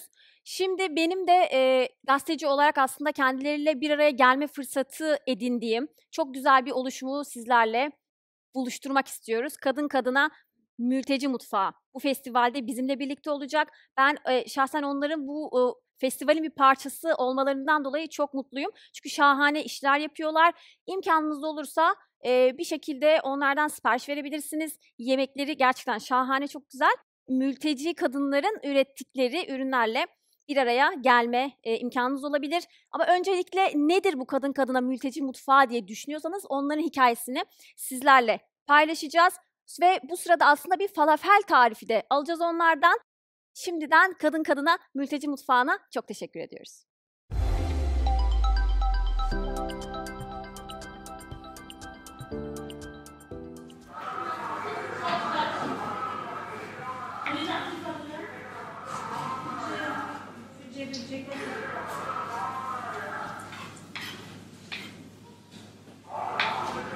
Merhaba, ben Nadia. Suriye'den geldim. Ben kadınım. Mülteci mutfağında çalışıyorum. Siyah başörtü koymuşum başıma. Bir maske takmışım. Gri bir bluz giymişim. Önümde masa var. Üstünde yemeklerimiz var. Falafel var, tabule var. Yanımda da arkadaşım Necla var. Merhaba. Merhaba, ben Necla Süleyman. Suriyeliyim. Siyah bir şal ve siyah bir kıyafetle beyaz bir önlük giyiyorum. Arkamda mutfak var. Biz yemek yapıyoruz. Falafel, tabule ve sandviç yapıyoruz. Suriye'de Halep'ten geliyorum. 2014'te İstanbul'a geldim. 2015'te Okder Derneği'ne tanıştım. Hamileydim. Eşya lazımdı. O yüzden geldim bu derneğe. Ondan sonra sağ olsunlar bayağı yardım ettiler. Bazı arkadaşlarım, komşularım varsa gelebilirler. Ben de tamam dedim. Ondan sonra arkadaşlar gelince burada hep tanıştık bu derneğe. Ben bir ara çıktım doğumdan sonra ama sağ olsunlar arkadaşlar burada bir gruplar ulaştırmışlardı. Evlerde reçel yapıyorlardı. Ondan sonra ben de genleri özledim ve tekrar döndüm. Mutfak kuruldu. Hepimiz de bu mutfakta çalıştık. Hepimiz bir eldik. Birbirimizi seviyoruzdu. Ama sonradan bu hastalık çıktığında çalışmamaya başladık, oturduk. Bize kiralar üst üste geldi. Biz de ödeyemedik. Bu aralarda da biraz iş oldu bizde. Ama yetmiyor. 2014 yılında buraya geldik. 4 yıl kampta kaldım Urfa'da. Sonra İstanbul'a geldim. 5 çocuğum var. İkisi Suriye'de, 3'ü ise benimle beraber yaşıyor. Bir mutfakta çalışma imkanı olduğunu duyunca burada, onlarla beraber çalışmak istedim ki eşime ve çocuklarıma destek olabileyim. Çok şükür. Feride beni mutfakla tanıştırdı ve beraber çalışmaya başladık. Burada hepimiz arkadaşız. Burada beraber turşu yapıyoruz. Lezzetli yemekler yapıyoruz. Korona süreci bizi durdurdu biraz ama asıl bize yük olan kira bedelidir. Siparişlerin gelmesini temenni ediyorum ki işler devam etsin. Korona hepimizi etkiliyor. Siparişlerin gelmesini çok istiyoruz. Biz savaş durumundan kaçtık. Normalde Suriye'de biz çalışmazdık. Burada çalışıyoruz. Çünkü burada kadın kadınayız. Beraber eğleniyoruz. Kardeş gibiyiz. Yabancı kimse yok. Çünkü ailelerimizden uzağız burada. Biz aileyiz artık ve çok mutluyuz. Sadece siparişlerin gelmesini bekliyoruz. بس نتمنى يجينا الشغل والحمد لله يعني.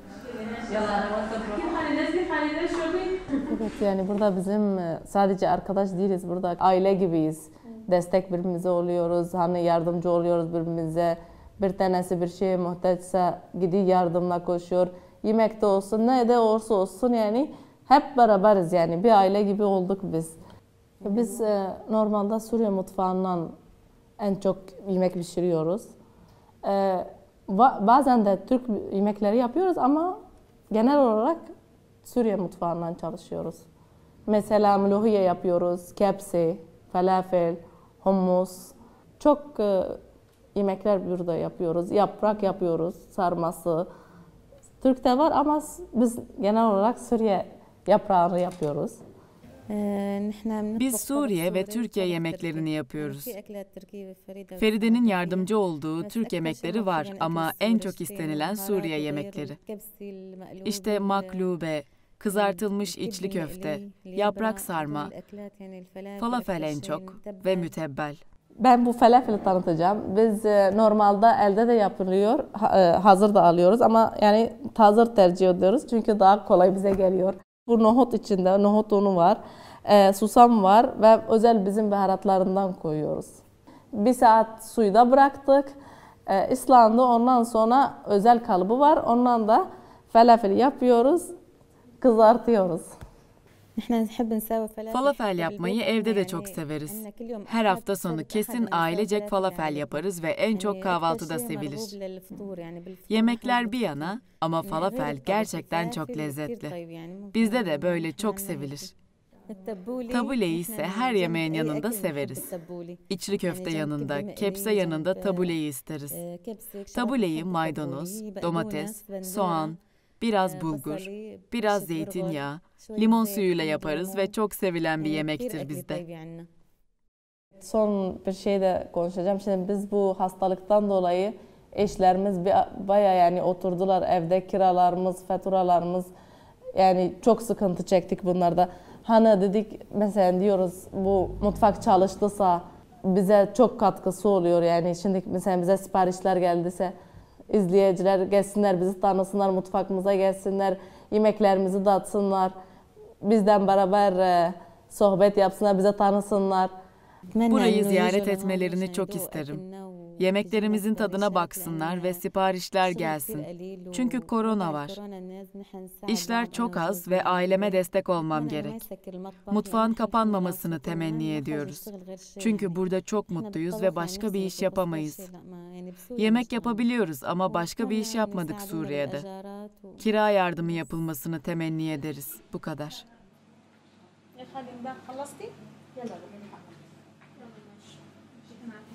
Merhabalar, ben Feride Abiç. 2 çocuk annesiyim.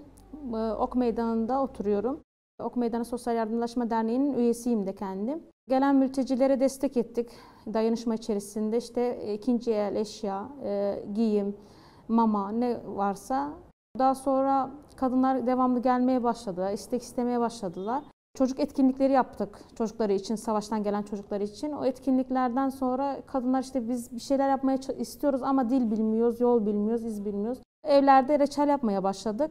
İlk önce reçellerle başladık gruplar şeklinde. Çünkü mutfağımız yoktu. Daha sonra o reçelleri evden getirip derneğe, Ok Meydanı Derneği'ne onları hazırlayıp gönüllüler vasıtasıyla kafelere dağıtıyorduk. Oradan çıkan parayı da getirip işte masrafını ayırıp kadınlar arasında bölüştürüyorduk. Sonra derken işte gazetelere çıktık, televizyonlara çıkmaya başladık. Daha sonra işte sesimizi duyan Jiyazet diye bir fon vermek istediler bize. Mutfağımızı kurmak istediler. Üniversite okumuş öğrenciler, mimar okumuş öğrenciler vardı. Onlar hepsinin dekorasyonunu falan onlar ayarladılar. Daha sonra bu mutfağı kurduk 2017'de. 2017'nin Aralık ayında, son ayda kurduk. İyi gidiyordu aslında. Yani yürütebiliyorduk mutfağımızı yani her konuda ama son işte pandemi döneminden dolayı artık çalışamıyoruz. Mutfak yaklaşık 1 sene yakın kapalı. Tabii bunun kirası var, faturaları var. Bunlar da üst üste binince zorluk çektik. Şöyle söyleyeyim, biz 18 kadındık burada. Türkiye'nin yaşantısı çok zor. Kendileri çoğu göç ettiler yurt dışına. Bunun için kalanlarla beraber yola devam ediyoruz. Yani kadınlara sorsan hepsine gelip rahatladıkları yer neresi derseniz derler mutfak. Siz sadece iş yapmaya gelmiyoruz. Bazen işimiz olmuyor. Kadınlarla haberleşiyoruz. Grubumuz var bizim bir de. Kendi grubumuz üzerine haberleşiyoruz. Gelip burada yemek pişirip beraber yiyoruz. Çocuklarımızı getiriyoruz. Bu onlar için de çok güzel bir moral oluyor. Gezmeye gideriz mesela, bir yere gideceğiz gezmeye. Bugün buraya gideceğiz, gelmek isteyen var mı? Kadınları alıp gezmeye gittiğimiz de oluyor yani. Şimdi Suriye'den gelen kadınlar kültürleri çok farklı insanlar. Çünkü onlarda kadın çalışmıyor. Adam çalışır dışarıda, kadın evinde oturur, yemeğini yapar, çocuklarına bakar. Bu algıyı burada kırdılar, o algıyı. Şimdi marketlere gidebiliyorlar, mutfağa rahatlıkla gelip gidebiliyorlar. Mutfak onlara çok şey kattığını düşünüyorum. Çünkü mutfak sadece maddi yönden bakmıyoruz biz mutfağa. Dertleşebileceğimiz bir ortam, muhabbet edebileceğimiz bir ortam. Daha önce evet çocuk alanımız vardı burada. Öncelikle siparişleri dışarı götürüyorduk. Daha sonra siparişleri burada yemek istediler. Üniversite öğrencileri gelip bizi tanımak istediler.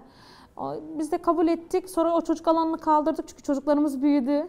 Bir de gönüllü üniversite öğrencileri gelip ders veriyorlardı çocuklara ek olarak bu mutfakta. Yani çok işler yapıyorduk da işte korona çıkınca hepsi mecburen iptal etmek zorunda kaldık. Benim de isteğim şu, yani bizi izleyenlerden sipariş vermelerini bize, gelip bizim mutfağımızı tanımalarını, gelip kadınlarla muhabbet etmelerini. Zaten bizi tanıdıktan sonra eminim bize sipariş vereceklerinden de.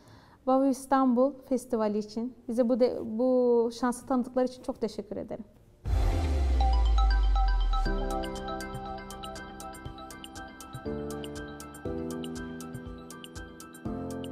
Herkese merhaba, hoş geldiniz. Öncelikle kendimi tanıtarak başlamak istiyorum. Ben Selin, kahverengi uzun saçlarım var, mavi bir gömlek giyiyorum. Arkamda LED bir ekran var. Bir binanın içerisindeyim.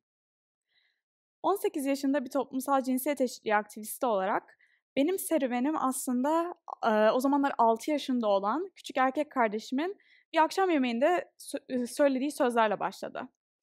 Okulu pek de dert etmeme gerek olmadığını, çünkü eğer iyi bir üniversiteye giremez veya iyi maaşlı bir iş bulamazsam evlenebileceğimi ve bu nedenle de gerçekten çok şanslı olduğumu söylemesiyle aslında aktivizm serüvenim başladı diyebilirim.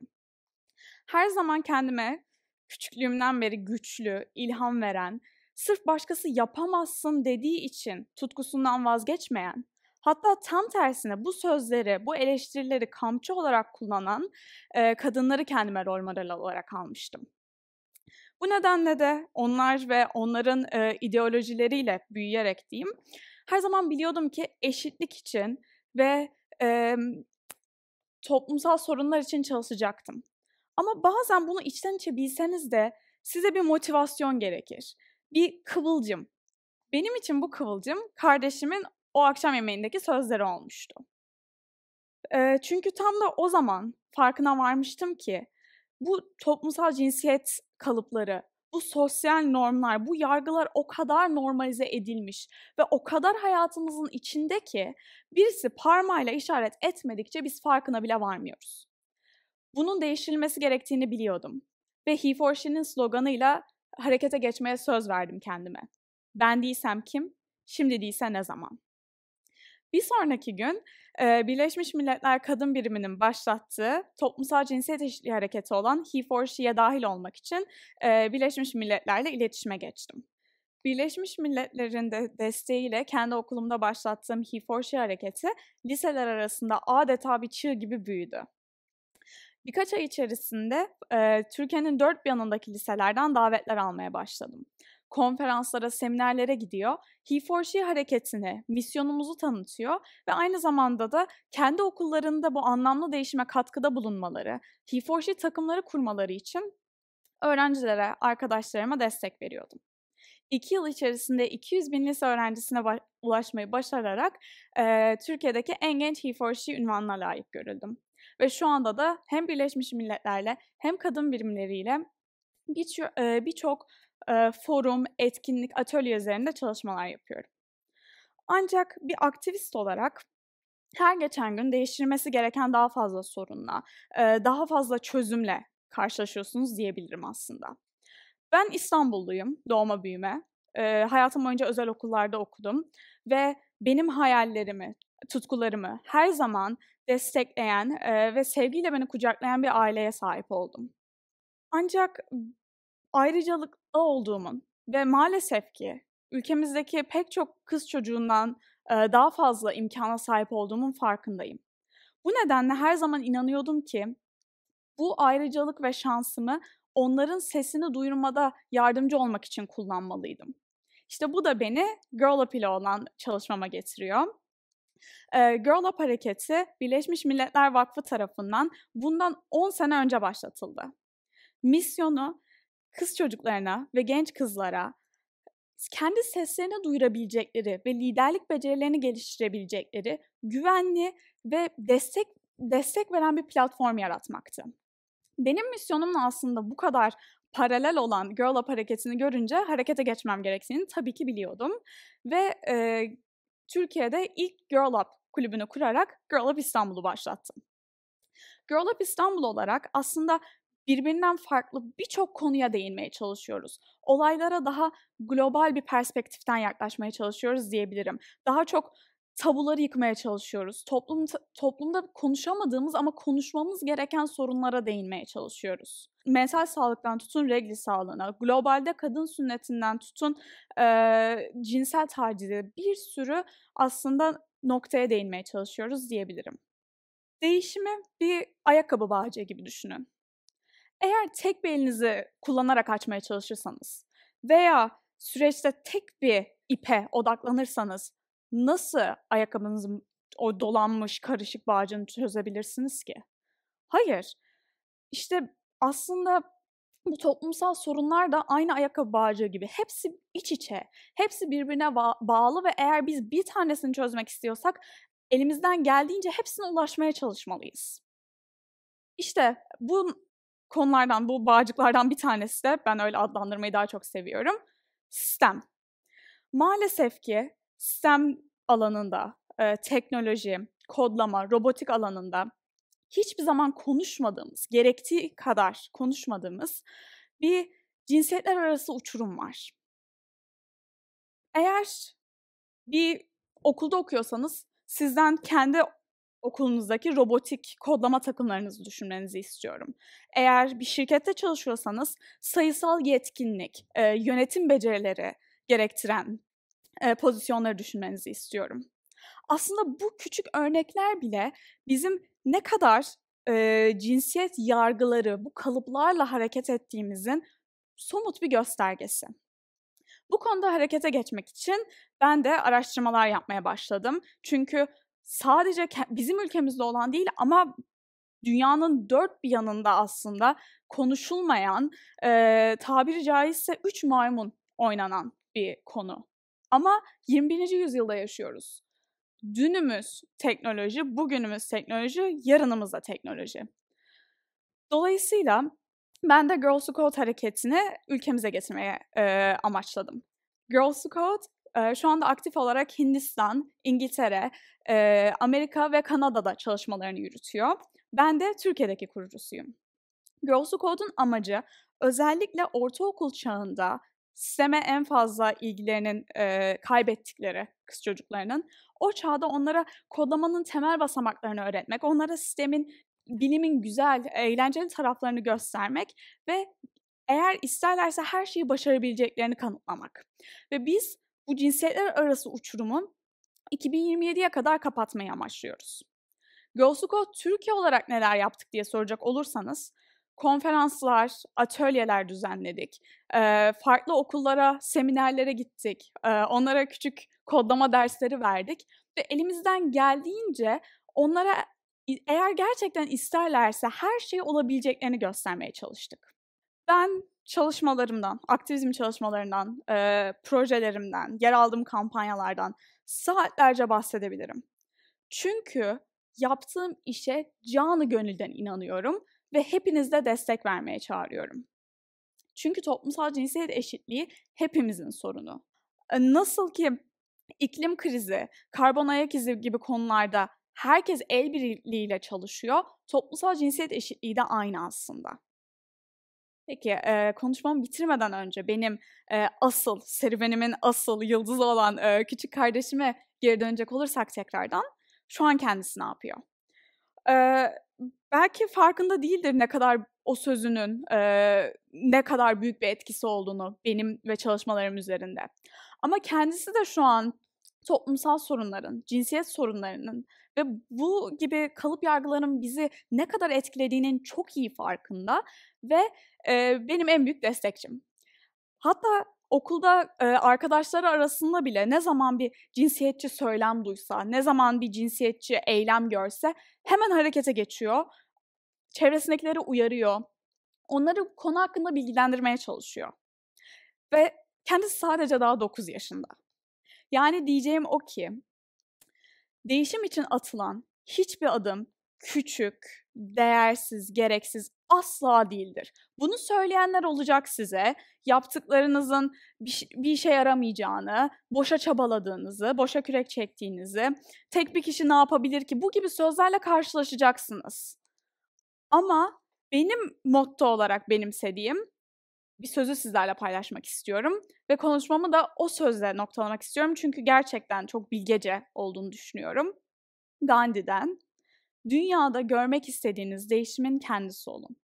Teşekkür ederim.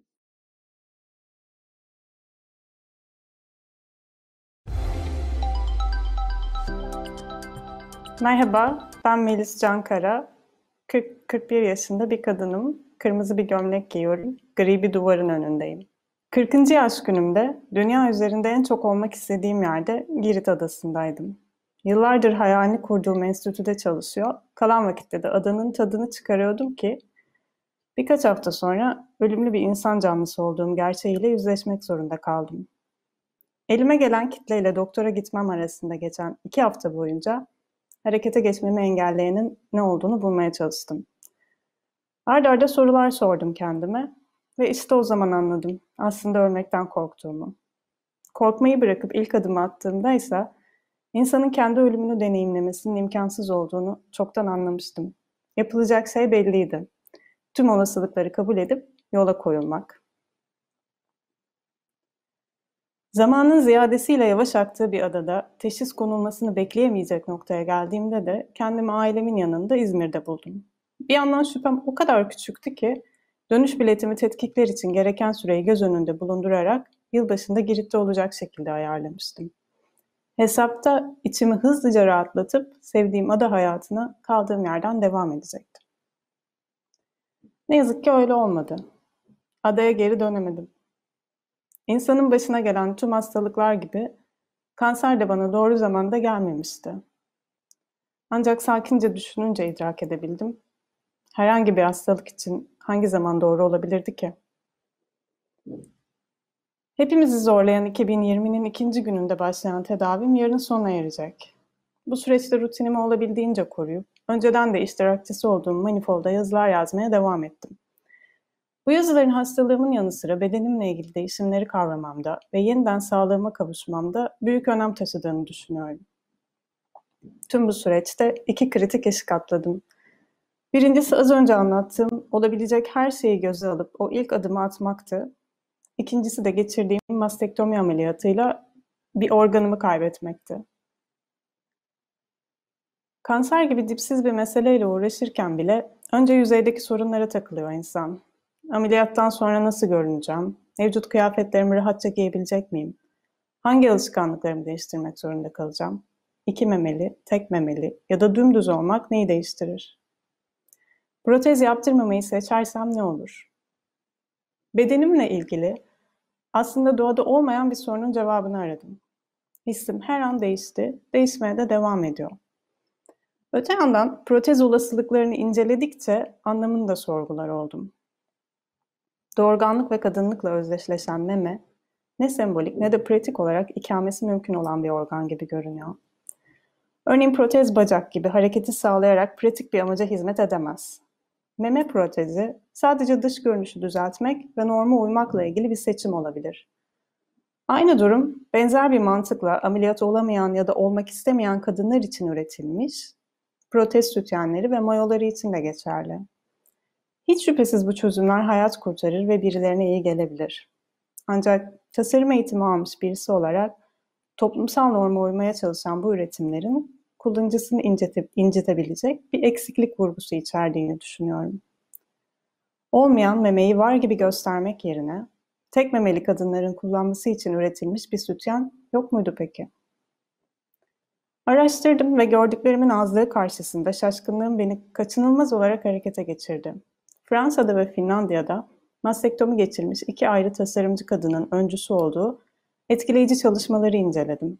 Kendi deneyimimden yola çıkarak yurt dışındaki farklı yaklaşımları da içeren ve kadın bedeninin normatif algısını sorguladığım bir metin yazdım.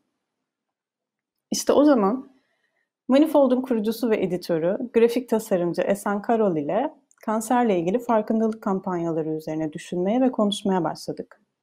Neden daha önce farkına varamamıştım? Pembe kurdeleli kampanyalar niçin bana değmemişti bunca yıl?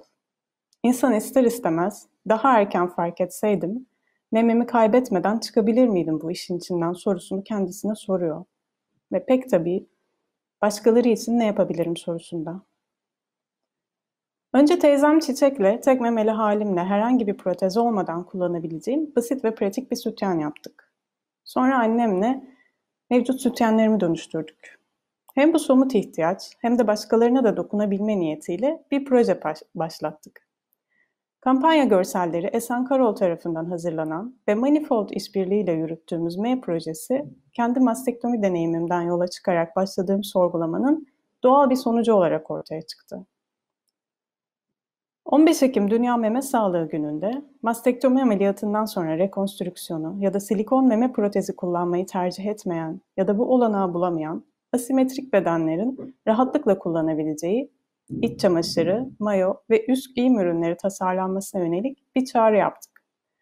Konu üzerine düşünmek isteyen herkesin katılımına açık ve teknik bir sınırlaması olmayan M çağrısı.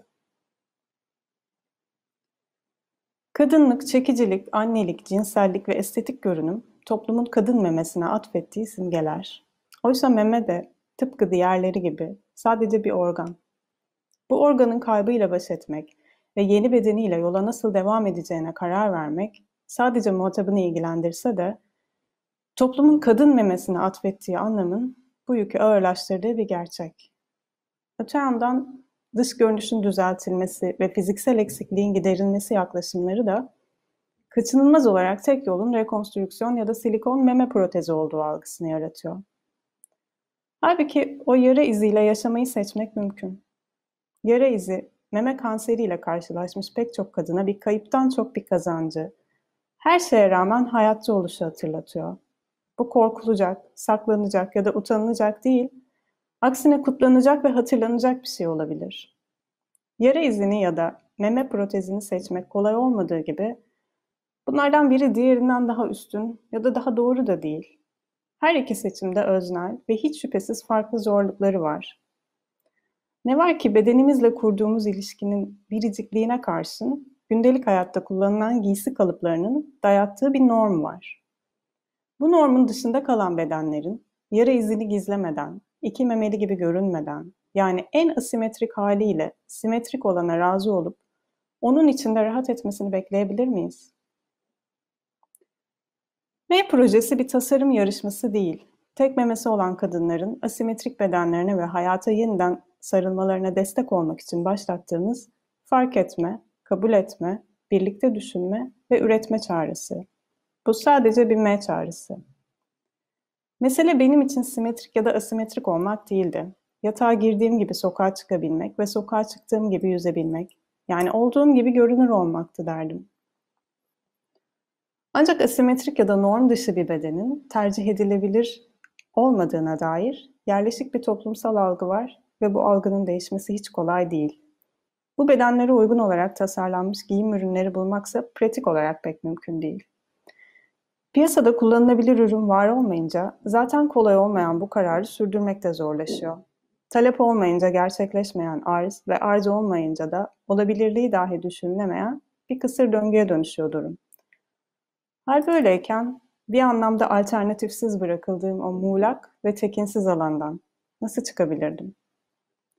Yola asimetrik bir bedenle devam etmeye niyetlenince anladım ki durumu sadece benim kabul etmem yeterli değil. Feminist düşünür Judith Butler, hiçbir zaman tam anlamıyla bize ait olamayan bedenin toplumsal yaşamın potasında şekillenmiş, kamusal bir boyutu olduğunu belirtirken, kamusal alanda toplumsal bir fenomen olarak kurulan bedenim benimdir ve benim değildir diyor. Hiç şüphesiz pandemi olmasa ve her gün işe gitmek zorunda olsam bu süreci çok daha farklı bir şekilde deneyimlerdim. Üstelik hissimi bu kadar rahat tartamayabilirdim de. Pandemi sonrası eski gündelik rutine döndüğümüzde kendimi nasıl hissedeceğimi ve ne isteyeceğimi elbette bilmiyorum. Ama hala bu durumu bir eksiklik değil, herkese düşen bir farklılık olarak değerlendiriyorum. M çağrısına kendi özel hikayelerini paylaşarak destek verenler oldu. Bu hikayeler bana kadınlığa dair pek çok durum gibi problemlerin de konuşulmadığını, bu tür durumları paylaşıp tartışabileceğimiz, birbirimizden destek alacağımız bir ortamın var olmadığını ve bunun ne kadar önemli olduğunu gösterdi. Öte yandan çağrımıza simetrik kalıplı ve protez kullanımına yönelik tasarımlar gelmeye başladığında aslında derdimizi tam olarak anlatamadığımızı fark ettik. Zaman içerisinde de anladık ki çağrı metninin anlaşılmaması ifade biçimimizle ilgili değil, az önce bahsettiğim o kanıksanmış algıyla ilgili. Bu algı zihinlerimize o kadar yerleşik ki projenin ismi Türkçe olmasına karşın pek çok kişinin mi olarak okumaya yatkın olduğunu gözlemledim. Yani dilde bile zor memenin iki hecesini birbirinden ayırıp M diye bırakmak. Zaten piyasadaki tüm sütyenlerin memenin birbirine eş iki parçadan oluşan tek bir organ gibi ele alınarak tasarlanmış olması, algının yerleşikliğiyle ilgili durumu ziyadesiyle iyi özetliyor. 100.000'den fazla kişiye ulaşan çağrımıza 13 kişi yanıt verdi. Tüm bu tasarımları derleyip Manifold'da yayımladık. Oluşturduğumuz jüri tarafından seçilecek olan bir tasarım, kalıbı çıkartılarak üretilecek. Tasarımları ihtiyaç duyan ya da isteyen herkes tarafından tekrar üretilmesini mümkün kılacak bu kalıp fikrini, hem projenin sürekliliğini hem de daha çok kişiye ulaşmasını sağlayacağı için özellikle önemsiyoruz. Hayatta başımıza gelen hiçbir şey onun gerçekleşmesi fikrinden daha kötü değil. Ameliyat sonrası yeni bedenimle nasıl ilişki kuracağımı bulmaya çalışırken kendimi içinde bulduğum M projesi, kadınlara dayatılan bedensel normları ve kadın bedenine ilişkin yerleşik toplumsal algıyı sorguluyor. Oysa insan aklı her koşulda kendine normal gelmeye meyyal. Azı, çoğu, doğrusu, yanlışı, eksiği, fazlası, kendine göre hep. Sonuç olarak sadece kendisi duyabildiğinizde nefes alıp verdiğiniz her hal kaçınılmaz olarak normalizdir. Bu beden her haliyle benim ve ben bu bedenle bir an önce adaya dönüp herhangi bir protez kullanmadan yüzebilmek istiyorum. His ki en çok ana içkin. Elbette her an değişebilir. Hiç şüphesiz benimki de sürekli değişecek. Ama kendi adıma konuyla ilgili bildiğim tek bir şey var. Bir süreliğine bile olsa artık kalbim güneşe daha yakın.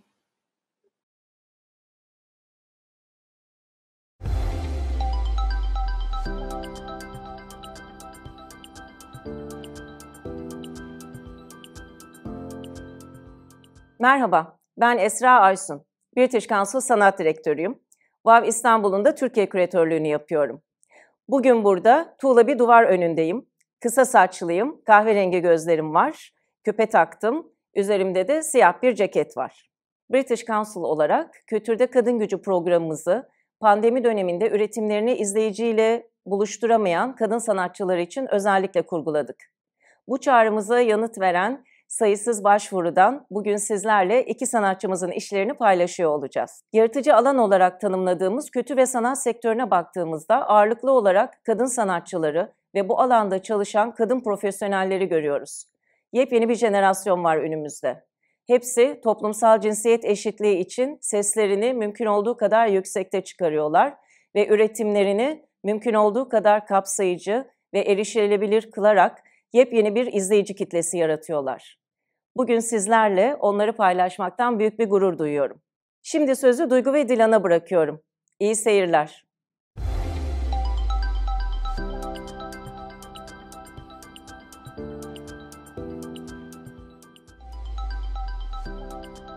Merhaba, ben Dilan Balkay, 25 yaşında bir kadın müzisyenim. Şu an Babylon sahnedeyim. Arkamda enstrümanlarım var. Üzerimde kareli kahve tonlarında bir ceket var. Saçlarımın yanı kısa, üstü uzun topuz ve gri. 9 yaşından beri trompet çalıyorum. Uzun yıllar çeşitli orkestralarda çaldım.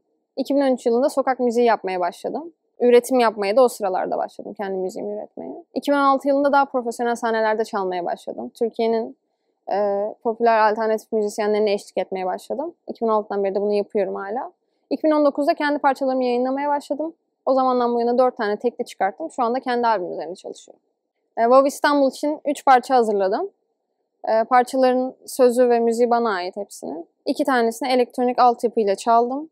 İlk parçada looplar kullandım. Üzerine klavye, yani synthesizer ve trompet ve vokal kullandım. Son parçayı akustik gitarla çaldım. Toplumsal cinsiyet eşitsizliği aslında küçüklüğümden beri ensemde hissettiğim bir şey. Burada Türkiye'de yaşayan bir kadın olarak. Çocukluğumuzdan beri sürekli duyduğumuz bir işi kız gibi yapmanın kötü, erkek gibi yapmanın, hatta adam gibi yapmanın iyi olduğuna dair dilimize yerleşmiş bu söylemler. Zaten aslında şu an günümüz toplumunda kadının ve erkeğin yerini ne yazık ki açık bir şekilde belli ediyor. Ben bir kadın müzisyen olarak da bunu tabii ki günlük hayatımda da, profesyonel hayatımda sık sık yaşıyorum. Ama çoğu zaman yani en rahatsız edici şey sanırım çok gündelik şeylerden bile bir kadın olduğun için taviz vermek durumunda hissetmek kendini sürekli. Sürekli kendini daha güvende hissetmek için kontrol etmek. Şunu yapacağım ama şimdi canım sıkılmasın yapmayayımlerle uğraşmak sürekli. Tabii son yıllarda artan kadın cinayetleri, kadına karşı şiddet olayları da bu güvensizlik ortamını arttırıyor. Eminim yani bütün kadınların benim gibi hissettiğinden. Ve erkeklerin çoğunun da bu şekilde hissetmediğinden, bunları düşünmek zorunda kalmadığından. Ama işte sosyal medyanın gücüyle belki bu aralar kadınlar yalnız olmadıklarının farkında, birbirlerine ulaşabiliyorlar. Dünyanın başka bir yerinde olan tatsız bir olay bir şekilde büyük bir harekete dönüşebiliyor. Böyle yalnız olmadığımızı hissetmek, boyun eğmemek, birlikte kalmak bence bu problemleri çözmemizi sağlayacak. Buna inanıyorum ve bekliyorum heyecanla. Wow İstanbul'un yaptığı festivalin bir parçası olmak çok değerli ve çok mutluluk verici benim için. Bir kadın müzisyen olarak, kadın enstrümanist olarak kendime özgürce üretebildiğim bir alan sağlanmış gibi hissediyorum. Ve bunun için çok teşekkür ediyorum festivali düzenleyen, katkı sağlayan herkese. Burada olduğum için çok mutluyum, çok teşekkür ederim.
Mümkün değil doyması bilmez hiç yetinmeyi. Aynı değil olduğuyla olmak istediği yazık. İstiyor ki olsun hepsi onun aynı anda. Çünkü bilir yer kaplamaz ahir zamanda.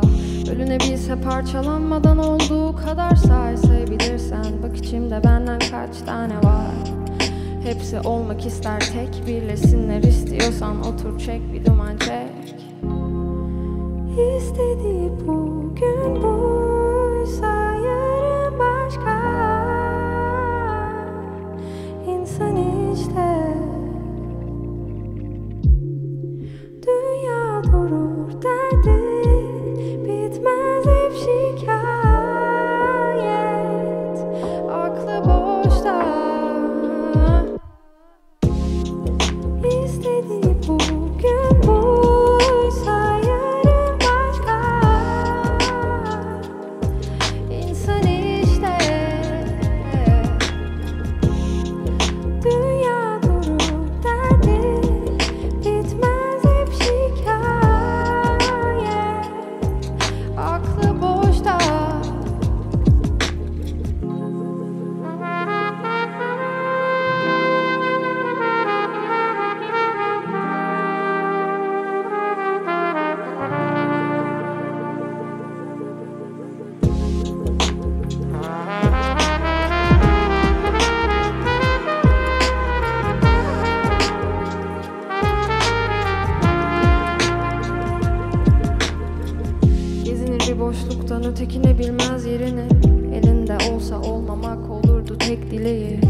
fikir uyutmayan kaygıları ceplerinde.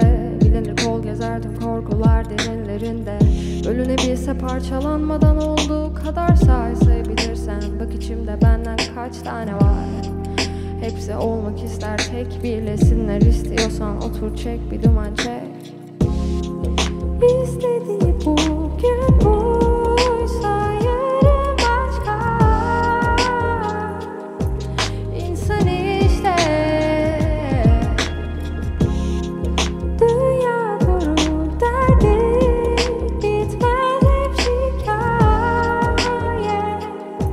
Aklı boşta. İstediği bugün buysa yarın başka. İnsan işte. Dünya durur derdi bitmez hep şikayet. Aklı boşta.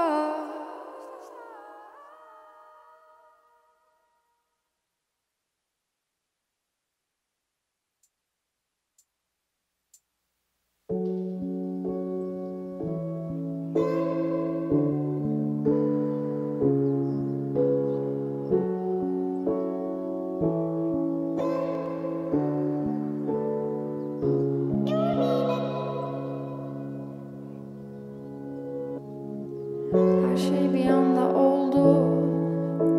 Bana baktın, beni gördün.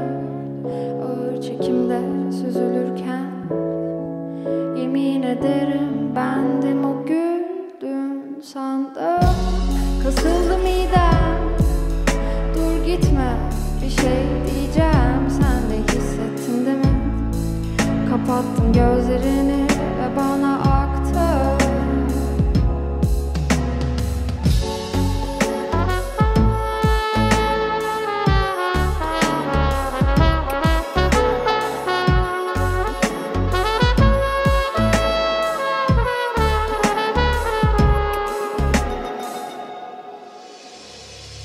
Bir anda her şey durdu. Değerken ellerimiz, kaçırdık gözlerimizi. Sen omzumda yatarken ben tuttum nefesimi, çıkarmadım sesimi. Öylece durdum, hızlandı nabzım. Ya bir şey sormam lazım. Sen de hissettin değil mi? Kapattım gözlerimi ve sana aktım.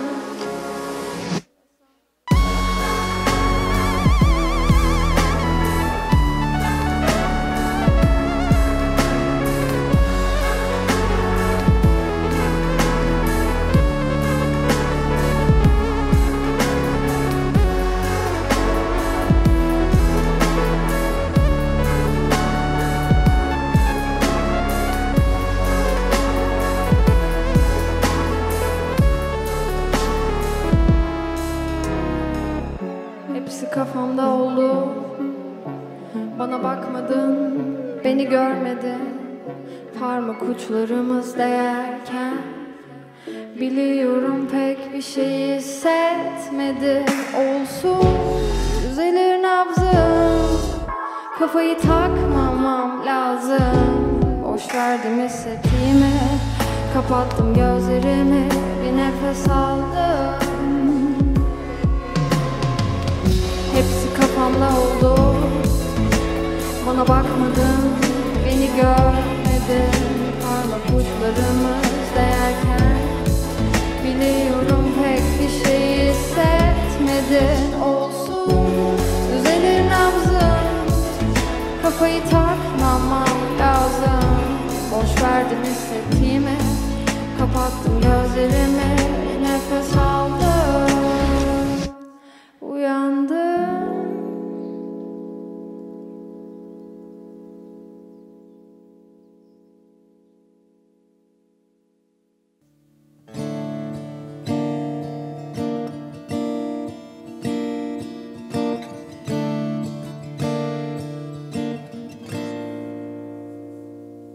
Elimde değil, çekiyor beni tenin, yok mu yolu? Çizgilerine değmenin belli sonu iyi değil, hikayenin kaçmam gerek. Değmesin elime elin, ya dursun ya geçsin belli. Gelmeyeceksin ya sussun durulsun. O pis bulanık suların aransın bulunsun. Sarsın belini kolların, sonunda benimsin derken biter rüyalarım. Gözlerin ne güzel, hemen kaçayım kirpiklerine. Takılır kesin düşerim, bulma beni. Derinlerinde yaşayıp yol bulup damarlarında gezeyim. Ya dursun ya geçsin belli. Gelmeyeceksin ya sussun durulsun.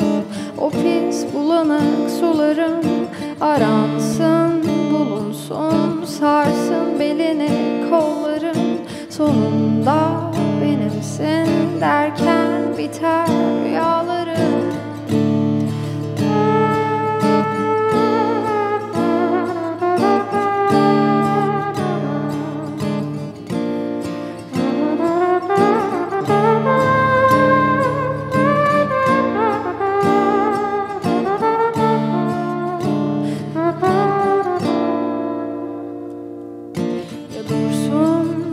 Geçsin belli, gelmeyeceksin ya sussun durulsun. O pis bulanık suların aransın bulunsun. Sarsın belini kolların, sonunda benimsin derken biter rüyalarım. Yeter.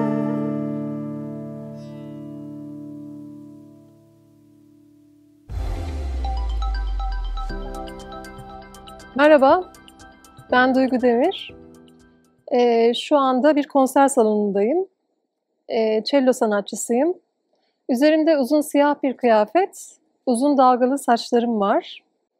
Ben 26 senedir cello'yla uğraşıyorum. Yaklaşık 15 senedir bestecilik çalışmaları yapıyorum. Çok farklı alanlarda eserler üretmeye gayret ediyorum. Bunun içinde dünya cazı, rock, film müzikleri, doğaçlama müzikler ve çok farklı stillerde başka müzikler de mevcut. Kendi yolumda yaratıcı müzisyen olarak anılmaya çalışıyorum. İlk olarak çaldığım parçanın ismi Heart Smile. Heart Smile, zor zamanlardaki acı gülümsemelerimizi anlatan bir parça. Genellikle rock içeriğine yakın klasik yapıdan çıkan biraz daha sert bir parça.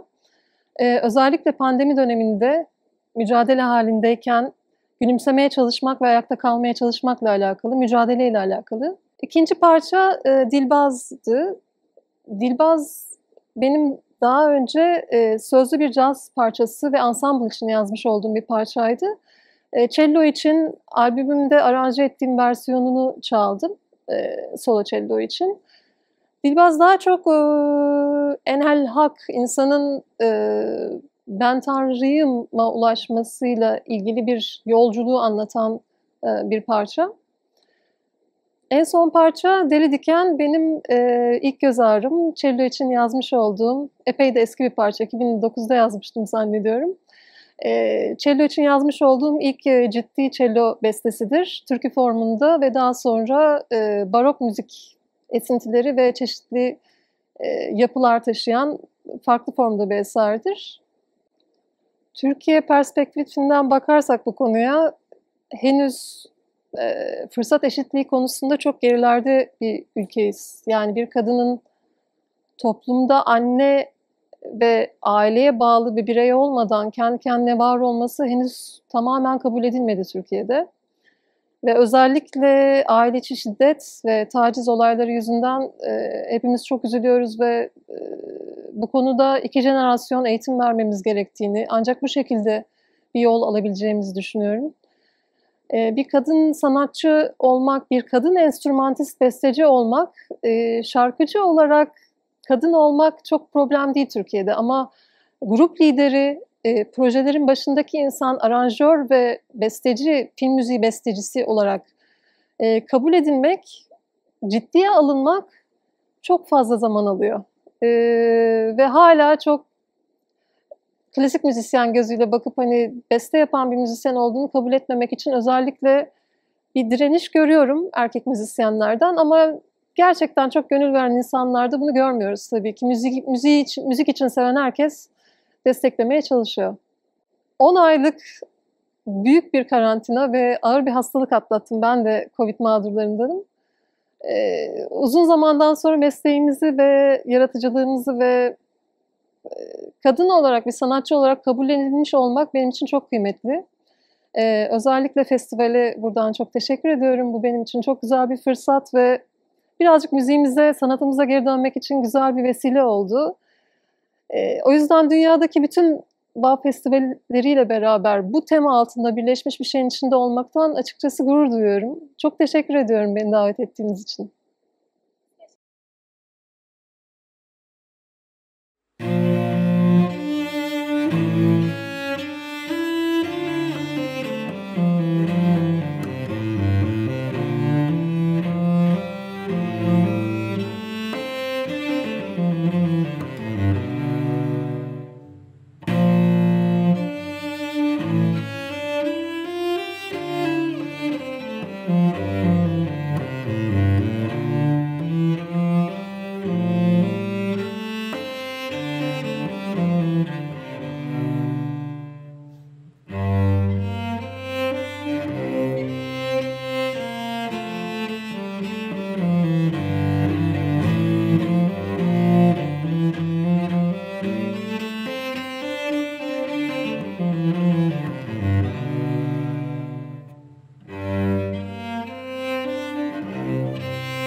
harika müzik dinletisinden sonra şimdi sırada British Council 80 yılda 80 kadın 80 hikaye söyleşisi var. Sizlerle 3 etkileyici kadını tanıştırması için sözü British Council Türkiye Ülke Direktörü Cherry Gav'a bırakıyorum.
Hi, I'm Cherry Goff. Merhaba, I've been asked ben first to Cherry describe Goff myself. ve öncelikle So, kendimi I'm tarif middle-aged etmem woman. istendi.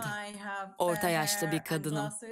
I'm Açık wearing a renk black saçlarım sweater. var ve gözlüklerim And var. I'm here in my Üstümde de living siyah room bir with kazak some var. photos Şu and anda pictures oturma behind me. odamdayım. Arkamda da fotoğraflar ve resimler Professionally, var. I'm director Meslek of the British olarak da Council in Turkey. Türkiye British Council direktörlüğünü yapıyorum. So, 2020 was 2020 bizim anniversary in Türkiye'deki Turkey. 80. yıl And what a dönümümüzdü. year to have an anniversary in. İnsanın yıl dönümünü kutlaması As we were için ne already yıldı planning to ama. hold the Wow İstanbul Tam biraz Festival in beklemeyi 2020, planlamışken 2020'de we bir decided festivale to denk focus on geldik. women in our anniversary Yıl year. dönümümüzde de And kadınlara we put together a odaklanmaya plan karar verdik. to celebrate all the women Son we've 80 worked with yılda beraber over the past çalıştığımız 80 ve years yolları bizimkiyle by finding karşılaşmış 80 80 women kadını whose bulup paths have crossed with ours hikayelerini and anlatarak then telling onları their onore stories. etmek için bir plan We soon yaptık worked biz out de. that as this is 2020, 2020 yılında we would olduğumuz have to için be de a bunun digital dijital bir project. proje olması gerektiğini And so anladık we hemen. used social media to find Bu the women kadınları bulup and told their hikayelerini stories dijital digitally. ortamda anlatmak için de sosyal medyayı The response we kullandık. got was amazing, with over Aldığımız 100 yanıtsa women telling us their inanılmazdı. stories. 100'den fazla Some kadın even bize going back to the hikayesini 1960s anlatmıştı. and 70s. Hatta bazıları 1960'lara, We heard 70'lere how kadar important uzanıyordu. our libraries O were dönem for women and aradıkları girls kitapları başka who yerlerde could find bulamayan books there kadınlar ve that they kız couldn't çocukları find için anywhere else at the time. kütüphanelerimizin ne kadar önemli olduğunu We heard öğrendik. from women for whom our projects Projelerimizin, were the first çalışmalarını chance they uluslararası had to alanda share their work sergilemeleri için internationally. elde ettikleri ilk şans olduğunu We heard anlatan from the lucky kadınları ones dinledik. who won scholarships to study in the UK İngiltere'de and okumak others who için went burs there to kazanan collaborate şanslı on kadınları arts or dinledik education ve sanat ya da projects. kültür projelerine katkıda We bulunmak heard için from lots of İngiltere'ye teachers gidenleri.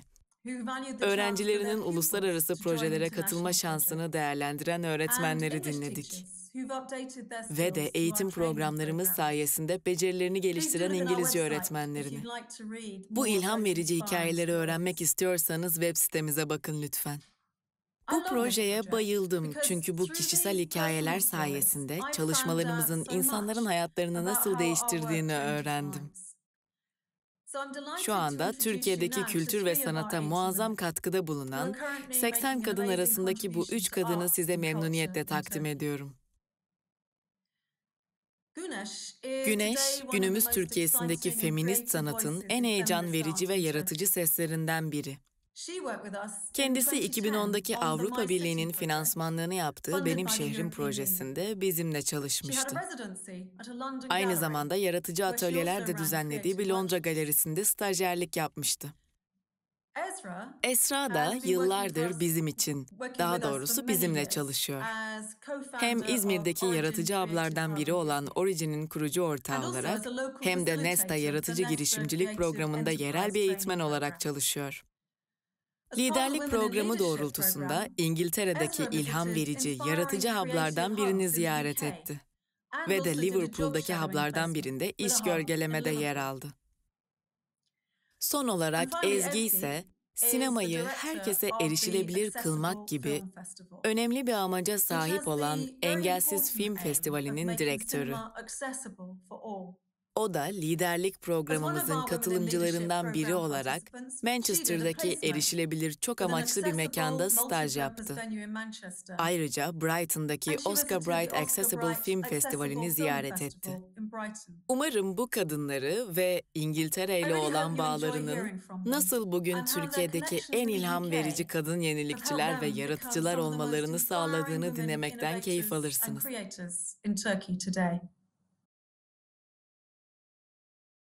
Merhabalar, ben Güneş. 30 ve 40 yaşlar arasındayım. Üzerimde siyah çiçekli bir elbise var. Arka planda ise 11 sene önce Londra'da üretmiş olduğumuz bir pankart yer alıyor. Dikişle yapılmış ve cümlelerden oluşan bir pankart. Ben sanatçıyım. Kumaş, desen ve ses üzerinden kompozisyonlar oluşturuyorum. Toplumsal cinsiyet konuları üzerine çalışıyorum. Bunu hem kendi kişisel pratiğimden yola çıkarak gerçekleştiriyorum hem de atölyeler düzenlediğim kadınlardan paylaşım atölyelerinden çıkardığım, sentezlediğim, işte biriktirdiğim içimdeki fikirlerle birleştiriyorum. Feminist kadın dernekleriyle aynı zamanda kadın sanatçılarla dayanışma içindeyim.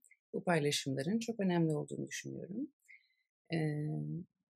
Ve bu dayanışmanın da giderek artacağını düşünüyorum. British Council ile kesişmemiz 2010 senesine dayanıyor. O dönem Benim Kentim isminde bir proje gerçekleşmişti. Çok uzun soluklu ve çok kapsamlı bir projeydi. Ben de bu projeye dahil oldum. Londra'da Gaswork adlı sanat kurumunda 3 ay sanatçı misafir programına katıldım. Bu program esnasında çok iyi bir araştırma süreci geliştirdim kendime. Oradaki kadın kütüphanesini ziyaret ettim. Orada yaptığım araştırmalar esnasında orijinal olarak dikişle yapılmış büyük boyutlu pankartlarla karşılaştım. Bu pankartlar oy hakkı için yapılmış ve meydanlarda kullanılmış orijinal pankartlardı. Daha sonra kendi projem için Sıradan Bir Gün için Pankart isimli bir atölye çalışması gerçekleştirdim. Açık çağrıyla bedava olarak gerçekleşen bu etkinliğe Londra'da çeşitli nedenlerle Londra'ya gelmiş insanlar katıldı. Bu atölye esnasında 3 ay boyunca Londra'da kaydetmiş olduğum sesleri katılımcılarla paylaştım ve sesin kaynağını bulmaya çalıştık. Aslında atölyemizin konusu şehir ve ses üzerineydi. Cinsiyetçi, ırkçı, sınıfçı olmayan seslere yolculuk yapmayı amaçlamıştık. Atölye çok verimli geçti. Duymak istediğimiz sesler ve duymak istemediğimiz sesler olarak kendi bayraklarımızı yaptık ve sonra hepsini bir araya getirdik. Süreç sonunda binanın dış cephesinde pankartımızı sergiledik ve aynı anda bir müzik performansı gerçekleştirdik. 2010 senesinde Antakya'da eşleri Orta Doğu ülkelerinde çalışan kadınlarla bir atölye çalışması düzenledim. Atölyemiz bir hafta sürdü ve paylaşım üzerine gerçekleşti. Daha çok ekonomik sıkıntılar, şehirde kadın olmak, çocuk bakımı gibi sorunları üzerine konuştuk ve katılımcılar kendi fikirlerini ve cümlelerini kendi bayraklarında işlediler. Daha sonra bütün fikirler bir araya gelerek büyük bir pankart formunda birleşti. Bu atölyelerdeki amaç kadınlarla yüz yüze sohbet, güven ortamı içinde bir paylaşım ve sesimizi duyurmak için bir araya geldiğimiz bir organizasyon. Antakya'dan sonra 2011 senesinde İstanbul'da kadına uygulanan şiddete karşı bir atölye düzenledim. Atölyeye yaklaşık 20 kadın katıldı. Farklı çevrelerden, farklı sınıflardan kadınların bir araya geldiği bir buluşmaydı. İstanbul Modern'de gerçekleşen buluşmada çok hararetli bir tartışma yaşandı. Devamında dikkat, aşırı şiddet gibi konular görselleştirildi ve yine pankartlar bir araya geldi. Farklı seslerin yan yana aynı bir kristal gibi ışıldadığı bir çalışma ortaya çıktı. 2011 senesinde ise Çin'in Chongqing şehrinde Nehrin Üzerinde Hayaller isimli bir pankart atölyesi düzenledim. Bir ay sanatçı misafir programında kaldım ve o esnada o şehirde yaşayan kadın sanatçılarla tanıştım. Atölyelerini ziyaret ettim, sohbetler ettik. Daha çok çağdaş sanatta erkek egemen olan durumu eleştirdik. Aile durumlarını, feminizm üzerine konuştuk ve bunları görselleştirerek daha çok sembolik imgeler kullanarak bir araya getirdik fikirlerimizi. Ve Yangtze Nehri, Çin'in en büyük nehri. Bu nehrin üzerinde yer alan gemilerdeki kadınlar kalplerinden çıkan hayallerle kendilerini ifade etmiş oldular. 2012 senesinde ise Berlin'de Kreuzberg'de Kromatik Uçurtmalar isimli bir atölye çalışması yaptım. Bu atölyeye daha çok farklı nedenlerle Berlin'e, Almanya'ya yerleşmiş, Türkiye'den göç etmiş kadınlarla buluştum. Emekli kadınlar da vardı, öğrenci kadınlar da vardı. Bürokratik engelleri ve gurbet üzerine konuştuk. Aynı şekilde Viyana'da düzenlediğim Akıntıya Karşı adlı çalışmada da yine farklı kadın gruplarıyla çalışma olanağı buldum. Ve her bir buluşma benim için çok öğretici, çok zihin açıcı ve büyük hayallerimizi, rüyalarımızı paylaştığımız çalışmalara dönüştü. 2017 senesinde Evim Kalbimdir isimli atölye çalışması düzenledim. Art Night kapsamında yapılmış olan bu projede bir ay boyunca çeşitli nedenlerle Londra'ya gelmiş kadınlarla tanıştım, buluştuk, konuştuk, dertleştik. O dönem Brexit'in başladığı bir dönemde şehirdeki beklentiler üzerine konuşuldu. Üzüntüler, sıkıntılar, özlem duyulan hayaller üzerine konuştuk. Ve her katılımcının kendi bir konuşma balonu vardı. Bu boş balonun içine kendi şiirsel anlatımlarını, imgelerini nakşetti. Daha sonra büyük bir pankart formunda birleşti. Ve biz sokakta 1 saat boyunca bir performans düzenledik pankartımızda. Daha sonra belediyeden aldığımız izinle şehrin içine kalıcı bir duvar resmi olarak yaptığımız imaj yerleşmiş oldu. Daha sonra İstanbul'da Fransız Kültür'de Aylaklar sergisi kapsamında Suriyeli göçmenler ile çalışma fırsatı yakaladım. Onlarla izolasyon üzerine, şehirde sıkışmak, nefes alınacak alanların darlığı, dil problemleri, geri dönmek, barışın gelmesi üzerine temennilerimizi paylaştık. Bu paylaşımlar çok ağır hikayeler taşıyan balonlar olsa da imajda görmüş olduğunuz gibi dev kanatları olan kadının kanatlarının içinde belirsizle görünmüş olsa da barış dolu günlere giden, gökyüzünde ilerleyen bir figüre dönüştü. Ve Fransız Kültür'ün cephesinde 3 ay boyunca İstiklal Caddesi'ndeki kamusal alanda insanlarla buluşmuş oldu. En son geçen sene 2020'de İtalya'nın Prato şehrinde Luigi Peggi Müzesi'nde bir atölye çalışması düzenledim. Bu sefer korona nedeniyle çevrim içi bir etkinlik oldu. Orada Lanara isimli şiddete karşı bir dernekle çalıştım. Ve inanılmaz işler çıktı ortaya. Uzaktan da olsa birbirimizi tanıma imkanı bulduğumuz için çok mutlu oldum. Bu atölyede kürtaj hakkı, soyadı değişimi, eşit ücret dağılımı, atasözlerindeki ataerkil söylem ve en önemlisi kız kardeşlik dayanışması üzerine konuştuk. Ve paylaşımlarımızı çizim ve dikişlerle bir araya getirdik. Son olarak söylemek istediğim, tüm bu yolculuğun başladığı, işte British Council'ın desteğiyle gitmiş olduğum Londra'da ilk tohumlarını attığım bu projelerin hala devam ediyor oluşu beni çok mutlu ediyor. Yeni kız kardeşlerimle tanışmak için Bu projeleri yapmaya devam edeceğim. Dayanışma ve barış dolu günler dileriyle hepinize çok teşekkür ederim. Merhaba, ben Esra Gönem. Kahverengi saçlı, kahverengi gözlü, saçlarım toplu, gri bir kazak giyiyorum bugün. Girişimciyim. 2009 yılından beri farklı sektörlerde farklı iş fikirlerini hayata geçirdim. Ancak son 5 yıldır yaratıcı endüstrilerde faaliyet gösteren bir yaratıcı merkez, yaratıcı bir platform işletiyoruz İzmir'de, Origin adında. Bunun devamında da yine İzmir'deki işbirliklerini kolaylaştırmak için bu sene kurduğumuz yeni girişimimiz İzmir Tasarım Fabrikası'yla çalışmalarımıza devam ediyoruz. Evet, Origin hayata geçtikten sonra yani son 5 senedir British Council'la yollarımız farklı sebeplerden dolayı birkaç defa kesişti. Her biri de iyi ki kesişti dediğimiz sebepler aslında. İlk olarak 2016 yılında Origin'i biz yaratıcı bir platform olarak İzmir'de hayata geçirdiğimizde hem şehrimiz için hem de ülkemiz adına yeni bir faaliyet alanı açtığımızın farkındaydık ve bunu da aslında limitli bir tecrübe ve bilgi birikimiyle yapmaya çalışıyorduk. Tam da bu noktada British Council bize yaklaşım gösterdi ve bu alanda başlattıkları bir projeden bize haberdar etti. Projenin adı European Creative Hub Network.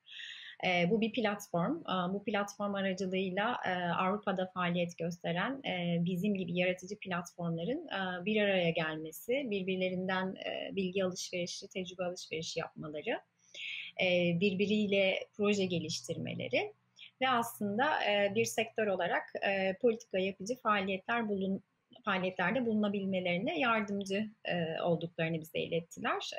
Biz de İzmir'i temsilen bu platforma dahil olduk ve sonrasında bütün bu faaliyetlerin içinde bir fiil yer aldık. Ve bir sürü farklı yaratıcı platformla işbirliği geliştirdik. Sonrasında Nesta tarafından geliştirilmiş yaratıcı girişimcilik programı Türkiye'de yerel kolaylaştırıcılarını arıyordu. Ben de bunlardan birisi olabilmek adına ve platformumuzdaki, topluluğumuzdaki girişimcilere yardım edebilmek adına bu programa başvurdum. Ve sonrasında da programla ilgili gerekli bilgileri edinip yerel kolaylaştırıcılardan biri oldum. 2019 senesinden beri diğer kolaylaştırıcılarla beraber İzmir ve İstanbul'da girişimcilik programları ilerlettik. Son olarak da 2019 yılında başlatılan British Council tarafından kadın liderleri güçlendirmek üzere tasarlanmış Women Leadership programına dahil oldum. Diğer 3 kadın lider arkadaşımla beraber. Ve bu program kapsamında da İngiltere'ye ziyaretlerde bulundum. Bu bulunduğum ziyaretler sırasında biz gibi başka platformlarla tanışma şansı elde ettim. Ve 2 hafta boyunca Baltic Creative, Liverpool'daki yine bir yaratıcı platform olan Baltic Creative'deki yönetim kurulu başkanı Erika Rastin tarafından bir mentörlük aldım. Bu program hala devam etmekte ve bu program sonrasında ben de Baltic Creative yönetim kuruluna davet edilerek yaklaşık 1 senedir orada faaliyetlerde bulunuyorum. Aslında anlattığım üzere katıldığım programların her biri farklı özelliklerdeydi. Doğal olarak ben de hem kişisel hem organizasyonum adına hem de topluluğun temsil ettiğim topluluk adına birçok fayda sağladım bu programlardan. Kadın Liderler Programı'nda özellikle kendi bilgi ve becerilerimi, liderlik alanında iş bölümü, iş takım oluşturma ya da üst düzey seviyede kamu ilişkilerini yönetme anlamında hep gözlemleme yapma şansım ve bilgi edinme şansım oldu ve bu tarz konularda yetkinliklerim gelişti. European Creative Hub Network projesi sonrasında Origin gerçekten yeni iş modelleriyle tanıştı. Organizasyonel seviyede biz gelir getirebilecek farklı işbirliklerine dahil olduk. Avrupa'daki partnerlerden öğrendiğimiz ve birlikte geliştirdiğimiz projeler sayesinde Origin gerçekten kendini farklılaştırabildi ve tutunma anlamında sürdürülebilir bir finansal yapıyı oluşturma anlamında da çok büyük fayda sağladı. Özellikle Nesta programı sonrasında da benim topluluğa yapabileceğim etki anlamında büyük bir kazanım sağladım. Çünkü orada mevcuttaki çevremde özellikle kadın yoğun girişimcilere her birine dokunma ve onlarla tecrübe paylaşma şansım oluyordu. Ama Nesta programından sonra edindiğim doğru araç ve metodolojilerle bu desteği çok daha profesyonel bir şekilde verebilir oldum. Bu da onlara yaptığım katkının artmasını ve onlara gösterdiğim yönde daha sağlam adımlar atabilmelerini sağladı diye düşünüyorum. Yani hem kişisel hem organizasyonel hem de topluluk anlamında katıldığım bu programlardan çok büyük faydalar sağladığını söyleyebilirim. Merhaba, ben Ezgi Yalınalp, Puruli Kültür Sanat kurucu ortaklarından biriyim. Aynı zamanda Engelsiz Filmler Festivali direktörüyüm. Hemen size kısa bir sesli betimlemeyle giriş yapmak istiyorum. Arkamda, ben şu an Puruli Kültür Sanat'ın ofisindeyim. Arkamda 3 adet tablo bulunuyor. Bir tanesi bir manzara resmi, bir tanesi Alice Harikalar Diyarı'ndan bir illüstrasyon, diğeri ise Nosferatu filminden gene bir afiş. Ben kestane rengi saçlı ve açık tenli bir kadınım. Başka kendimle ilgili ne söyleyebilirim? Üzerimde yeşil bir tişört ve üzerimde yine siyah bir hırka bulunuyor. Görmeyenler için bu kısa girişi yaptıktan sonra devam edebiliriz sanıyorum. Puruli Kültür Sanat olarak biz her sene bir festival, film festivali yapıyoruz. Erişilebilir bir film festivali. Bu festival 2013 yılından beri düzenleniyor ve göremeyen ve duyamayanların erişimine uygun bir festival olarak bu sene 9. kez seyircilerle buluşturacağımız bir festival olacak. Tabii ki geçen sene Covid yüzünden online olarak düzenledik. Fakat bu sene hibrit bir formatta, yani hem fiziksel hem de online olarak seyircilerle buluşturmayı düşünüyoruz. British Council'la yollarımız bizim bu festival aracılığıyla kesişti aslında. Çünkü British Council'ın önceliklerinden bir tanesi kültür sanata erişim meselesi. Ve bizim de aynı şekilde festivalin de aslında önceliklerinden biri bu. Yani aslında burada tabii ki festivalin önceliği demek ne kadar doğru bilmiyorum. Çünkü film festivali yapıyoruz biz ve aslında herkesin erişimine uygun bir formatta olması gerekiyor bütün festivallerin. Fakat bu şekilde olmadığı için bu mesele bizim aslında hani festivalin kimliğinin bir parçası haline gelmiş oldu. Dolayısıyla British Council yollarımız bu şekilde kesişti. İlk kez işte birkaç sene önce festival kapsamında işbirliğine başladık British Council'ı ve ondan sonrasında da her sene işbirliğimiz devam etti ve çok güzel işler ortaya koyduk. Mural Ankara bunlardan bence en güzeliydi, en hani doyurucu diyeyim projelerimizden bir tanesiydi.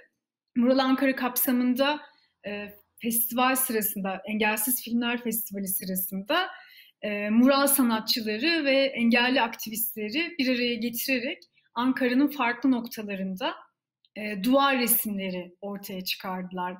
Yine bir tane İngiltere'den gelen bir mural sanatçısı vardı ve iki tane de Türkiye'den kadın mural sanatçısı bu muralları ortaya koydular. Yani British Council'la kısaca bu şekilde işbirliklerimiz oldu. British Council'ın Kadın Liderler Programı kapsamında hem İngiltere'ye farklı kurumları ziyaret etme şansım oldu. Hem de burada Ankara Engelsiz Filmler Festivali kapsamında biraz önce bahsettiğim Mural Ankara projesini gerçekleştirdik. Kadın mural sanatçıları ve kadın aktivistler, engelli aktivistlerle birlikte. Benim alanım kültür sanata erişimle ilgili daha çok ve film festivalleri ve bu alanda tabii ki erişilebilirlik meselesi çok yeni bir mesele olduğu için dünyada, sadece Türkiye'de değil, bu alanda pek çok engelle karşılaşmaya devam ediyoruz. İşte mekan erişilebilirliği meselesi var. iletişim araçlarının erişilebilirliği meselesi var. Gösterilen yani yani mesela biz film festivali yaptığımız için gösterilen filmlerin erişilebilirliği meselesi var. Ama bu hani kültür sanat alanında erişilebilirlik meselesi olarak baktığımızda aslında bunu tüm bileşenleriyle bir arada düşünmek gerekiyor erişebilirlik meselesini. Dolayısıyla hani çok kapsamlı bir konu aslında ve çok da aşina olmadığımız, yeni konuşmaya başladığımız bir konu olduğu için aslında hani insanlarla bu daha fazla işbirliği, çok daha fazla tartışma gerekiyor. British Council bu konuda hani bu tartışmaların, bu işbirliklerinin önünü açarak aslında bu alanda festivalin, Engelsiz Filmler Festivali'nin önünü epey açtı. Çünkü onların da aynı şekilde önceliği erişilebilirlik olduğu için onlarla bir işbirliği yapmak, network'ümüzü genişletmek bu alanda. İşte İngiltere'den bir partner festivalimiz var. Oscar Bright Film Festivali. Onlarla işbirliği yapmaya devam ediyoruz ve bütün bunlar aslında hani British Council sayesinde attığımız adımlar oldu. Ve dediğim gibi insanlar erişilebilirlik deyince sadece mekanların erişilebilirliği gibi düşünüyorlar. Fakat çok daha kapsamlı bir durum söz konusu ve buna göre düşünüp davranmak, önceden planlayıp hayata geçirmek gerekiyor ve epey aslında yorucu da bir süreç. Fakat hani yıllar içinde bu konuda kendimizi, yani biz de öğrendik ve kendimizi geliştirdik Engelsiz Filmler Festivali'ni organize ederken. Dolayısıyla böyle bir gelişim oldu.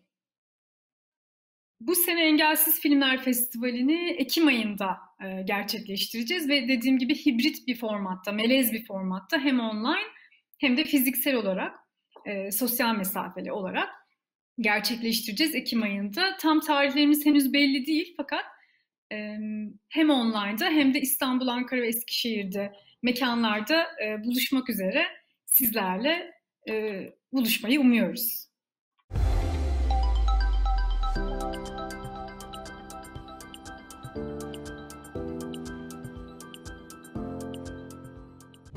Çinap baş yukarı. Bir kadın elindeki su dolu kavanoz ve defteri sehpaya bıraktı.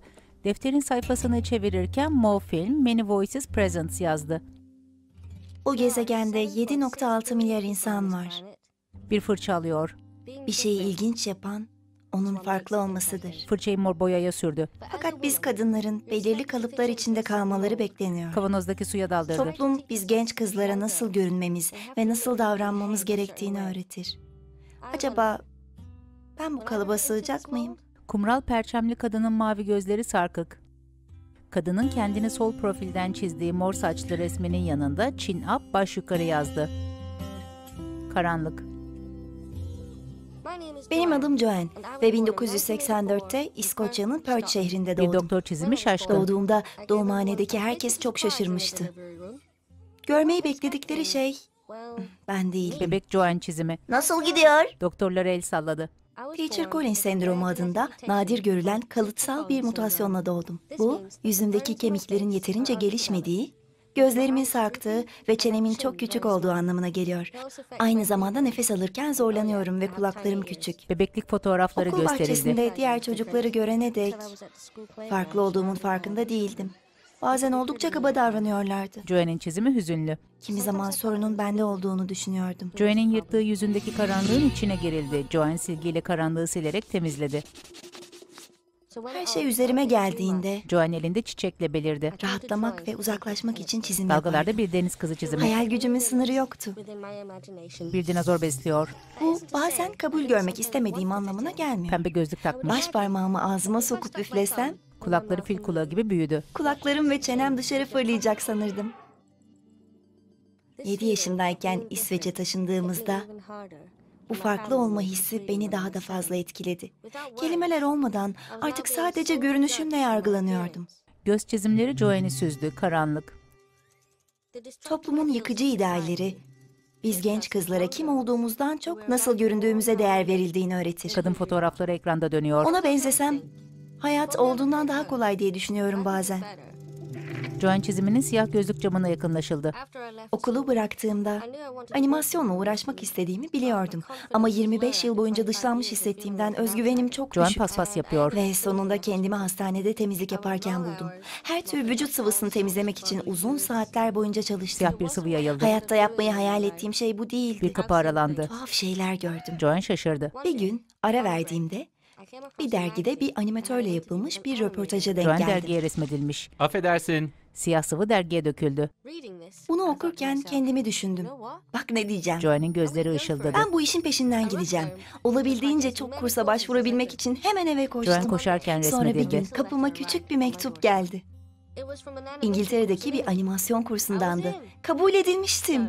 Öğrenmeye hazır ve heyecanlı bir şekilde İngiltere'ye taşındım. Pasaport mor renkli. Becerilerim geliştikçe kendime olan güvenim de arttı. Hareketli Londra çizimleri. Mezun olduktan sonra bir animasyon stüdyosunda iş bile buldum. Dönem mandalalar. Artık bir animatörüm. Hala inanamıyorum. Yolculuğum boyunca birçok ilginç insan tanıdım. Ve aslında hepimizin bir şekilde uyum sağlamaya çalıştığını fark ettim. Zaten oldukları gibi görünen insanların Joanne bile. gülümsüyor. Evet, hala farklıyım. Ama bu güzel bir şey.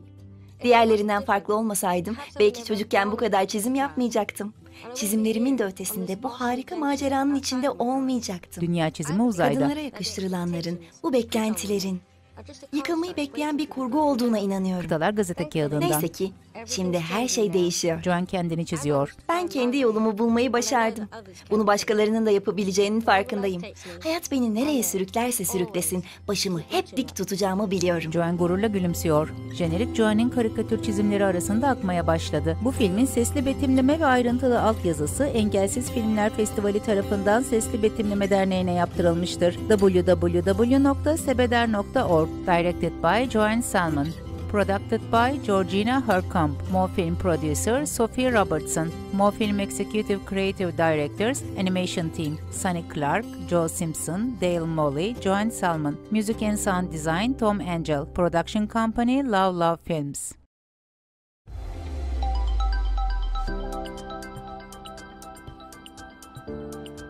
Merhaba tekrardan. Festivalin ikinci gününün sonuna geldik. Umuyoruz ki bugün içinde bizimle bir araya geldiğiniz ve dinlediğiniz paneller, konuşmalar, müzik hepsi çok hoşunuza gitmiştir.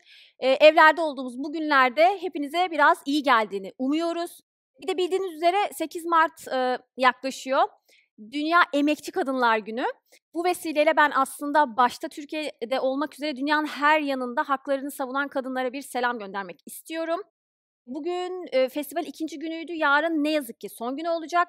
Yarın da gazeteci arkadaşım Zeynep Miraç sizlerle birlikte olacak. Festival programını merak ederseniz ve henüz bakmamış iseniz eğer wowistanbul.org adresinden takip edebilirsiniz. Festivalimizin her gününü bildiğiniz üzere bir konserle sonlandırıyoruz. Şimdi sırada günün kapanışını yapacak çok özel bir konser var. Barış için Müzik bizlerle birlikte olacak. Son olarak da birlikteyiz etiketiyle paylaşımlarda bulunduğumuzu hatırlatmak isterim. Çok teşekkürler.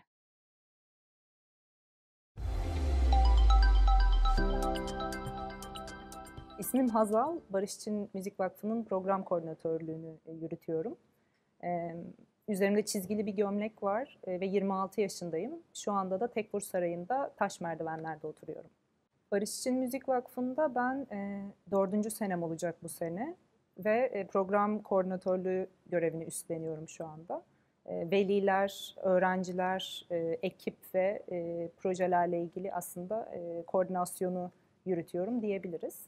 Barışçı Müzik Vakfı 2005 yılından bu yana Edirne Kapı ve çevresinde yaşayan çocuk ve gençlere ücretsiz müzik eğitimi olanağı sağlıyor. Vakfın hedefi daha fazla çocuğa ulaşarak Barış'ın sesini daha fazla duyurmak aslında. Çocuklarla gerçekleştirdiğimiz orkestra çalışmalarında ki en önemli motivasyonlarımızdan biri yaş ve cinsiyet dağılımı oluyor aslında. Ve sanata katılımı destekleyici faaliyetler yürütürken kız çocuklarının ve erkek çocuklarının katılım oranları ve kız çocuklarının da katılımını destekleyici faaliyetler gerçekleştirmek bizim için çok önemli oluyor. Barış için Müzik, Türkiye'de klasik müzik alanında yetenek aramadan çocukların bir orkestra deneyiminden faydalanmasını sağlıyor ve bu alanda da fırsat eşitliği yaratma üzerine çalışıyor. Bir orkestrada bir eser farklı seslerin bir araya gelmesiyle ortaya çıkıyor. ve nasıl farklı sesler bir araya gelip bir orkestrada eser çıkarıyorsa bizim yaptığımız çalışmalarda da çok farklı çocuklar ve çok farklı düşünceler bir araya geliyor aslında. Ve biz bu bir araya gelmenin ortaklıklarına tanıklık ediyoruz ve bunun da çok güçlü bir şey olduğuna inanıyoruz. Vakfın eğitim modeli tekrarlanabilir bir model. İstanbul'da başlayan bu proje şimdiye kadar Bursa'da, İzmir'de ve yine İstanbul'da adalarda da birçok çocuğa ulaştı. Ve farklı yerlerdeki, şehirlerdeki çocukların da bu orkestra ve kolektif çalışma deneyiminden faydalanmalarını sağladı. Bu alanda aslında barış için müzik ve benzeri çalışmaların desteklenmesi ve yaygınlaştırılması hem Türkiye'de kız çocuklarının sanata katılımını destekleyici bir alan yaratıyor. Bu alanda fırsat eşitsizliğinin azaltılması ve barış için müzik ve benzeri projelerin yaygınlaştırılması hem Türkiye'de hem de dünyada kız çocuklarının sanat alanında var olmalarını arttırıcı bir yöntem aslında. Aynı zamanda alandaki eşitsizliklerin de ortadan kaldırılmasını sağlayacaktır. Barışçı Müzik Vakfı WoW Festivali'ne 2. kere katılıyor aslında ve bugünkü performansta biz 5 ayrı performans dinleyeceğiz. Ve bizim için gerçekten çok önemli ve anlamlı da bir festival. Çünkü kız çocuklarının görünürlüklerinin artması ve bu konuda da bilinçlenmeleri için aslında bizim amaçlarımız ve hedeflerimizle de çok örtüşen bir festival kapsamı var. O yüzden gerçekten büyük mutluluk duyuyoruz burada olduğumuz için. Merhaba, ben Elif. 14 yaşındayım. Saçlarım siyah. Üstümde beyaz bir sweatshirt var. Şu an Tekfur Sarayı'ndayım. Mozart'ın Aman Dansı eserinin klarnet düeti uyarlaması. Öğretmenim abi ve ben çok iyi bir iş başardık. Parça çok güzel. Parçanın üstünde daha çok durunca mükemmel oldu. Parçayı çok beğeniyorum. Mozart, klasik Batı müziğinde etkili ve üretken bir bestekardır. Eseri çok eski ama benim için hala yeni gibi, çok güzel. Öğretmenim abiyle derslerimiz çok eğlenceli ve çok dansla her şeyle geçiyor. Klarnet hayatımı değiştirdi desek daha doğru olur çünkü müzikle her şey çok güzel.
Merhaba, ben Müşra. 20 yaşında bir kadınım. Kıvırcık saçlarım, siyahlı mavili saçlarım var. Şu an üzerimde mavi bir bluz var. Tekfur Sarayı'nda bir duvarın önünde sizinle bu röportajı yapıyorum. Mimarlık okuyorum. 3. sınıf öğrencisiyim. 3 yıldır koroda yer alıyorum. Daha önce korodan önce bir müzik deneyimim yoktu. Vakıfla başladım. Bunun dışında bas gitar çalıyorum ve şan eğitimi alıyorum. Koro ile şarkı söylemek çok keyifli bir duygu. Bir toplulukla aynı amacı paylaşmak, birlikte müzik üretmek çok güzel. Koro ile şarkı söylerken özgüvenimin arttığını ve bir bütünün parçası olduğunu hissediyorum. Cinsiyet konusunda bir değişim yaratacağına inanıyorum müziğin. Çünkü orkestrayla ya da koro ile müzik üretirken hiçbir şekilde bir kadın ya da erkek olarak kimseyi görmedim. Sadece birlikte aynı müziği paylaştığımız, bu deneyimi birlikte yaşadığımız insanlar olarak oradalardı. Yani müziğin toplumun kurduğu tabuları yıktığını düşünüyorum.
Ben Aram, siyah saçlıyım, kısa saçlıyım.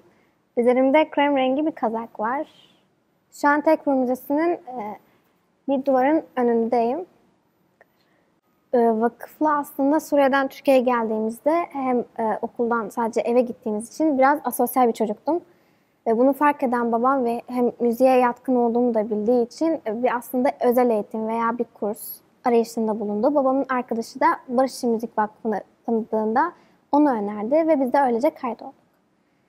Müzik benim hayatıma aslında çok fazla şey kattı. Biz sahnedeyken aslında seyircilerle hiçbir konuşmamıza rağmen bir mesaj verebileceğimizi anlattı. Duygularımı sadece konuşmak değil de müzik çalarak da bir şeyler üreterek de ifade edebileceğimi anlattı. Bunu öğretti.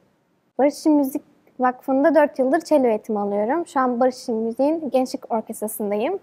Aslında bu sosyal projenin içinde hem müziğimle hem de kendim olarak katılmak aslında çok güzel ve mutluluk verici bir şey. Aslında toplumun hiçbir ayrıcılığın olmaması ve herkesin hukuksal anlamda herkesin eşit olabileceğini göstermek ve bunu müzik aracıyla iletmek çok güzel bir şey.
Ben Melis, 16 yaşındayım. Kahverengi kısa saçlarım var. Gözlerim kahverengi. Üzerimde gri boğazlı bir kazak var. Tekfur Sarayı'nda bulunuyoruz şu anda. Barışçı Müzik Vakfı'nın Gençlik Orkestrası'nda 2. keman grup şefiyim. 6 senedir de keman çalıyorum. Uzun zaman sonra tekrar birlikte çalmak benim için çok mutluluk verici bir şey. Bu yüzden de ayrı bir heyecanım var tabii ki. Öyle söyleyebilirim.